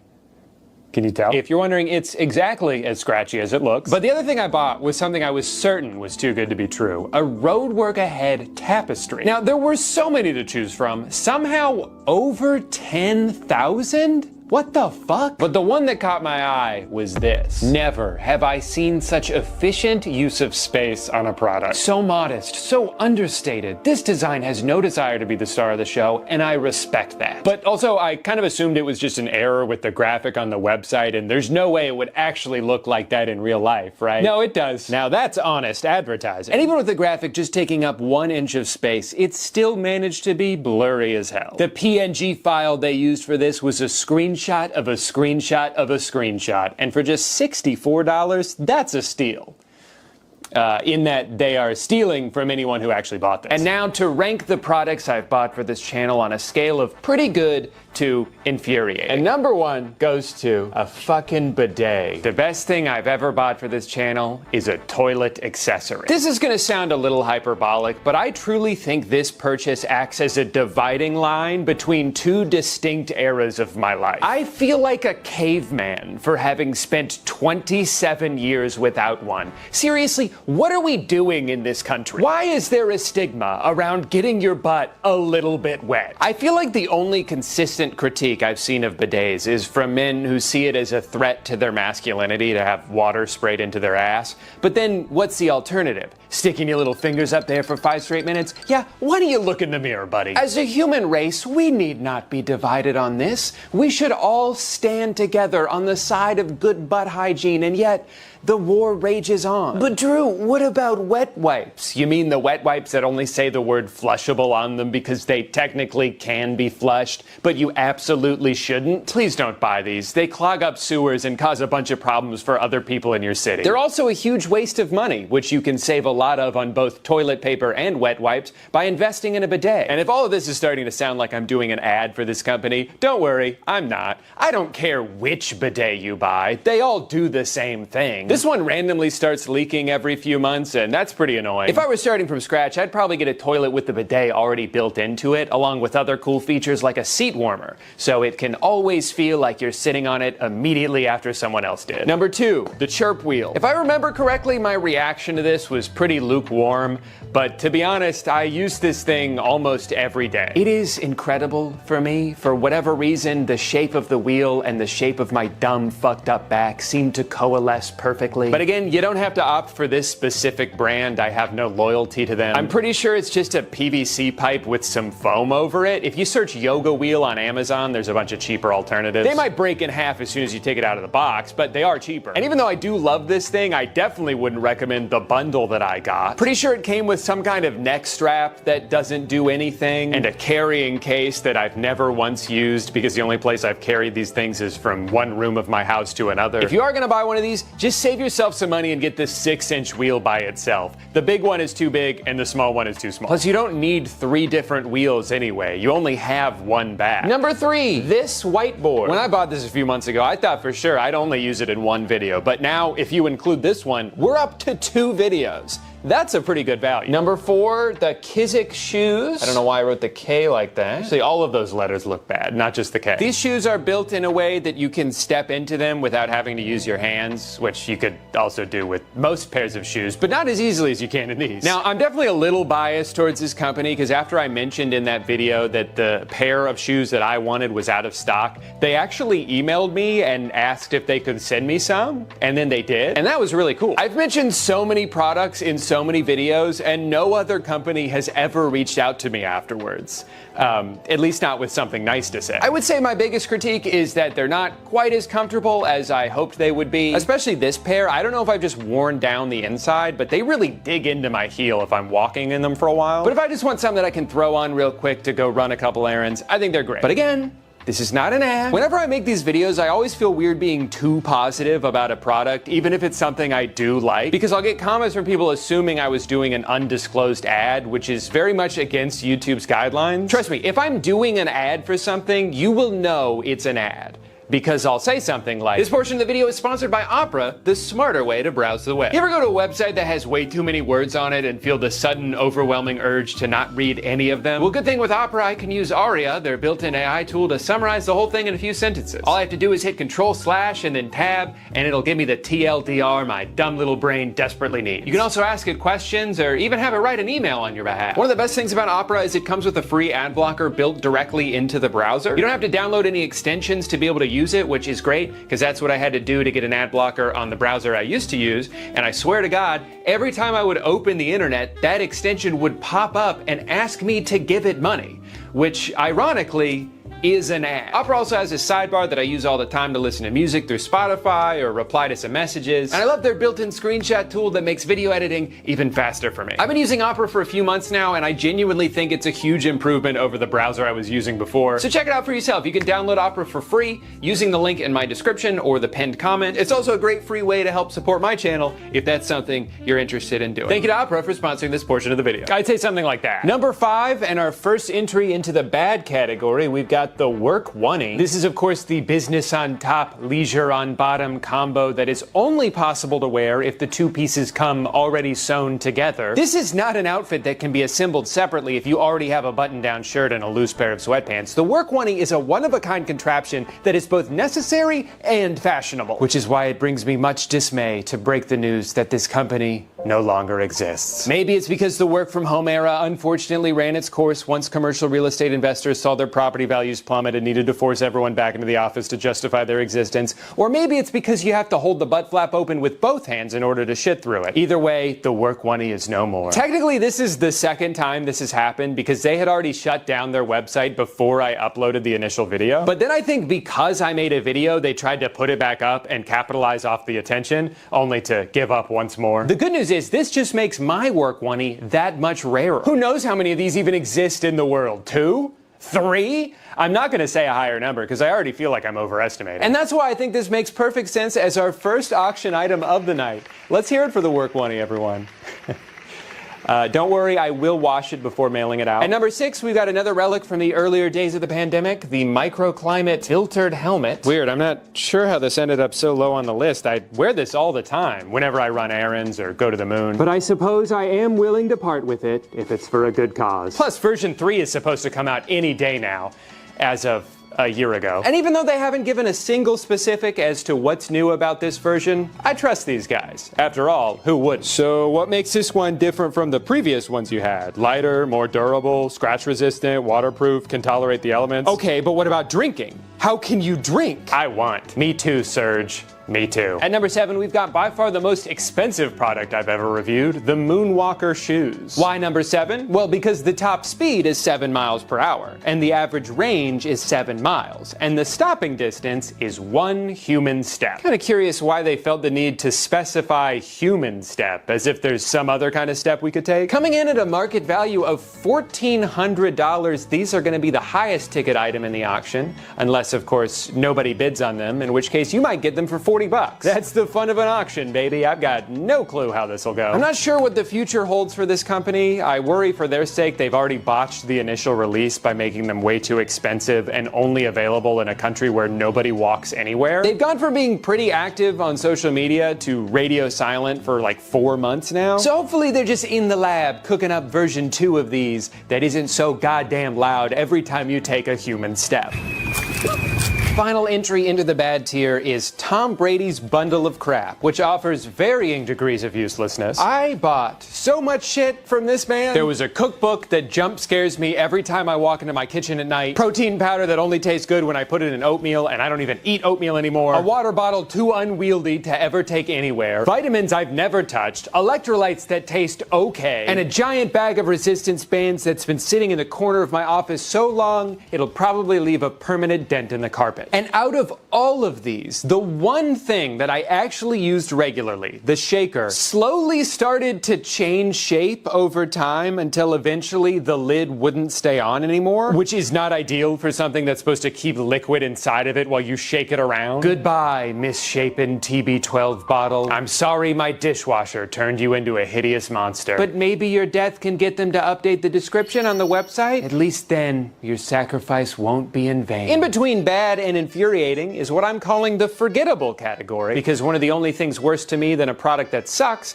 is a product that's boring. A product whose existence is so benign, I can't even muster the energy to get mad at it. And there's been a lot of these over the years. I bought a big bag, a tiny bag, a spine deck, and a spine neck, a plastic hand to cosplay as 2016 Alfred Payton, a sleep mask with shitty headphones that I never bothered to connect to anything, a tripod that spins on its own but I've only ever used it in a stationary position, an inversion table that did not make me any taller, a calendar puzzle I'm still too stupid to solve, a belt that works fine but I never wear it because I bought it in bright red. This purchase was doomed from the start. All of this stuff has had no tangible impact on my life since the moment I finished whatever video I bought them for. And the sheer quantity of clutter that I ended up with is part of the reason I stopped making these videos. And also because they were getting repetitive. It's funny, as YouTubers, I think we're all trying to find something easily replicable that we enjoy making and our audience enjoys watching, and that's what this series was for me for a long time, until randomly one day I was just like, actually, I never want to make one of those videos ever again. And maybe I still will at some point. I'm not ruling it out forever. I like reviewing things, I like complaining about stuff, and I like when I can direct those complaints at a company rather than an individual. But every time I walk into my closet and I see this drop-shipped lime green wrapping paper cutter sitting at the top of a bucket of junk that only takes up space, I start to wonder if those minimalism guys were onto something. Maybe to get back at me for making a video about them, they started targeting me with ads so insane they knew I wouldn't be able to resist the urge to buy it for a video. And then another video. And then another video, until before long I had surrounded myself with the worst thing you can. Stuff. They destroyed my life from the inside without ever lifting a finger. It's the perfect crime. And finally, we've arrived at the infuriating category. I've only got two things in here, and I'm sure you can guess what one of them is. It's, of course, nemesis of the channel, the moon pod, which I don't have anymore because I gave it to my friends who just moved into a new apartment. And now it's their problem. Those fools. My ongoing vendetta with this stupid beanbag chair is pretty well documented at this point. I've tried escalating things every time I bring it up, hoping that maybe once and for all I could finally bring this company down. And I'm here today to give up. I'm surrendering to the moon pod. Does that mean I no longer think it's an overpriced piece of garbage? Of course not. It sucks. Do I still think it's bullshit to pretend that a product that has never cost more or less than $300 is somehow 25% off? Absolutely. Better hurry up, guys. The Memorial Day sale's almost over. Then we're gonna have to wait for the next Memorial Day sale, which is exactly the same and will start immediately afterward. This graphic is edited into the product photo. I don't think the sale's ending anytime soon. Now, this is just a lame marketing tactic rivaled in cheapness only by the materials they use to make these. No, I'm not giving up because I finally came around and changed my tune. I'm holding this grudge forever. I'm giving up because I lost. I've seen MoonPod commercials during NFL playoff games. They've clearly made so much money off these and have such a massive marketing budget that I'm clearly just outgunned in this fight. And what can you even do about it when they've only allowed one negative review on their entire website? You're telling me 1,200 people agreed with this and not one of them wrote a 1-star review of their own? Suck my ass, MoonPod. So no, I'm done. I refuse to continue fighting a fight that I just don't think is fair. And I'm starting to wonder if all my yapping has had the opposite effect. I worry that years of attention, no matter how negative, has only helped bolster the name recognition of this company. So I'm not going to mention them anymore. I'm not giving them any more free advertising. mesmerizing. I don't think I should even talk about them in this video. In fact, I'm probably gonna edit out this entire section. And finally, the worst of the worst. It's been almost 2 years since I made a video getting mad at a bunch of $300 brain vibrators made to prey on people with anxiety, and I was disappointed to see that all of these companies are still very much alive and well. In fact, most of these products have only gotten more expensive. The Mindy went up $30. The Sensate went up $50 and added a subscription service. The Call Me Go went up $100. The first time you ever went to an arcade and you saw all the incredible, life-changing prizes available and your mind started running wild with possibilities. Shit, all right. I'll take the electric guitar, the skateboard, the PlayStation 2, 1,000 Tootsie Rolls, that stuffed animal that's taller than me. Hey Toots, would you mind wrapping them up in plastic for me? I'll wet the bed. And then 2 hours and $47 later, you realize you've only earned enough tickets to buy one whoopee cushion? Well, not to brag or anything, but I'm old as fuck now. And I'm pretty good at games, or at least better than I used to be. So for this video, I decided to test out an idea that I've wanted to do basically my whole life. I want to find out if you can profit at an arcade. If I just play the one game I'm best at over and over and over again, can I ultimately earn a prize that's worth more than the amount of money that I spent on the tokens? I didn't need to say all that. You read the title, you know what I'm gonna do. So I headed to the second most touristy part of Orlando, Florida, to a place called Main Event, which is somewhere in between Dave & Buster's and Chuck E. Cheese. In spirit, I should say. Geographically speaking, Dave & Buster's is in the middle. This place has everything. Bowling, laser tag, a weird obstacle course hanging from the ceiling. But I don't have time for any of that right now. The reason I dragged my wife here at 3 p.m. on a Friday is to figure out the most efficient game to play and the best prize to buy. Now, this isn't like the old days anymore where you gotta lug around a 75-pound bucket of tokens. The first thing you do here is preload cash onto a fun card, which holds all of your credits and then also the points you earn from the game. And I gotta say, I immediately got overwhelmed from the onslaught of numbers. Okay, so 200 credits is not $40, it's $35. And 300 credits should be, quite frankly, $60, but it's not, it's only $50. And everyone keeps saying that 500 credits costs $100. It doesn't, it's only $75. You save $25 when you buy that, which you can use to buy 140 credits, which is actually $28. And plus, I don't know what any of that means. If I buy this one, does that mean I can play 200 games? No. Most games cost anywhere between 7.5 and 8.5 credits, which are such confusing numbers to keep track of. Why even include a decimal at all? Who thought of this? The last time I came here in 2019, I remember each machine just telling you how much it cost in terms of dollars. But if I had to guess, I'd say they changed it to be purposely confusing so you don't realize how much money you're actually blowing through with every passing game. It's kind of like how if I saw a Fortnite skin that said, this costs $20, I would be like, hell no. I'm not spending $20 on this.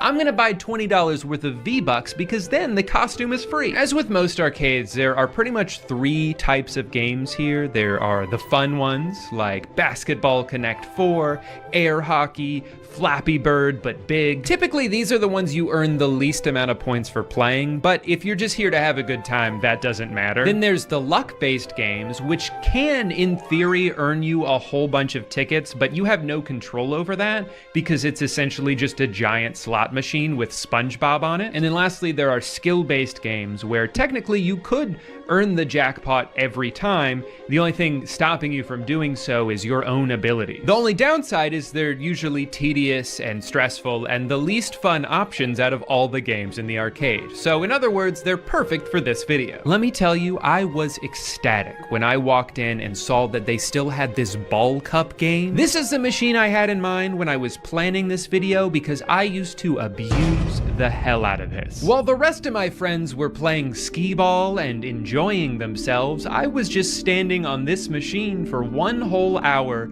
hoping to earn the best prize out of the group. See, I was playing the long game. Sure, maybe you guys had more fun that night because you got to play Mario Olympics and Vin Diesel Simulator, but I get to have this forever.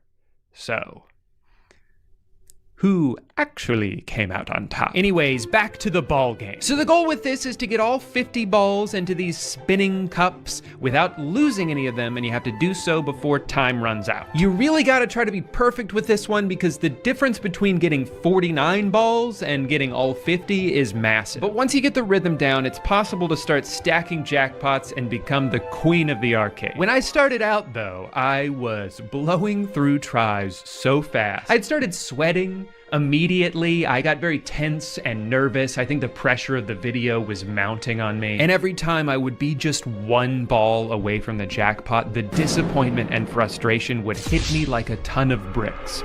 Or a ton of feathers. They both weigh the same. But I managed to calm myself down, gain my composure, and on my 10th try, I did it.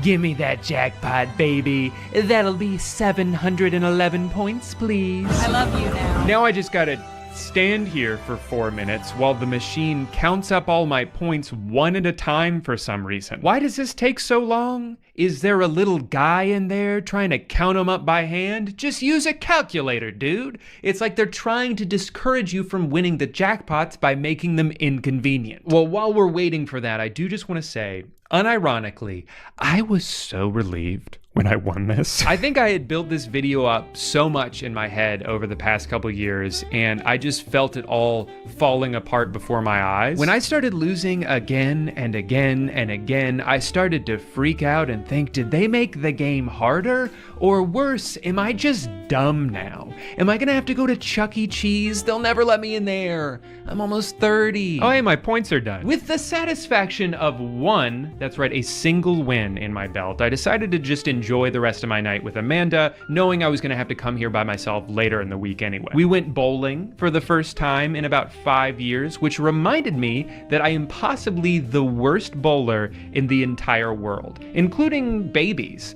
I think a baby would do better than I did. The second game though, I was like, wait, who are we trying to fool by doing regular mode? Let me just throw the bumpers up and then we'll have way more fun. Just kidding, I sucked at that too. Then we ate dinner, which was, it was fine. There's just something about cubed meat that makes me feel like I'm being given my rations for the day. When we were done eating, I decided to try out a few other games, but I quickly came to the conclusion that nothing was going to be as productive or efficient as Quick Drop. I should probably talk about the prizes, because that's the other thing I have to figure out. The single most expensive item in here is, for some reason, a minion named Turbo Dave. Just below that are some random kitchen appliances, some extremely cheap looking electronics, you know, the kind of headphones you buy for $3 at a CVS checkout line and they stop working before you even make it back to your car. There's a bunch of vlogging and podcasting gear. Then they've got a few plushies, which range from Among Us to terrifying. A fake wad of gum, you know, for pranks. And then finally, a whole bunch of candy that you throw in when you don't have very many points left. I always find it interesting to see how they price these things because it's not like there's a 1-to-1 ratio of points to dollars. Like, I don't think that the minion on a hoverboard is worth 14 Marvel mugs or 400 blow pops, but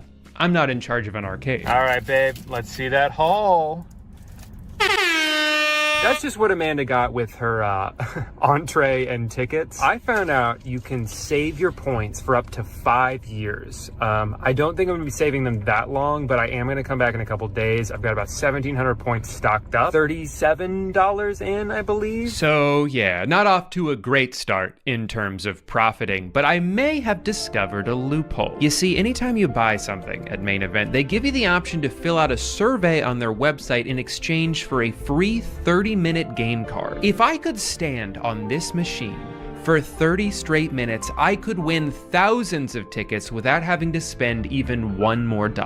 It's the perfect plan. So I headed back to the second most touristy part of Orlando, and I swiped my card again, and I dropped those balls. And turns out you don't actually get any points from the free plays. So, 'twas not the perfect plan. But I still had fun. Not that that matters for this video. I did get to play possibly the funniest game of Deal or No Deal in its entire history. Obviously, I couldn't risk ending up with only one ticket, so I decided to accept his offer of one ticket. Anyway, after farting around for half an hour, I decided to just suck it up, spend another $35, and I headed back to my favorite stress game. Took me a few tries to get back into the swing of things, but on my 5th game, I won the jackpot. Then 3 games later, I won it again, and 2 games later, I won it again, and at this point, no one could stop me. I won twice in a row, then 3 times, then 4 times before capping my streak off at 5 consecutive jackpots. If this isn't poggers, then I don't know what is. Grandma, if you're watching this, poggers is a gaming term for when someone does a good job. So... can you tell Grandpa too? Also, do you like how nervous I look filming all of these shots? I felt like the biggest idiot every time I picked up my phone to record myself winning this stupid game. The thought of someone watching me be proud of this is so embarrassing. Just looking at me from across the room like, does this guy have a job? It's Wednesday, go home. Well, sorry to break it to you, person I made up in my head, but this is my job now. The arcade is my office, and I'm gonna give myself a raise. Just when I could feel myself starting to get a little bit too cocky, the universe sent another obstacle my way. Maximum payout? So now I'm getting punished for being too good at the game? At this point, I'm pissed. At least warn me ahead of time when I'm getting close. Like, hey, you might want to slow down there, big guy. This machine's almost empty. Also, what? You ran out of virtual tickets? Just make more of them. I thought about it, and I think this might be why they count up your points so slowly. So that by the time they've arbitrarily decided to stop giving you points, you've already spent $8 more on the machine, all for nothing. I even had to watch them count up my unawarded tickets one by one. And at this point, you're just taunting me. Anyway, when the dust finally settled, I had lost about 1.5 jackpots. Very upsetting, not gonna lie, but I don't think this completely ruins my plan. I'm pretty sure this is only a temporary limit. I think it's just there to keep you from hogging one machine during peak hours, which is fair, by the way. If I had a line of kids behind me waiting for their turn and I was just like, sorry,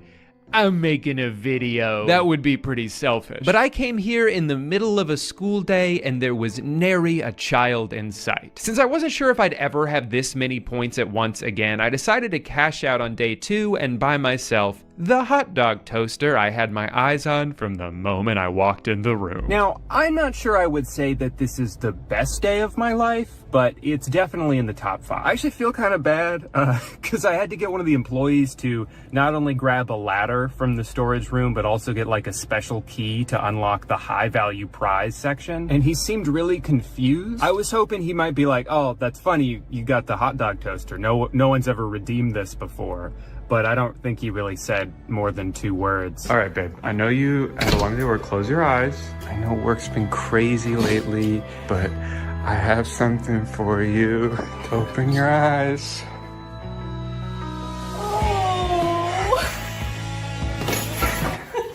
Thanks. It's not for you. If I open it and there's like crumbs in it, I'm gonna laugh. I'm gonna cry. Oh, it's smiling at us. Was that a thing? Was hot dog toasters I doubt it. All my baby boomers in the chat, sound off. Was hot dog toasters a thing? Let me know. With enough credits left to play 9 more games of Quick Drop, I headed into day 3 with a very clear goal in mind. From all the Googling I've done, I'm pretty sure this Marvel mug has the best points to potential resale value ratio of all of the redeemable items here. If each attempt cost me about $2, and I think I could reasonably sell this mug for $10, that means out of 5 tries, I only need to get 2 jackpots to turn a profit. If I get really lucky and win 5 jackpots in a row like I did yesterday, then I'd have enough for 3 mugs, at which point I could be potentially making a $20 profit. And so on and so forth until I've sold 1 mug to every human being on the face of the planet, and I'll finally have enough money to buy my own private island that no one's invited to. Also, fine, I'll explain my strategy with the game so you too can try to win at this specific machine in Orlando, Florida. The secret is to just drop 4 balls at a time.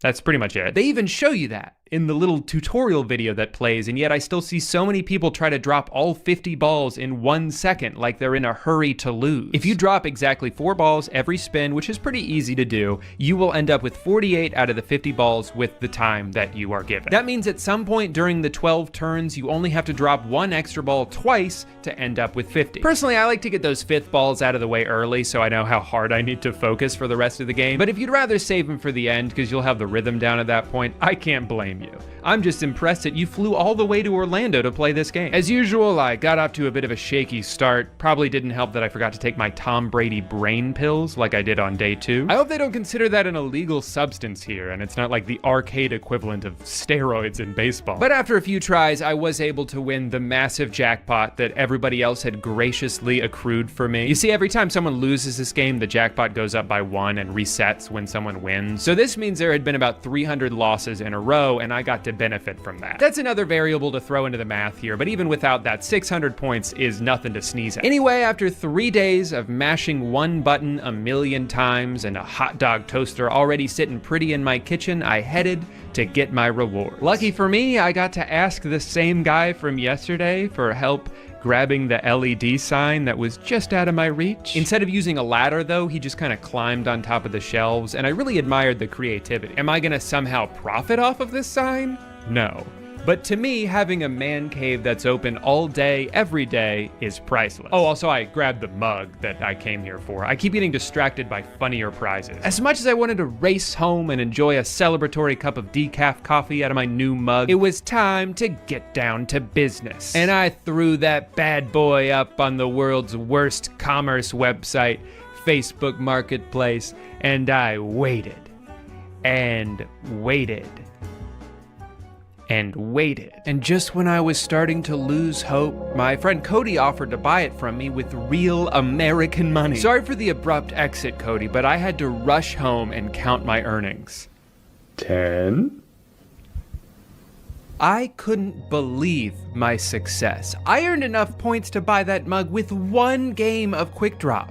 These kind of profit margins are unheard of. Jeff Bezos who? There's a new guy in town. Why did I even bother going to community college for 8 months when I could have been investing that tuition money into the school of video games? Let's go ahead and break down the numbers, shall we? I don't have a regular dry erase board, so this calendar is gonna have to do. Day 1, we spent $37. I still don't know why it was 37 and not 35. I guess the card itself, it cost $2 because when I refilled it, it was exactly 35 the next day, but I don't fucking know. We also spent $48 on bowling and $70 on food and drinks, but that doesn't count. That's not part of it. I'm just saying that that's what we did. Okay, but $72 spent on game credits, and here is what we earned. Number 1, a state-of-the-art hot dog toaster, a relic of simpler times, a rare and priceless artifact that is currently being sold on Amazon for $25. But let's say I was gonna buy that anyway, and in doing so, I saved $25, which is almost like earning $25, because penny saved, penny earned. Benjamin Franklin? Last I heard, he's the guy who electrocuted himself on purpose, so I think he knows a thing or two about math. We also got the man cave sign, and again, let's say I was gonna buy that anyway. Well, currently, that's being sold on eBay for an average of about $40. At less than 2,000 points, that's a bargain. If you're wondering why I didn't just try to sell that one instead, that's because I didn't think anyone would buy it. But maybe I'm wrong about that. Finally, of course, we have the mug, which I sold for $10. Now, if you have a calculator at home and you're playing along, you may have noticed that this number is bigger than this number. I'm trying to think if there's a word for that, like a math word, you know, for when you make more money than you spend on something. What's the term again? Oh, that's right. I think it's called a profit. And that's not even mentioning the fact that I practically threw away half my tickets on day 1, and the machine stole over 900 points from me on day 2, and I forgot to get my parking validated on day 3, so I had to pay for that myself. Also, I guess if you factor in like gas and stuff, because I had to drive a lot, that's probably another like $15. You know what, on second thought, I think we're just gonna call that part a wash. I made a $3 profit, and that is a success. So to answer the question of can you profit at an arcade, the answer is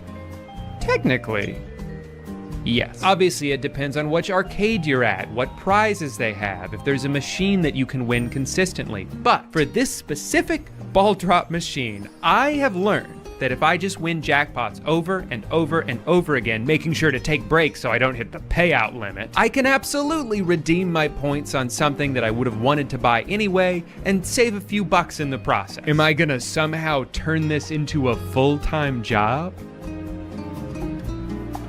You never know. I mean, I would pretty much be actively crashing the blue Marvel mug market by increasing the supply so much. Absolute best case scenario, I could see myself locking in minimum wage, but I would run out of people to sell mugs to eventually. Or, before any of that happens, the arcade might just run out of them, or they'll catch on to what I'm doing and nerf the machine I like, or raise the price of the prizes, or put a photo of my face on the wall that says, "Do not let this guy play quick drop, he is bleeding us dry." I guess if I had to pick one thing that I learned in this video, it's that unless you have a concrete plan going into it, and you've already done the math, you're probably only going to lose money at an arcade. Also, don't do what I almost did in this video and get really excited by the idea of selling something for a profit, because I almost got like a bunch of mugs before even seeing if they would sell, and then I barely sold one of them. Remember, the value of a product is only what someone is willing to pay for it. This isn't RuneScape. I can't just throw my Avengers mug into the Grand Exchange and get a bunch of gold coins for it. I have to use Facebook Marketplace, and Facebook Marketplace is the worst. All right, well, I'm gonna go catch up. It's hard to know exactly what's happening here. Am I clicking on the ads because they're so weird, or am I only getting these ads because I keep clicking on them? It's a real chicken or the egg toilet conundrum. But let's not waste any more time here. I've got all sorts of products to choose from. There's a few things that you guys sent me. There's some stuff that I just wanted to try myself. And then there's a few that are just confusing. Like this.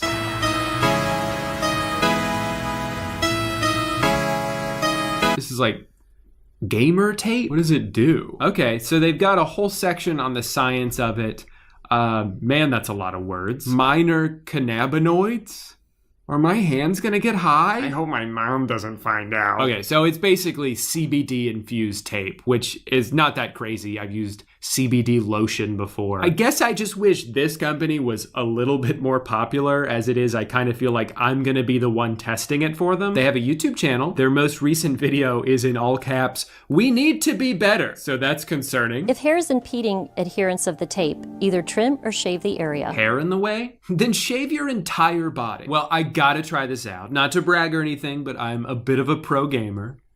Or actually, I was thinking of Ninja. He's a pro gamer. I've been stuck at the same rank on Rocket League for the past 6 years with no signs of improvement whatsoever. So maybe the secret has just been to put tape all over my hands. Up next, we've got something from Hug Sleep. This is extraordinary on Shark Tank. What really soothing. I love that shot. I've never been more comfortable in my life. We're not getting a lot of hugs. This really is something that hugs you back. Interesting marketing tactic. They're really exploiting all of the loneliness that has built up in people over the past 2 years. And you can even put your feet out, at which point all you've done is wrap a regular blanket around you. Oh no.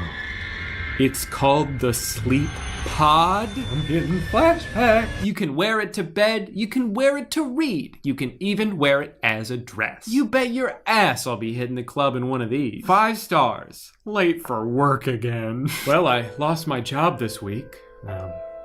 So these things are perfect. I had to order more. I originally bought one to wear at night so brown recluses can't bite me. Oh my God. It's weird that protection from spiders isn't listed anywhere on the website, but I'm glad to know that that's a bonus. Can't wait to try. But the thing is, like, I don't want to wear this in my bed. I want something that I can lay on or sit on or recline in. Not bad. And I just saw the perfect thing. The bean bed.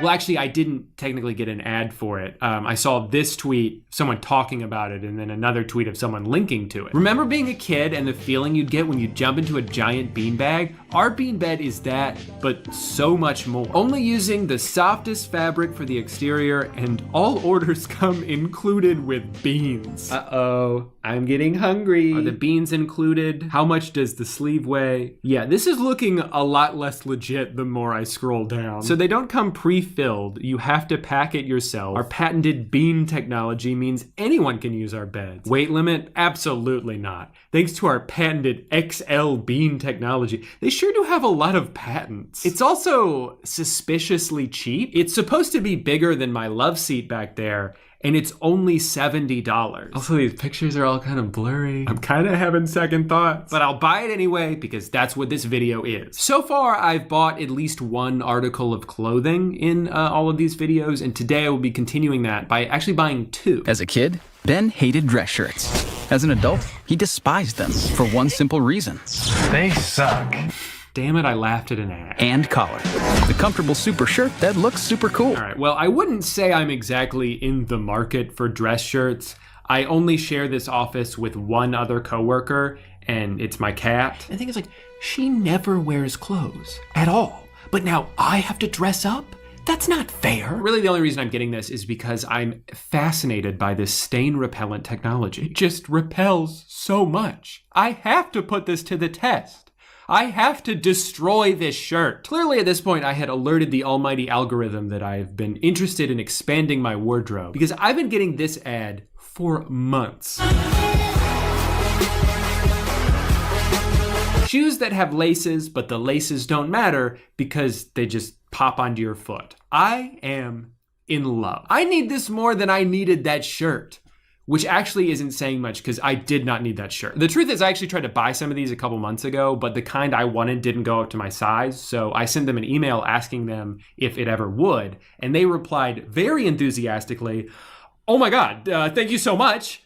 But no. So I got these ones instead, and now I just hope that they work like they're supposed to.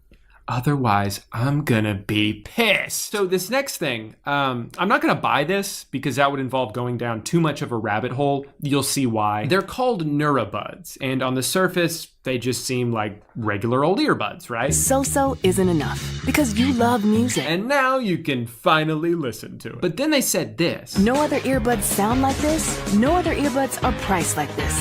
Get Neurabuds for $5 a month. $5 a month? So am I subscribing to earbuds? Well, let's go to the website. Apparently, there is no way to just buy these. You have to sign up for something called Neura Now, which again, just says $5 a month. You know, there's obviously more to it than that. I still have 100 questions. Let's go ahead and read more about it. Oh. That's it? It seems like there should be more information, right? That's not just me? I feel like I'd be going in way too blind here, so I went ahead and parsed through the terms and conditions. So it's not a rent-to-own program like some other things. It doesn't matter how much money you give them, the earbuds will never be yours. In theory, you could give them $5 a month for the next 10 years, well over $1,000, and you still wouldn't own the headphones. So obviously the first thing I thought, and you probably thought this too, was, well, what if I don't give them back? What if I cancel the subscription as soon as they arrive? What are they gonna do? Hunt me down? They'll remotely deactivate them. And they'll keep billing you. And they might take legal action. All of which you've agreed to by signing up. If they get stolen, you have to send them an official police report to get new ones, which will probably be refurbished. If you break them, you have to pay them $20 to get new ones, which makes me think, are these only worth $20? Am I paying the full price of these every 4 months in perpetuity and I still don't own them? You love music. The only way doing it like this makes sense is if you want to try them out first, low risk, right? You rent them for a couple months, you don't like them, you send them back at your own expense. But if you do like them, since this is the only way to buy it, you just have to keep paying for it forever. I feel like I'm going crazy because I've never seen a subscription model like this with a device. Yeah, a lot of stores will give you the option to split up a big purchase into multiple payments so you can pay it off, but like you wouldn't rent a TV. You wouldn't download a car. Maybe I'm wrong about this. I don't know. I didn't try it out myself. If any of you guys have experience with this, let me know because I'm curious. Neura has a good reputation, but there are some really bad reviews for this specific service, so I don't know what to think. But anyway, let's go ahead and speed through these last two. I saw an ad for this sweatshirt and immediately knew I was gonna buy it for Amanda. She loves the library. But of course, if it's a present, now I have to worry about wrapping it. Luckily, I just saw this ad by Sweetie Top Hot, which is definitely the title of a porn video, for a scissors emoji, Christmas gift wrapping paper, buy more, save more, fairy emoji, fairy emoji. This shit's been on my wish list for years. All right, well, I've got everything ordered. Now all I gotta do is wait for it all to get here, which I'm sure it will. About that. So this wrapping paper thing, I bought it on November 12th. It has since gone from China to the United States, where it's been sort of just roaming around for the past 3 weeks without any updates. I don't think I'm gonna get that. Luckily, I've narrowed it down to being somewhere in the country, so I'll find it. And the bean bed? How do I put this? This product is not real. The bean bed is fake, and I've been scammed. Again. So what happened here? Well, apparently there was a furniture designer in 2011 who came up with the idea for this bed, which I'm starting to realize now is just a big blanket on top of a couch. Little did she know that 10 years later, someone would find this unfortunately thorough photo shoot and use it to create a fake website with a fake product that can only be bought using real money, including mine. Luckily, their refund policy states that I can get my money back as soon as I return the beanbed, which is going to be hard to do on account of it not existing. So who's responsible for this? Well, mostly it's my fault. When I make these videos, I tend to ignore all the red flags because it's more fun that way. I also tend to rush through the purchasing process because I want the products to arrive as soon as possible so I can make the video. Had I done perhaps 1 second of research, I would have noticed that there was a single Twitter account in particular who was telling everyone on that post where they can buy the beanbed. No fucking way is right. Had I done 2 seconds of research, I would have noticed that nearly every single one of her 200 tweets is a link to the beanbag. Totally normal behavior for someone not financially benefiting from this, wouldn't you say, Alyssa? If that is your real name. Actually, it might be. I think her account was hacked. Before disappearing for a month, her most recent tweet borrows the same format as the original one we saw. Where can I get this? Only to link people to yet another fictional product. When I realized what happened, I cried for 3 days, and then I reported the Twitter account, and now I just hope somehow this website gets taken down? Because I saw a few other people on the post say that they also tried to buy one. To be clear, yes, we should have known better, but it's a pretty convincing website at first glance. Just let this serve as a reminder to you to always be careful what you buy online, because you might just end up with nothing. Or worse, a moon pod. Now let's go review all the other shit I bought. Since my fairy emoji paper cutter never showed up, I was forced to wrap this present the old-fashioned way. In other words, it was a complete disaster. Everything the website warned me about was coming true. The cuts comes out so jagged that it looks like there was an earthquake happening while I was cutting it. My scissors kept breaking, I got tape all over me. In total, it took me about 3 hours and 15 tries just to cut the paper to the right length. This truly is both outdated and frustrating. When I was finally done, I nervously brought it over to my wife, who was so disgusted, so utterly repulsed at my piss-poor wrapping attempt that she instantly left the house and filed for a divorce. Ever since then, I've been spiraling out. My life is falling apart. So let's try to stain this shirt. I forgot I bought 2 of them. Warning, keep this plastic bag away from babies and children. Do not use this bag in crib. But this is my son's favorite toy. Wow. It's a shirt. What do they do on TikTok? Something like that. I mean, I think it fits pretty good. It's nice and stretchy. It's hard to show that on camera, but just trust me, okay? You can stretch it a little bit. All right, but let's cut the crap. What you guys really came for were the stain tests. Oh man, I'm so thirsty and weak. I don't think I can make it to my mouth.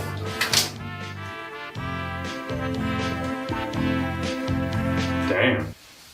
That's kind of crazy. I'm making more of a mess in my tub than I am in my shirt.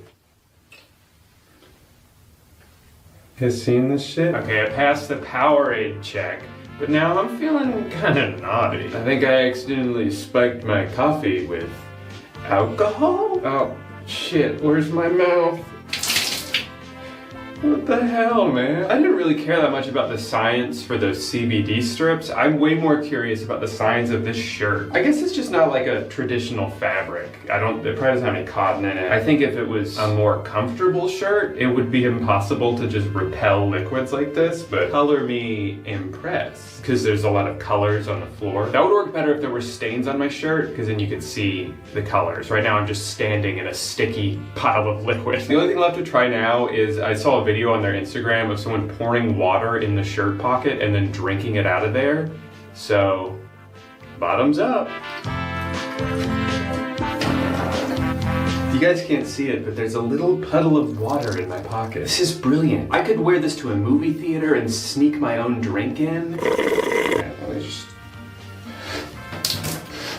This is so weird. It doesn't get wet. I should be impressed, but I'm kind of just freaked out. I guess I do have to wonder, like, how do you wash the shirt, though? If it doesn't absorb water? Isn't it just kind of gonna repel all the water in the washing machine? This is what a washing machine looks like. Okay, I'm impressed. Somehow none of this got on my shirt. That's actually pretty insane.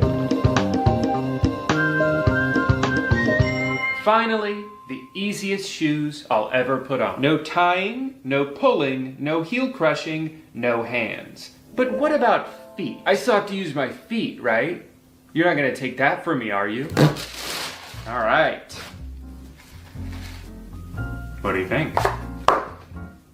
Ah, the first thing the box says is no tying, and yet here I am, tying.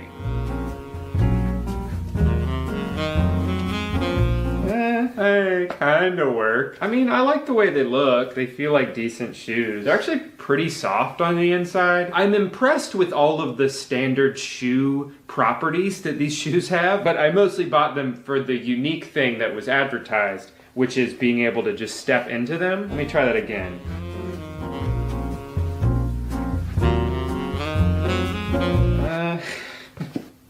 Okay, that one went pretty well. I don't know, what do you guys think? I'll have to take these on and off for a few days, wear them out in the town, before I really can give my true opinion on them. Hi, Bimbo. She wants to be on camera so bad. Right, let me try popping them on again. Okay.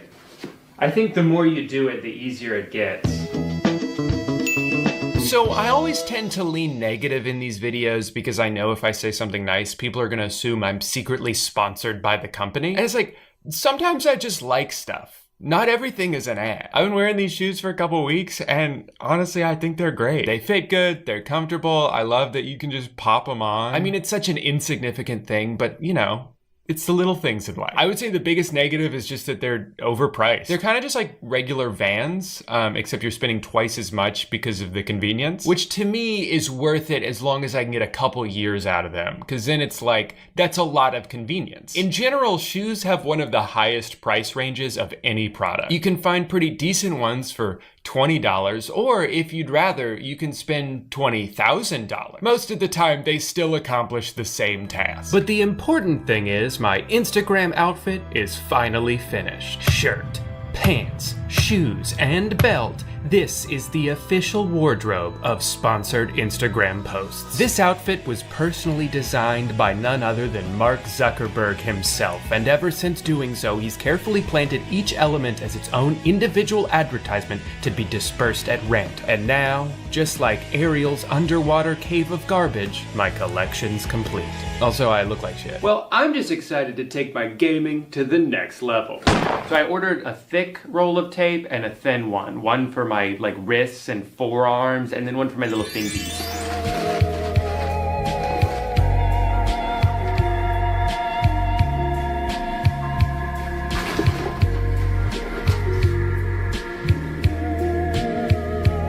What the fuck is this? Did I open the wrong thing? They sent me Superpower Fortifying Hair and Scalp Serum? This isn't my tape! Superpower Serum helps strengthen your follicles, promote growth, and provides all-round protection so that you and your hair feel ready to save the world every single day. This isn't what I bought. I gotta figure out what the fuck is happening. I just wanted to check my tracking number that they sent me. This is the package, but this is what I got.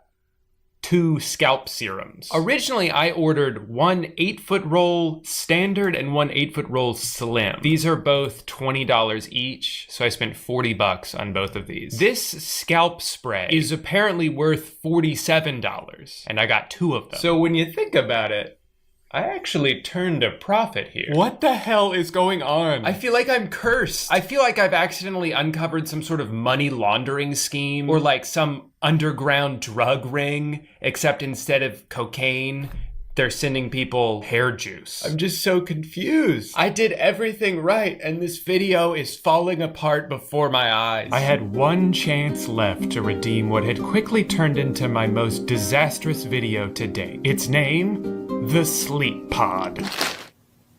This is great. After everything that's transpired, I could definitely use some sleep, and I could also use a hug. So let's see if this will provide both. Wow. Remember when you were a kid and you would have field day and you would do like the sack races? That's what this is, but you sleep in. It's really soothing.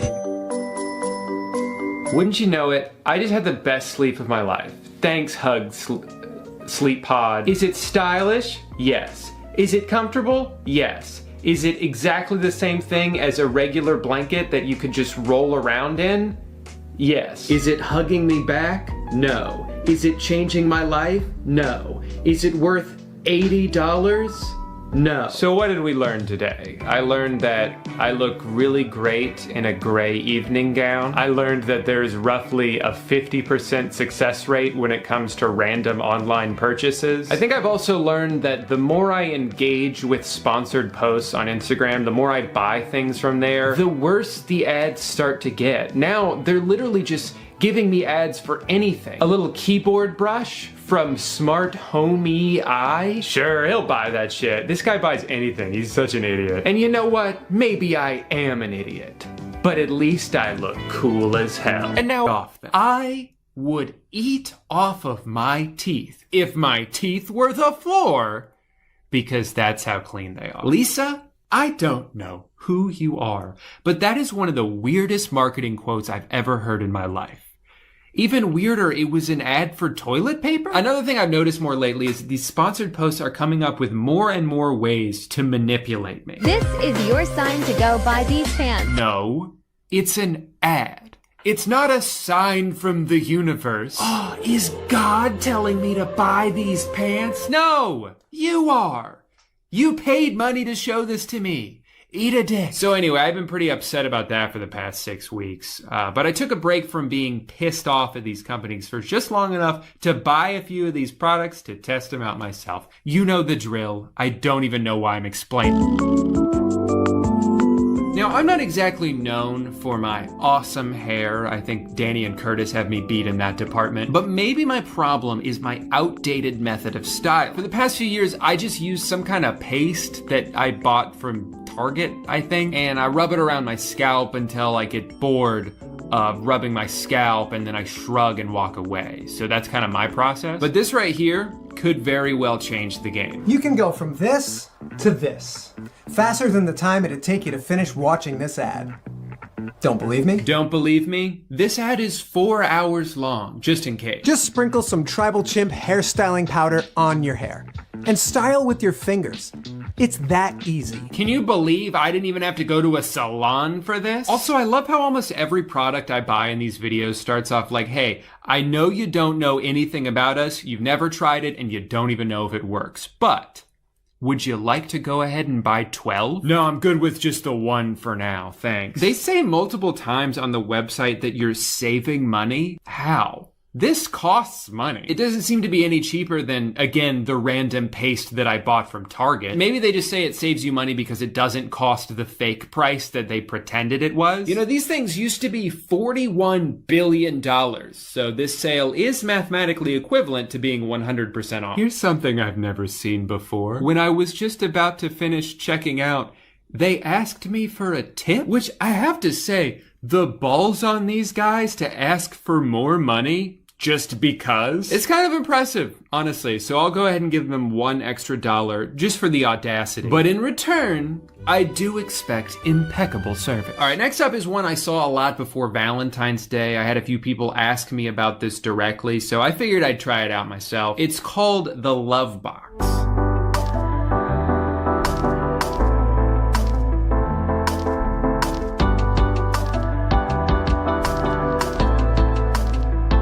Man, where was this when Amanda and I did long distance for a year? So many styles to choose from. Should I get the one for grandparents? I'm dying to know why this one is specifically only for elderly couples, but I'll just go ahead and get the standard one for now. Not a whole lot to say about this before I buy it. It basically just seems like a slightly more romantic but significantly more expensive way to send a text. Now let's get into the sticks for your hands. I'm so excited to put this to the test. I can use it while writing scripts, while gaming with the boys. Hell, maybe if I bought one of these 2 years ago, my keyboard wouldn't be so dirty. The one thing I definitely do want to give them credit for is being so self-aware. A lot of companies take themselves way too seriously, and it feels pretentious when it's for some bullshit product. It'll be some guy giving a 4-minute TED talk about how his idea is changing the world and how many testimonials he gets every single day from people telling him that he saved their life.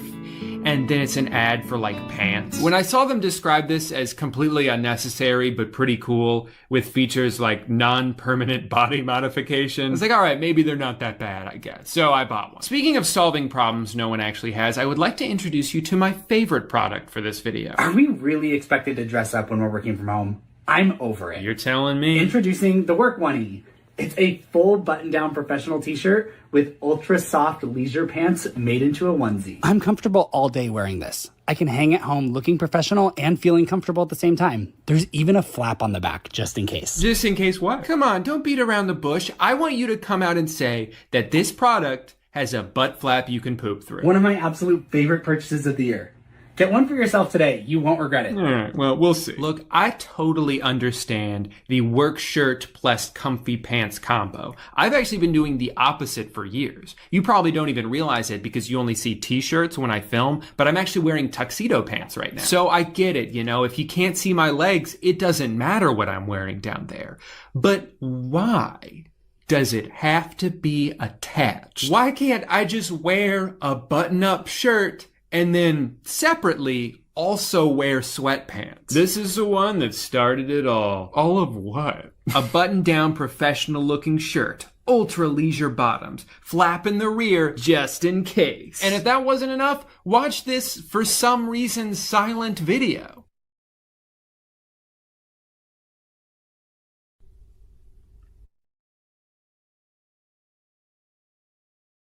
Now are you convinced? What, you didn't believe that we actually stapled these things together? Read it and weep, cowboy. And it's convenient too, because the oneie is ready to wear. Unlike your other clothes, which have to go through a lengthy preparation process before my body will accept them. The cozy joggers on your oneie will have you forgetting you're in the middle of a workday. Well, I drive a school bus, so that sounds dangerous. Plus a butt flap. Need we say more? No. But again, I would love it if you did. 5 stars. It's gotten cold where I live recently, and this keeps me warm. Yep, that's because it's clothes, Howard. That's what clothes do. 5 stars. 5 stars. 5 stars. I guess one of the problems I'm realizing now with a product like this is, what size do I get? What if I'm tall, but I have a little chest and wide, beautiful hips? You'd think in the 1800 years they've been around, they would have figured this out by now, but apparently not. I guess I'll just get a large. And I thought that this was the end of that saga. Until immediately after I bought this, Instagram did like the least helpful thing possible and advertised an almost identical product from a different company. It's called a tuxie, and there is no way in hell I'm gonna pass up the opportunity to do a direct comparison. The main difference is, of course, this isn't so much a business on top, party on the bottom kind of thing. It's more like 2 halves of a jogger set that have been sewn together for absolutely no reason. I am so confused by these things. Is it a common complaint that a sweatshirt and sweatpants are too difficult to put on separately? What is the issue being solved involved here? Was someone getting pantsed so often that they decided to make it an all or nothing deal? On top of that, Tuxie is stupidly expensive, $200.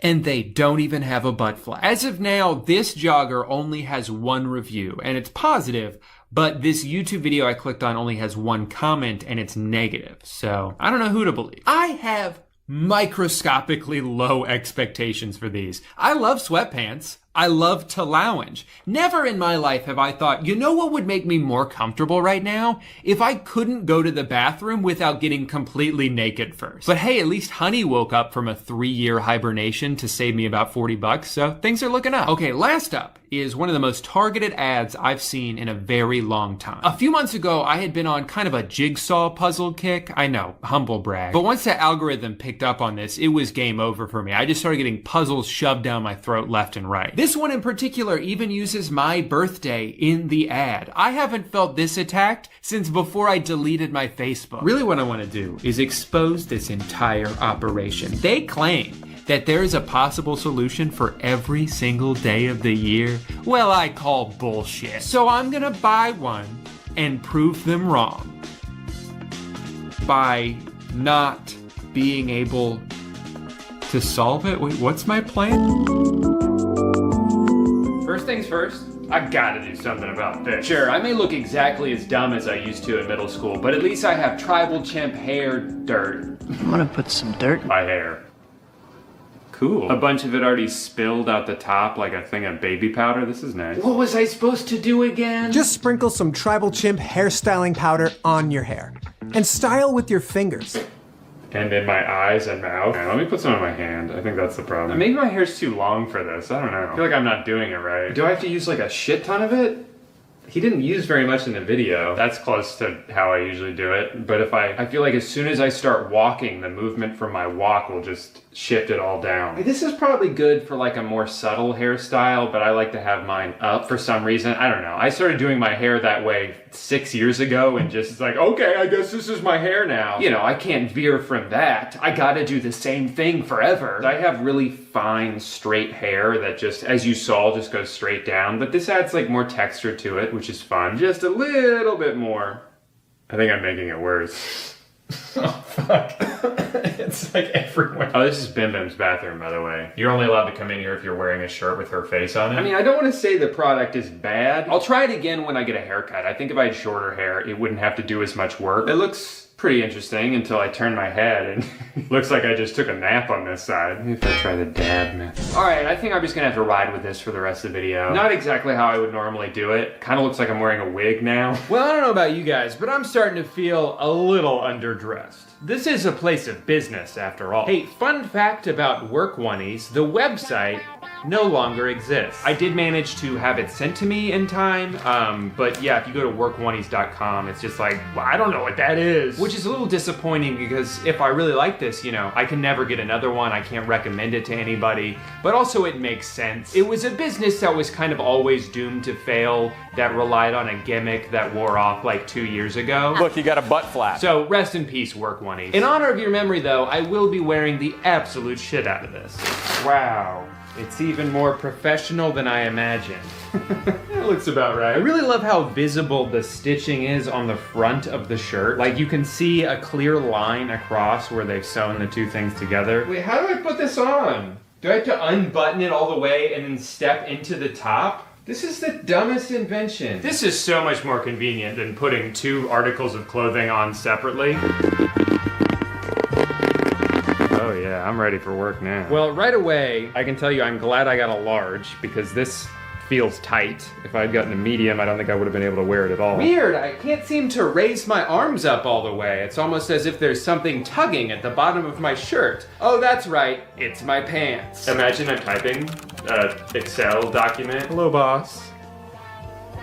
You wanted to see me? You're firing me? Because I sewed sweatpants to my work shirt? This is crazy. It's almost like I'm wearing actual clothes. So, question about the butt flap. I'm wearing underwear right now, because obviously I'm gonna do that. But if I were to, you know, go to the bathroom out the back, I would have to not be wearing underwear because even with the butt flap, the underwear would get in the way. You understand what I'm saying? So everyone's just like raw dogging this thing. I suppose if I wanted to wear underwear, which I do, I could open the butt flap, sit down, pull my underwear down far enough under my pants still, and then just kind of poop through the hole. Probably wouldn't be able to use my bidet because then I'm just gonna get my pants all wet. The important thing is though, I mean, I look like a freaking businessman. And if I crop it just enough that you can't see what's down there, you're going to assume very nice khakis, not very cheap sweatpants. But just overall experience would have been a lot nicer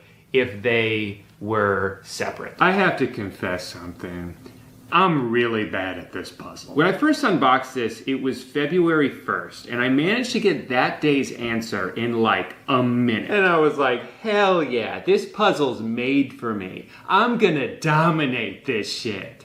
It has been over a month and a half, and that's still the only one I've been able to solve. I can get so close. I've gotten February 423rd, I've got the 1724th, I even managed Saturday, March 15th. But oh my god, I don't know how I did this on my first try. I realized when comparing this to the original ad that this one does actually seem more difficult because they've added in the day of the week too. So I'm basically playing on hard mode. But still, no excuses, I'm ashamed, I thought I was the puzzle king. It turns out, in fact, that I was wrong. Now, there's a chance that maybe this company's full of shit, and some of them actually aren't possible to solve. The problem is, of course, I will never be able to prove that, because the issue could just be that I'm a big dumb idiot. Love box? I hardly know box. Thanks. Honestly, this thing's pretty cool. We've been using it for like a month. It's a fun replacement for good morning texts. That's kind of the only time we really use it is before I go to bed. I'll like schedule one for the morning for Amanda, or she'll do the same for me, which works because we wake up at drastically different times. You send stuff from an app and it's got some pre-made stuff in there. It's a cool way to send a little I love you message, or, you know, a meme from 6 years ago. Like there's a lot of things you could text someone that aren't really that funny, but for some reason, if you send it through this thing and they go through the process of like opening it up and it's on like a physical object, it just makes it 10 times funnier. The photos have to be like a really specific size, which is kind of annoying. So it could be better. It's also, like I said, we've been using it for a month. I think the novelty kind of wore off. We were using it a bunch and now we do it maybe once a week when we remember about it. But if you're really struggling to get someone like an anniversary gift or a Valentine's Day gift, I know there's 11 months until Valentine's Day, but I actually don't know when you're watching this. You could be watching this on February 13th, 2028. I didn't realize until after I bought one how insanely popular these things are on TikTok. We're talking like millions of likes. So there's probably plenty of reviews on YouTube for this already, but as far as I'm concerned, it's an okay product. Uh-oh, guys, I think I spoke too soon. You know how these things cost like $150, and if you don't live with your partner and you want to get two, you're gonna spend like $300 on these? Well, apparently that's not enough for Lovebox, because now they've added a subscription service for $5 a month. So if you want to use like 90% of their stupid templates that have words spelled wrong and they spent like an hour working on, you have to pay more money. I gotta pay $5 a month to ask my wife if she likes sunsets? Have I not given you enough money already? I just feel kind of duped here. Like they obviously did a really big marketing push, got a bunch of people to buy them, and now after the fact they're adding the subscription service. When we first got this, there were locked templates, but you could unlock them with credits, and you would get credits by sending messages. So it kind of incentivized you to send messages every day. It was actually kind of a neat system. But now the credits don't do that anymore, so like, what are they even for? I have 152 digital coins and they don't do anything, but I could still earn them? Why? It's not like you have to subscribe to this to use the product, but it's still kind of scummy that they added this in so late. So that's just something to keep in mind if you do buy one of these. Well, I think that's enough work for one day. What do you say we go ahead and change into something a little more comfortable? I'm never gonna wear this ever again. This one shipped from Canada. At least this one has more elastic in it. The other one, because it was stitched together, like there was no flexibility at all. So how are you guys doing? Now we're talking. It's definitely more comfortable. I mean, I would hope so for $200 fucking dollars. Clearly, it'll be easier to get in and out of too because it's just got a big zipper as opposed to unbuttoning 30 buttons and then putting them back on. But I don't like how the zipper, how like I can always feel the zipper. Not poking like it's sharp, but it's just like pressing against my body, and I don't like that. I mean, I haven't really looked at myself in the mirror yet, but just looking on the screen of my camera, it almost feels more like Jedi robes than anything else. The main difference for me though is that I actually like sand. I don't know, what do you guys think? Is this worth $200? It feels good, it feels comfortable. I feel like though, and this is just a guess, if I wanted to get a similar outfit that also had the flexibility of being in 2 separate pieces, I could have saved a lot of money and been just as comfortable. Cool. Well, I guess the only thing left to do now is time to eat stuff. I set myself up for a transition there and I don't remember what I said. Now, every so often, an invention will come along that changes the course of humanity, whether it's sliced bread or the automobile or little chopsticks for your hands. Okay, so it goes between your fingers and you just kind of squeeze together. However, for this to be an authentic experience, I can't be fully focused on the snacks I'm eating, otherwise I would just eat them with my hands. I have to be doing something else. So while I'm testing these snacks, I will be playing my favorite video game, which is, of course, Wheel of Fortune for the Xbox 360. For this experiment, I tried to get 3 snacks of varying sizes to test effectiveness. We got almonds, which are pretty much as small as it gets when it comes to snacks. I got some baby carrots as well. I only put a couple in here because these went bad like 3 days ago, and I'm probably only gonna eat one, if I'm being honest. But those represent the medium snacks, and then large is, of course, an apple slice, which I cut this up like 30 minutes ago, and they're already turning brown, so gotta hurry this up. Spin the wheel. And grab, well, I just wanted 1 almond. I guess I'll have 2. Oh, fuck you. I got bankrupt. Honestly, so far so good. I can grab them pretty easily. Well, okay, I guess I'm kind of fumbling a little bit here now. Yeah, it works pretty well for small snacks. Let's move up in size. My theory is that the bigger the snack, the harder it will be to pick up. So far, that's kind of true. Here, let me do it with the controller.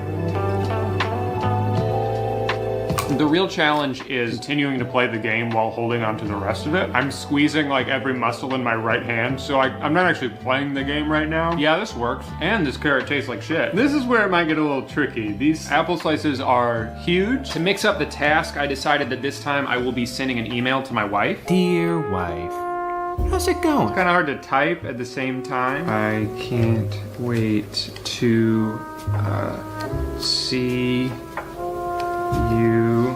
Oh, fuck. Uh-oh. It's all falling apart now. Nailed it. You get back from work. Love you. I think that went pretty well. Practically speaking, I don't know how often I would actually use this. If I was eating like Cheetos or some kind of chip that would get dust all over my keyboard, I'd give it a shot. But unless you're playing a game as chill as Wheel of Fortune for the Xbox 360, I don't think you're gonna be able to multitask as effectively as the ad made it seem. Like, I don't think you're gonna be able to eat an entire banana while fighting a boss in Elden Ring. Or can you? Let's do this. Fuck. Can't even pick it up. No, don't spin.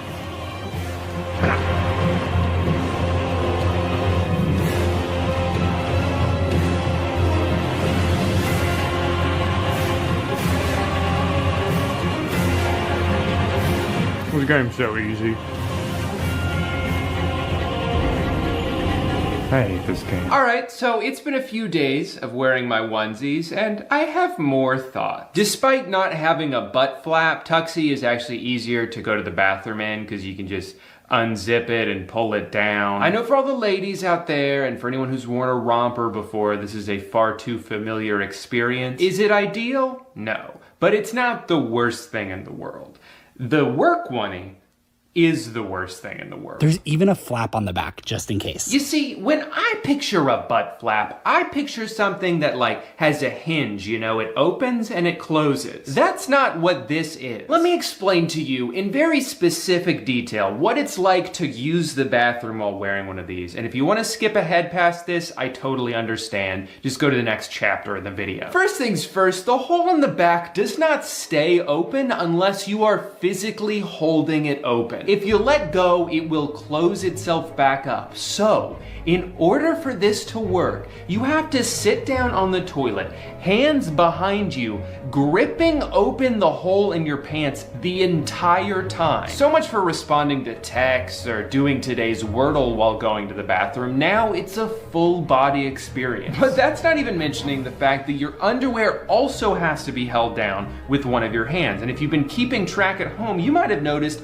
we've already run out of hands to use. Am I supposed to get a friend to help? But wait, there's more, because now it's time to wipe, which means you will have to hold open both sides of the butt flap and pull your underwear down with one hand so you can use your other hand to reach in there and clean everything up. And I'm supposed to do that every day? So I ask you again, Work Oneies, just in case what? Just in case I want to add stress and danger to what used to be one of the most relaxing parts of my day. And there's still one more element to this that I've yet to discuss.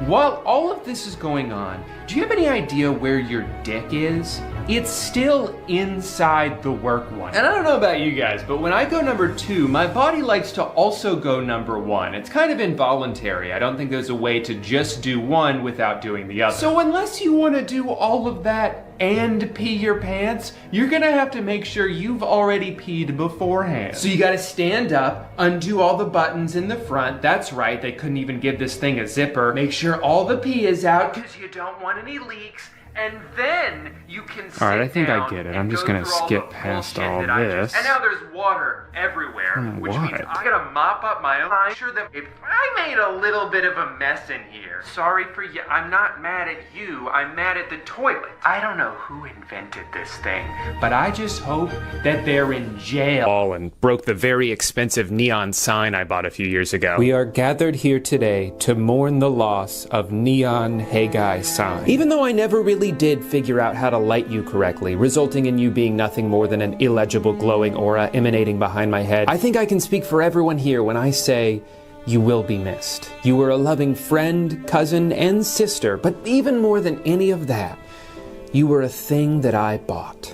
It's gonna be practically impossible to replace you. Oh, they already put something else out. Okay, now that's funny. Hey guys, welcome back to the world famous Orlando Zoo, where we only have one animal, and it's just a regular cat. If you've been following the channel for a while, then you might be aware of our beloved feline friend, Bim Bim. Last month, she had to get a couple teeth removed, which made for a pretty rough week for her. We had to spray medicine down her throat every 12 hours. She had to wear a cone 24/7, which made it hard for her to walk around. She couldn't really eat on her own because her head physically couldn't reach down far enough to pick up the food. So we had to, for the most part, feed her by hand. Every night for 9 days, I would sit there and put individual pieces of softened food into her cone for her to gobble up one by one. It was a bonding experience for sure, but we also felt bad for her the whole time. So I wanted to make it up to her by buying her a toy. And then once I did that, I started getting ads for other toys. So then obviously I bought those too, which only led me to get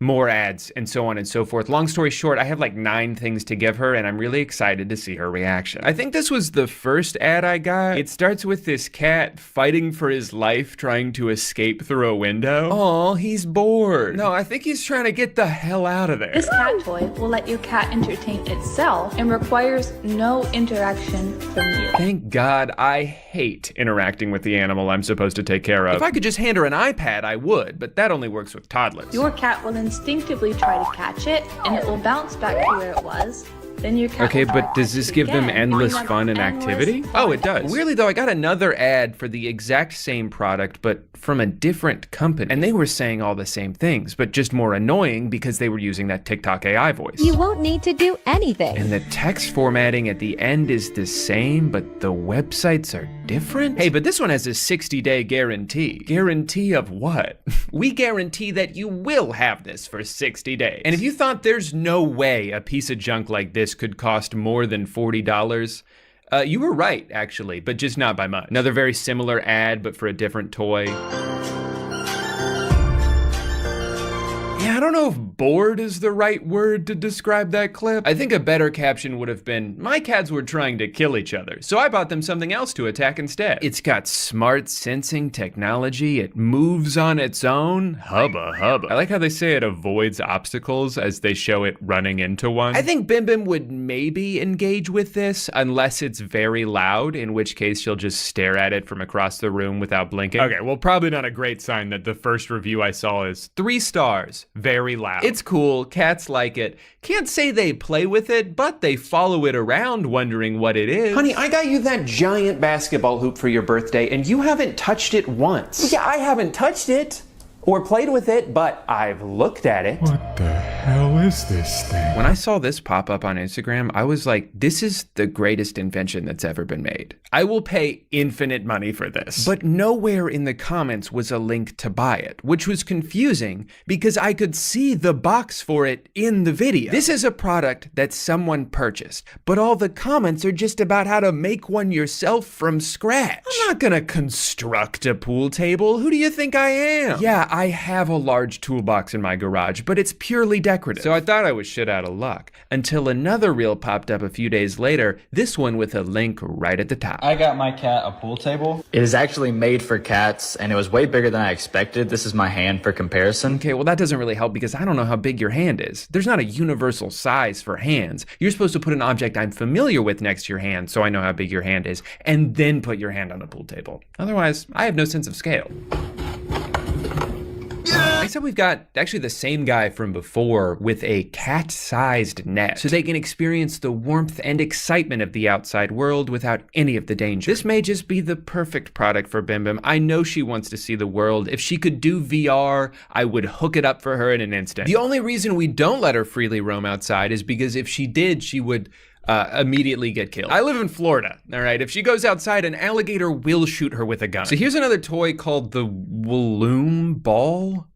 Bloom? I'm sure at this point most of the good company names are already taken, but if you're gonna make up a word, at least make it one that's actually possible to say. The guy in the ad can't even say it. The Powerball from Bloom? Which is surprising because the rest of his voiceover work in this is really solid. You can easily charge it too with the USB cable it comes with. I mean, nailed it. All right, $22 for a battery-powered ping pong ball. Gotta love that. It says it's quiet. I don't believe you. There are still instincts in every cat. Didn't know that. Which is why cats are incredibly fond of catching. It's their favorite game. Hey, not all cats like the same games. Bim Bim's favorite game is American Truck Simulator. She doesn't just play catch. She's not a caveman. Here's a product that straight up just looks like garbage. Like it looks like someone literally pulled it out of a dumpster and started selling it online. And they didn't even crop the ad right, which is very funny to me. Spoil your kitty with the new Ganlotta Cat Scratch. More bored cats. Ratchable surface. Eat long nails. Eat joy is priceless. That little one runs. Don't worry though, I saved the best for last.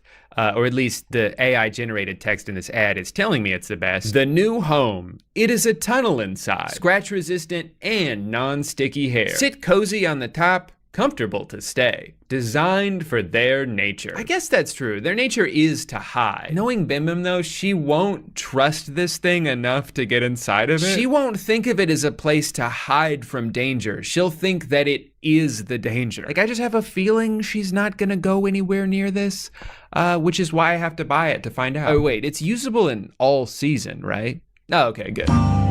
So last night I was slightly intoxicated and I decided to open up one of the things I had ordered and I had no idea what it was because all these things, they come from the most random places, the most random websites. I don't know what I'm opening until I see what's inside. And I spent so long trying to decipher what this is, I was like, when the hell did I order 2 cowboy hats? I look like I'm the owner of the Dimsdale Dimmadome. Oh, this is like the thing that they're supposed to run around in or something. So far, she's scared of it because it's making noise. If something makes any noise, she doesn't like it. I wouldn't have hated getting instructions. I wouldn't have been mad if they told me what to do with this zipper. This is kind of embarrassing to admit, but it took me 7 minutes to figure out how to assemble this. All right, this is what I got so far. Does it go like this? Because that doesn't really make sense. None of this makes sense. What the hell did I buy? You know that meme where Joe Biden can't figure out the 2-piece puzzle? Well, that was me, except in my case, the puzzle pieces were 2 upside-down cowboy hats you had to zip together. And it's as easy as that. All right, there it is in all its glory. Little cave in there to roam around in. What does she think? She's not even looking. Yeah, I'm talking to you. Doesn't seem like she's that excited for it. I think she's just glad I'm done so I can pay attention to her. The fuck? Oh, yeah. She loves it. Well, it doesn't seem like she wants anything to do with it, so... First impression test, fail. If only I knew what was going on inside that giant brain of hers. Is she trying to thank me, or does she just like the way my hair tastes? Cats are such a mystery. I think in order for her to trust something like this, it's gonna have to sit in one spot for several days so she doesn't think that it'll move. If it's just like in the corner like this, you know, maybe she'll slowly venture over there. All right, I've got good news and bad news. The good news is she went inside the cat tunnel. The bad news is it was one time for 2 seconds, and that was a week ago, so I don't think she's ever stepping foot in there ever again. Anytime we've ever tried to buy her a cat bed or some kind of surface for her to sit on, she doesn't even perceive it as an option. She likes to sit on the human couch and the human bed because that's where we sit. The only place she regularly sits that we don't is inside my guitar case. She'll sprawl out and fill every nook and cranny like it was custom molded for her body. Not only is this cute as hell, but it's nice to know that if I ever join a band where the instrument I play is the cat, I've got an easy way to take her to all our shows. This is the accordion looking thing I bought. Nope. I think she just doesn't like that it went from being small to being huge. If it can do that, then what else can it do? Okay. Awesome. Play with it. God, this is such a piece of junk. It's like, it's just cardboard. How do I get it inside?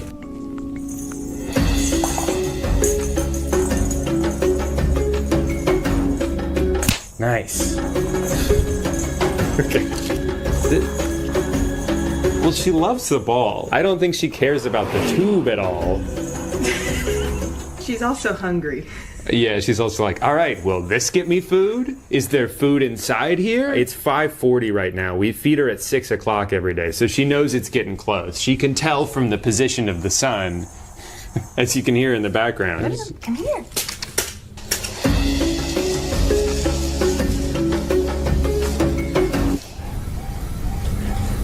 The smart sensor's pretty good so far. It says it avoids obstacles, and if it hits stuff, it's supposed to like back up and like reroute. It did immediately get stuck under the ottoman, but it's kind of just going in a circle now. That's one way to avoid obstacles. Come on. Cookie.